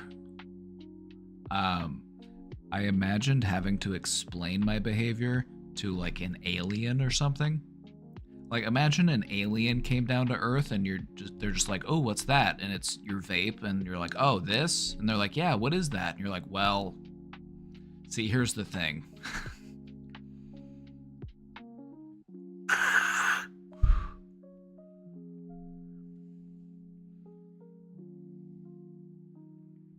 The sheer embarrassment, like, that I would feel having to explain myself to an alien visitor about what this is, that was like, all right, I need to quit this. That's silly, but that's one of the things that helped me. I'm like, God damn, if an alien ever caught me doing this, I'd be fucking embarrassed. Like, hello, we are from another galaxy. We're here to visit. We heard there is intelligent life on this planet. Oh, yes. It appears this highly evolved simian has found a way to ingest high levels of an addictive substance. Oh, and look, he's plugging it into a wall.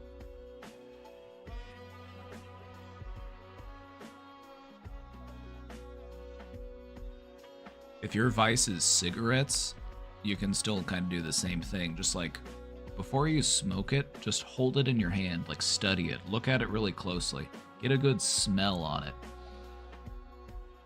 You know, just reinsert curiosity into the routine.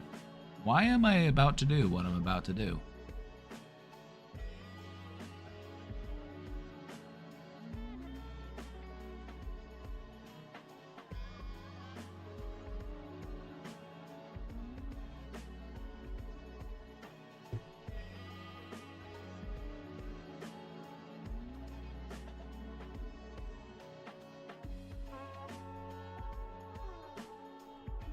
If I really feel the urge to smoke,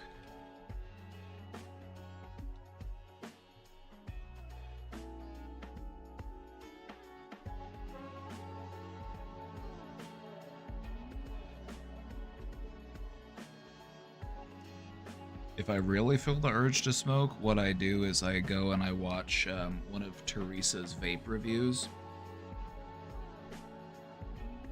Actually, she yassified herself in this one.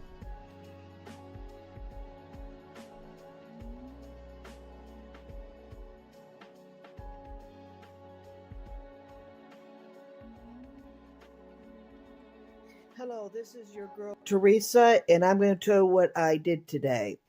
Today, I went to my favorite restaurant. I went to the Village Grill. What did I had at Village Grill? I had for a drink, I had a Coke, and then I had chicken wings, and then after that, I went to the smoking store, and I got this.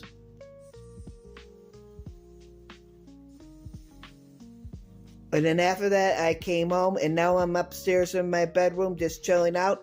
I'm going to be watching TV pretty soon. Thank you for watching, guys. Peace. I love Teresa. Look at this kitty. There she is. Oh. Isn't she cute? This cat is so cute, and she knows it too. She knows it too. Just look at her. Oh, she knows it. Just look at. Oh, she knows. Oh.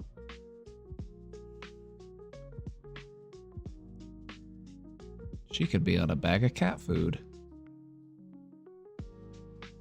She could be a cat model.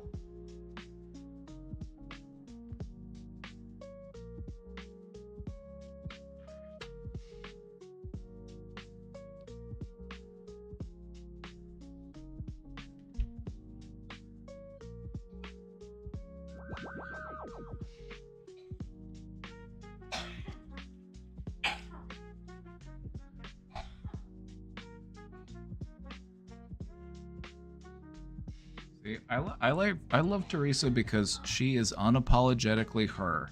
She's uploaded over 4,000 videos to YouTube, and she's just saying the shit that she's doing. Or she'll do a vape review, and she'll review the flavor, and she'll tell you whether or not she likes it. Spoiler alert, she likes every vape. I've never seen her not like one. Oh, you want her? Oh, you want my kitty? Oh, it's lunchtime? Dinner time? Here you go. Go get your dinner, Miss Pooh.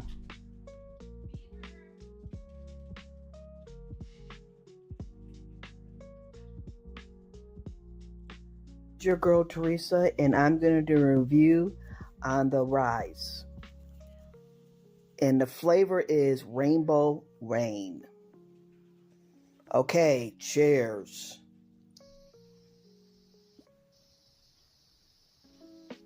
It's nice and smooth.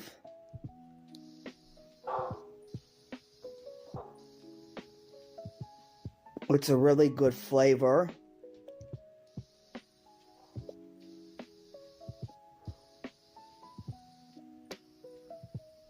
Let me see if I can taste the strawberry.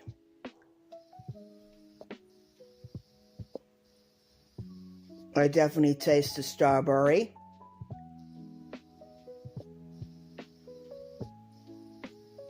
I really like the flavor a lot.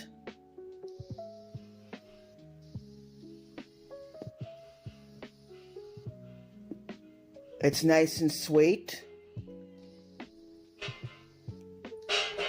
It's nice and soured. And I really like this flavor a lot.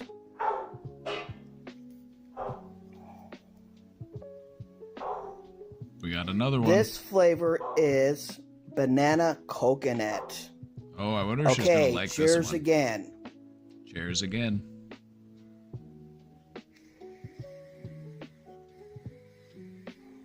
It's nice and smooth. Nice and smooth.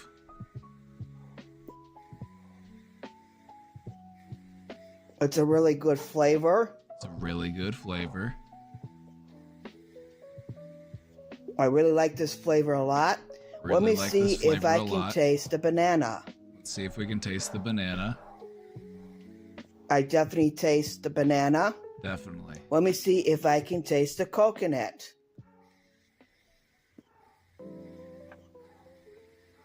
I definitely taste the coconut.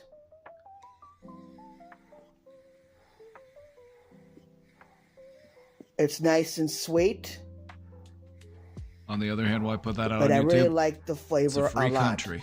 Thank you for watching. Peace. Is that what this channel is about?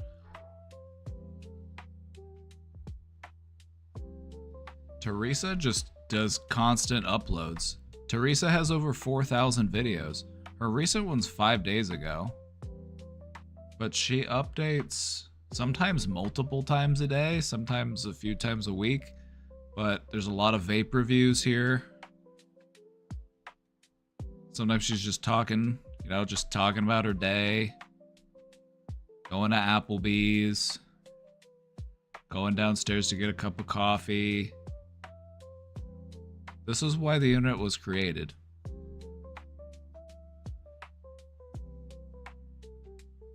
Because if my grandma was still alive, this is the kind of stuff that she would film. I don't know if she would be vaping, but I could see my grandma having a YouTube channel and just uploading constantly. And then being like, hey, are you subscribed to my channel? Did you see my new video? I'm like, yeah, which one? I'm like, oh, the one from the other day? No, I uploaded a new one today. Oh, okay, grandma, I'll check it out right away.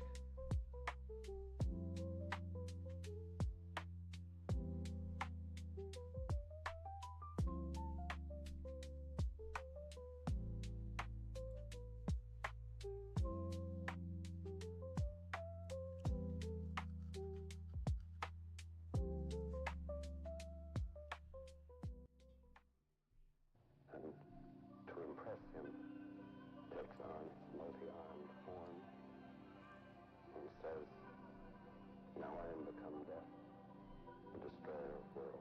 a slice of life anime, but IRL. Yeah, I guess so. I get that's a way of looking at it.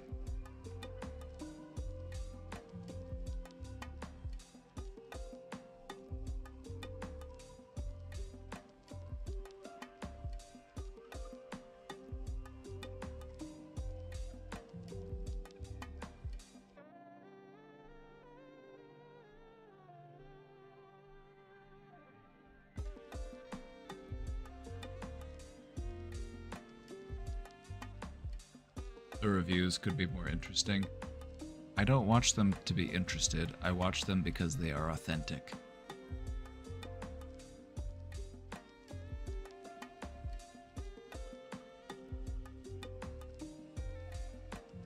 It's just one of those random gems of the internet. Just some random old person from somewhere just constantly giving life updates. And just like, huh, interesting. Curious. A little peek into somebody else's life.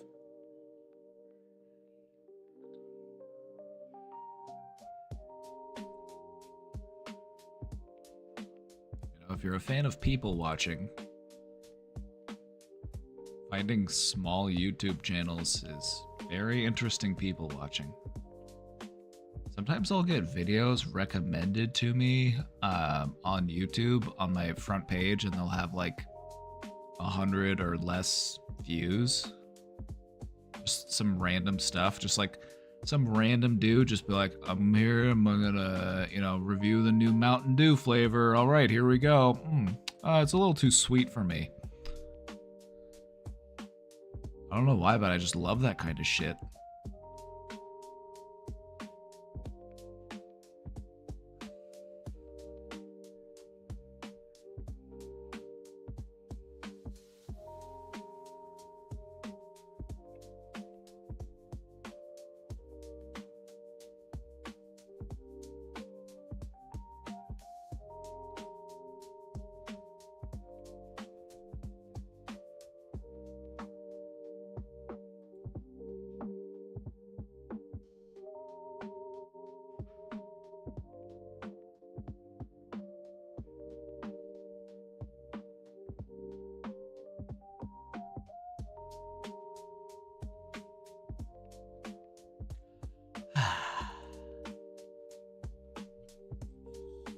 Well, how are we doing?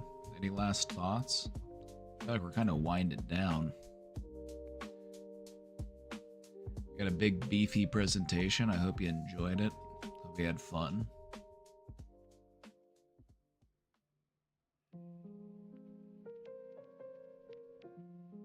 Hope you had a good time.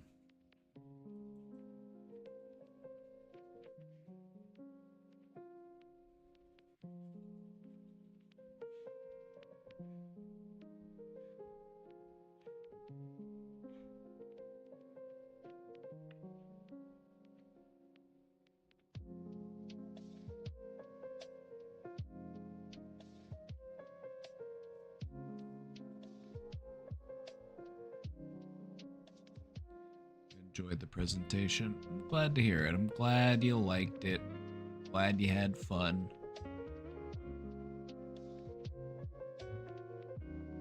You know, talking about addiction and talking about like gambling addiction, it's like it's kind of serious stuff. It can be kind of heavy, but you know, it's important to talk about, so I'm glad we did.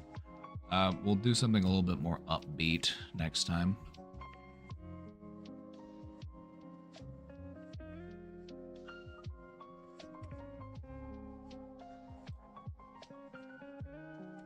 Hype train would be nice, you know? This is your last chance to subscribe before we go. You know, if you were thinking about it, or if you were thinking about maybe gifting a sub, who knows?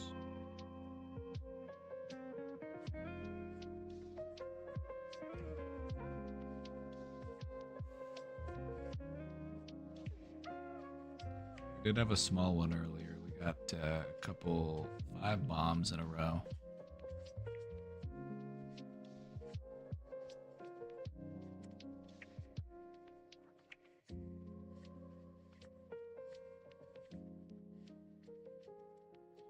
You know, another instance of stuff they'll do with like gambling these days is you even got to think about like card pack openings, you know, where people will make a whole platform out of just like opening gaming cards, like Pokemon cards, Magic cards.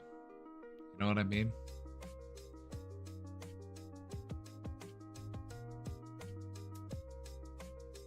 So what's the main takeaway here? What do we do? A little bit of gambling can be fun, but just try to be mindful of how much you do and try to be, you know, aware of when it becomes a problem for you. I guess that's the takeaway. You know, a little bit can be fun, but it's something that we want to regulate. Something we want to keep under, you know, close watch.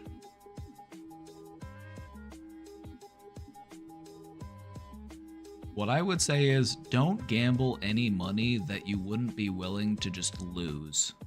You know what I mean? Like, don't gamble to win. Don't gamble for profit. Gamble for fun. Set aside an amount of money that you would be comfortable with losing. Then don't gamble any more than that.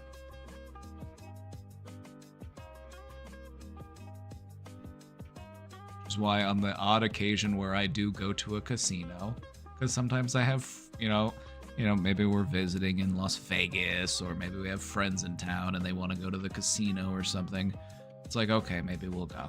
But it's like, there's a firm limit there.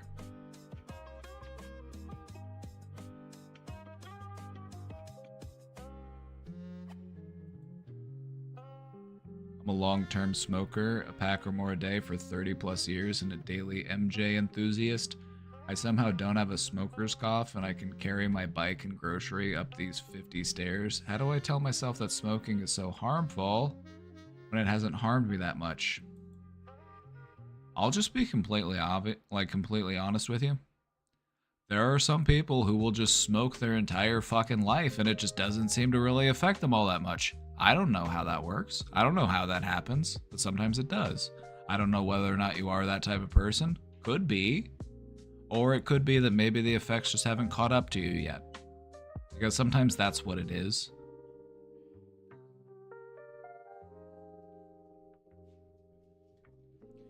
You know, I think about my grandpa who died because of his smoking. He started when he was like 15 and then he died when he was about 65. So, you know, a good 50 odd years of smoking. And it's like he went from being like relatively okay, you know, like he didn't really know much was wrong with him, and then it was just like very steep decline, very rapid decline. Oh yeah, there's cancer. Oh yeah, by the way, the cancer is all over your body. It's not just in your lungs, it's in your brain, it's in, you know, it's all over the place.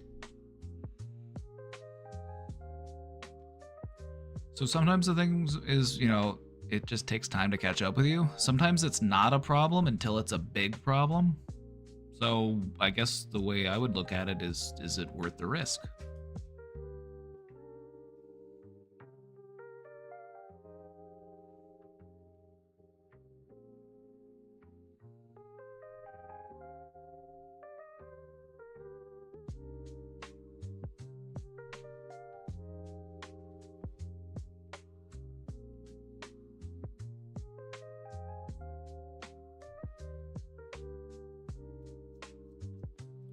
The thing that really got to me, though, was like I hated that feeling of being beholden to a substance. I hated the anxiety that I felt when I didn't have it, or, you know, I had to take extra steps to like seek it out, or I had to like go get it if I didn't have it, and it just made me feel awful. That was one of the driving motivators for me to quit, was like, I don't like a substance making me feel this way. I don't like it having that level of control over how I feel. So I need to let it go.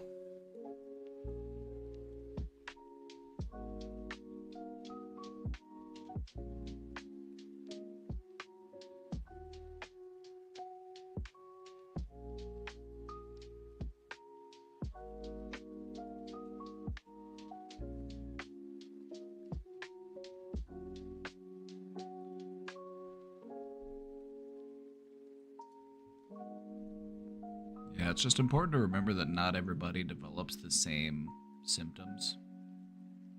And there could be symptoms that could be affecting you that you just might not be aware of yet. Or it could be stuff that you just got used to over such a prolonged period of time. Like maybe I feel like I'm able to manage, even though I am smoking, I am still able to do these things. But I'm not fully aware of just how much easier it might be to do those things if I weren't smoking. I'm not fully, maybe there are ways that it's affecting me that I'm just not fully aware of yet.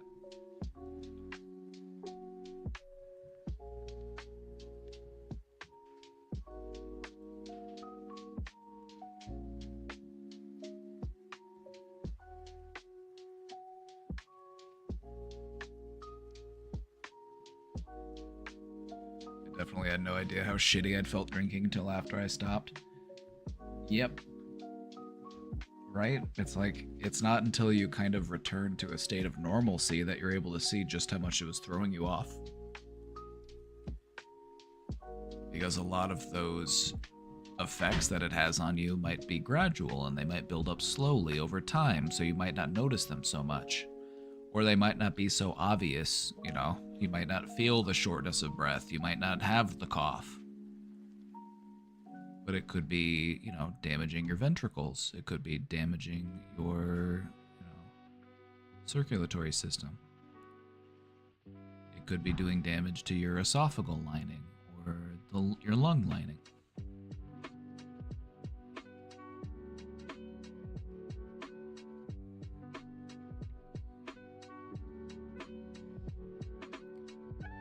Sometimes you gotta make risks in life. Sometimes you gotta take risks. And you just gotta ask yourself, is this worth the risk?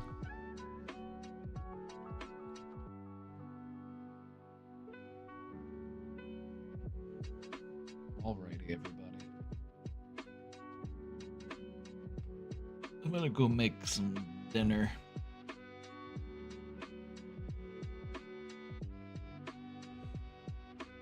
I'm gonna make some dinner.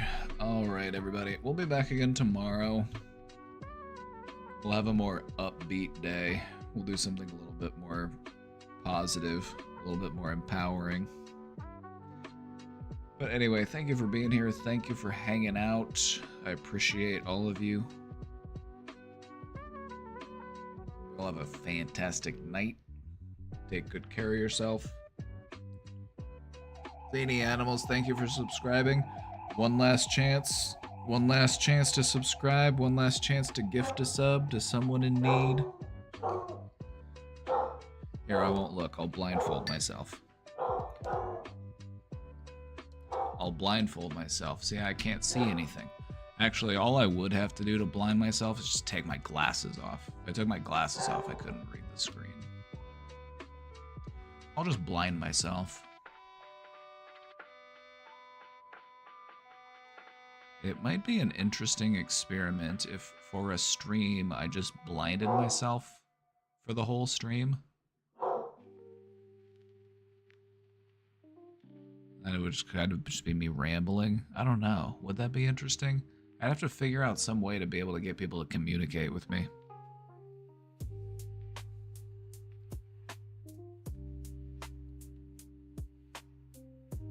It's like, if I'm blindfolded, you could be saying whatever you want about me, and I'd have no idea. I would just have to imagine. That'd be weird.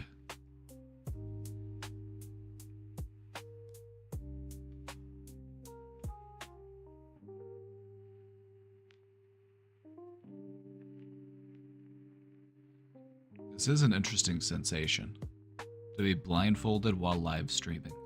It's like, I don't know what anybody's saying. You guys could be saying anything, and I'd have no idea. You could be saying nothing at all, and I could just be talking to myself. Wow, what an interesting predicament. Huh. What a curious sensation.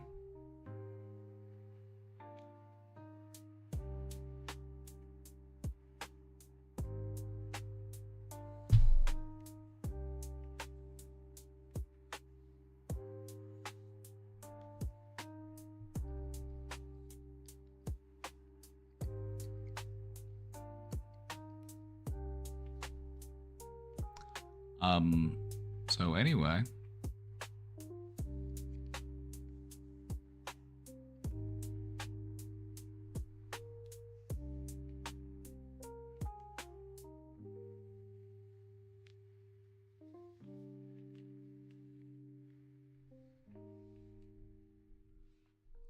Oh, you're still here. Hey, how's it going? All right, everybody.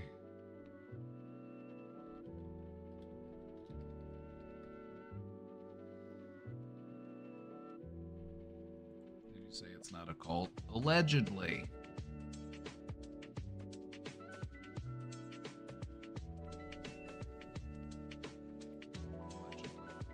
Some people are just all too, they're just all too excited about the idea of it being a cult, and I'm just like, come on, like make it harder for me at least.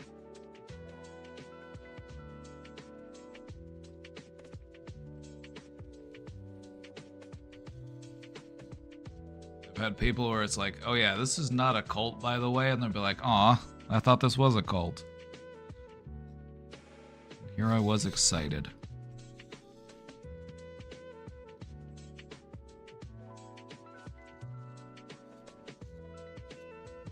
Eventually what I want to do is start a commune out in the middle of the woods. You know, if we're gonna do the cult thing, let's do it right. We won't do all that weird stuff that they do in cults, but I mean, we'll do some weird stuff, but it's like optional weird stuff. It's not mandatory weird stuff. Also, you're allowed to leave. That's another big thing about cults, is they don't let you leave.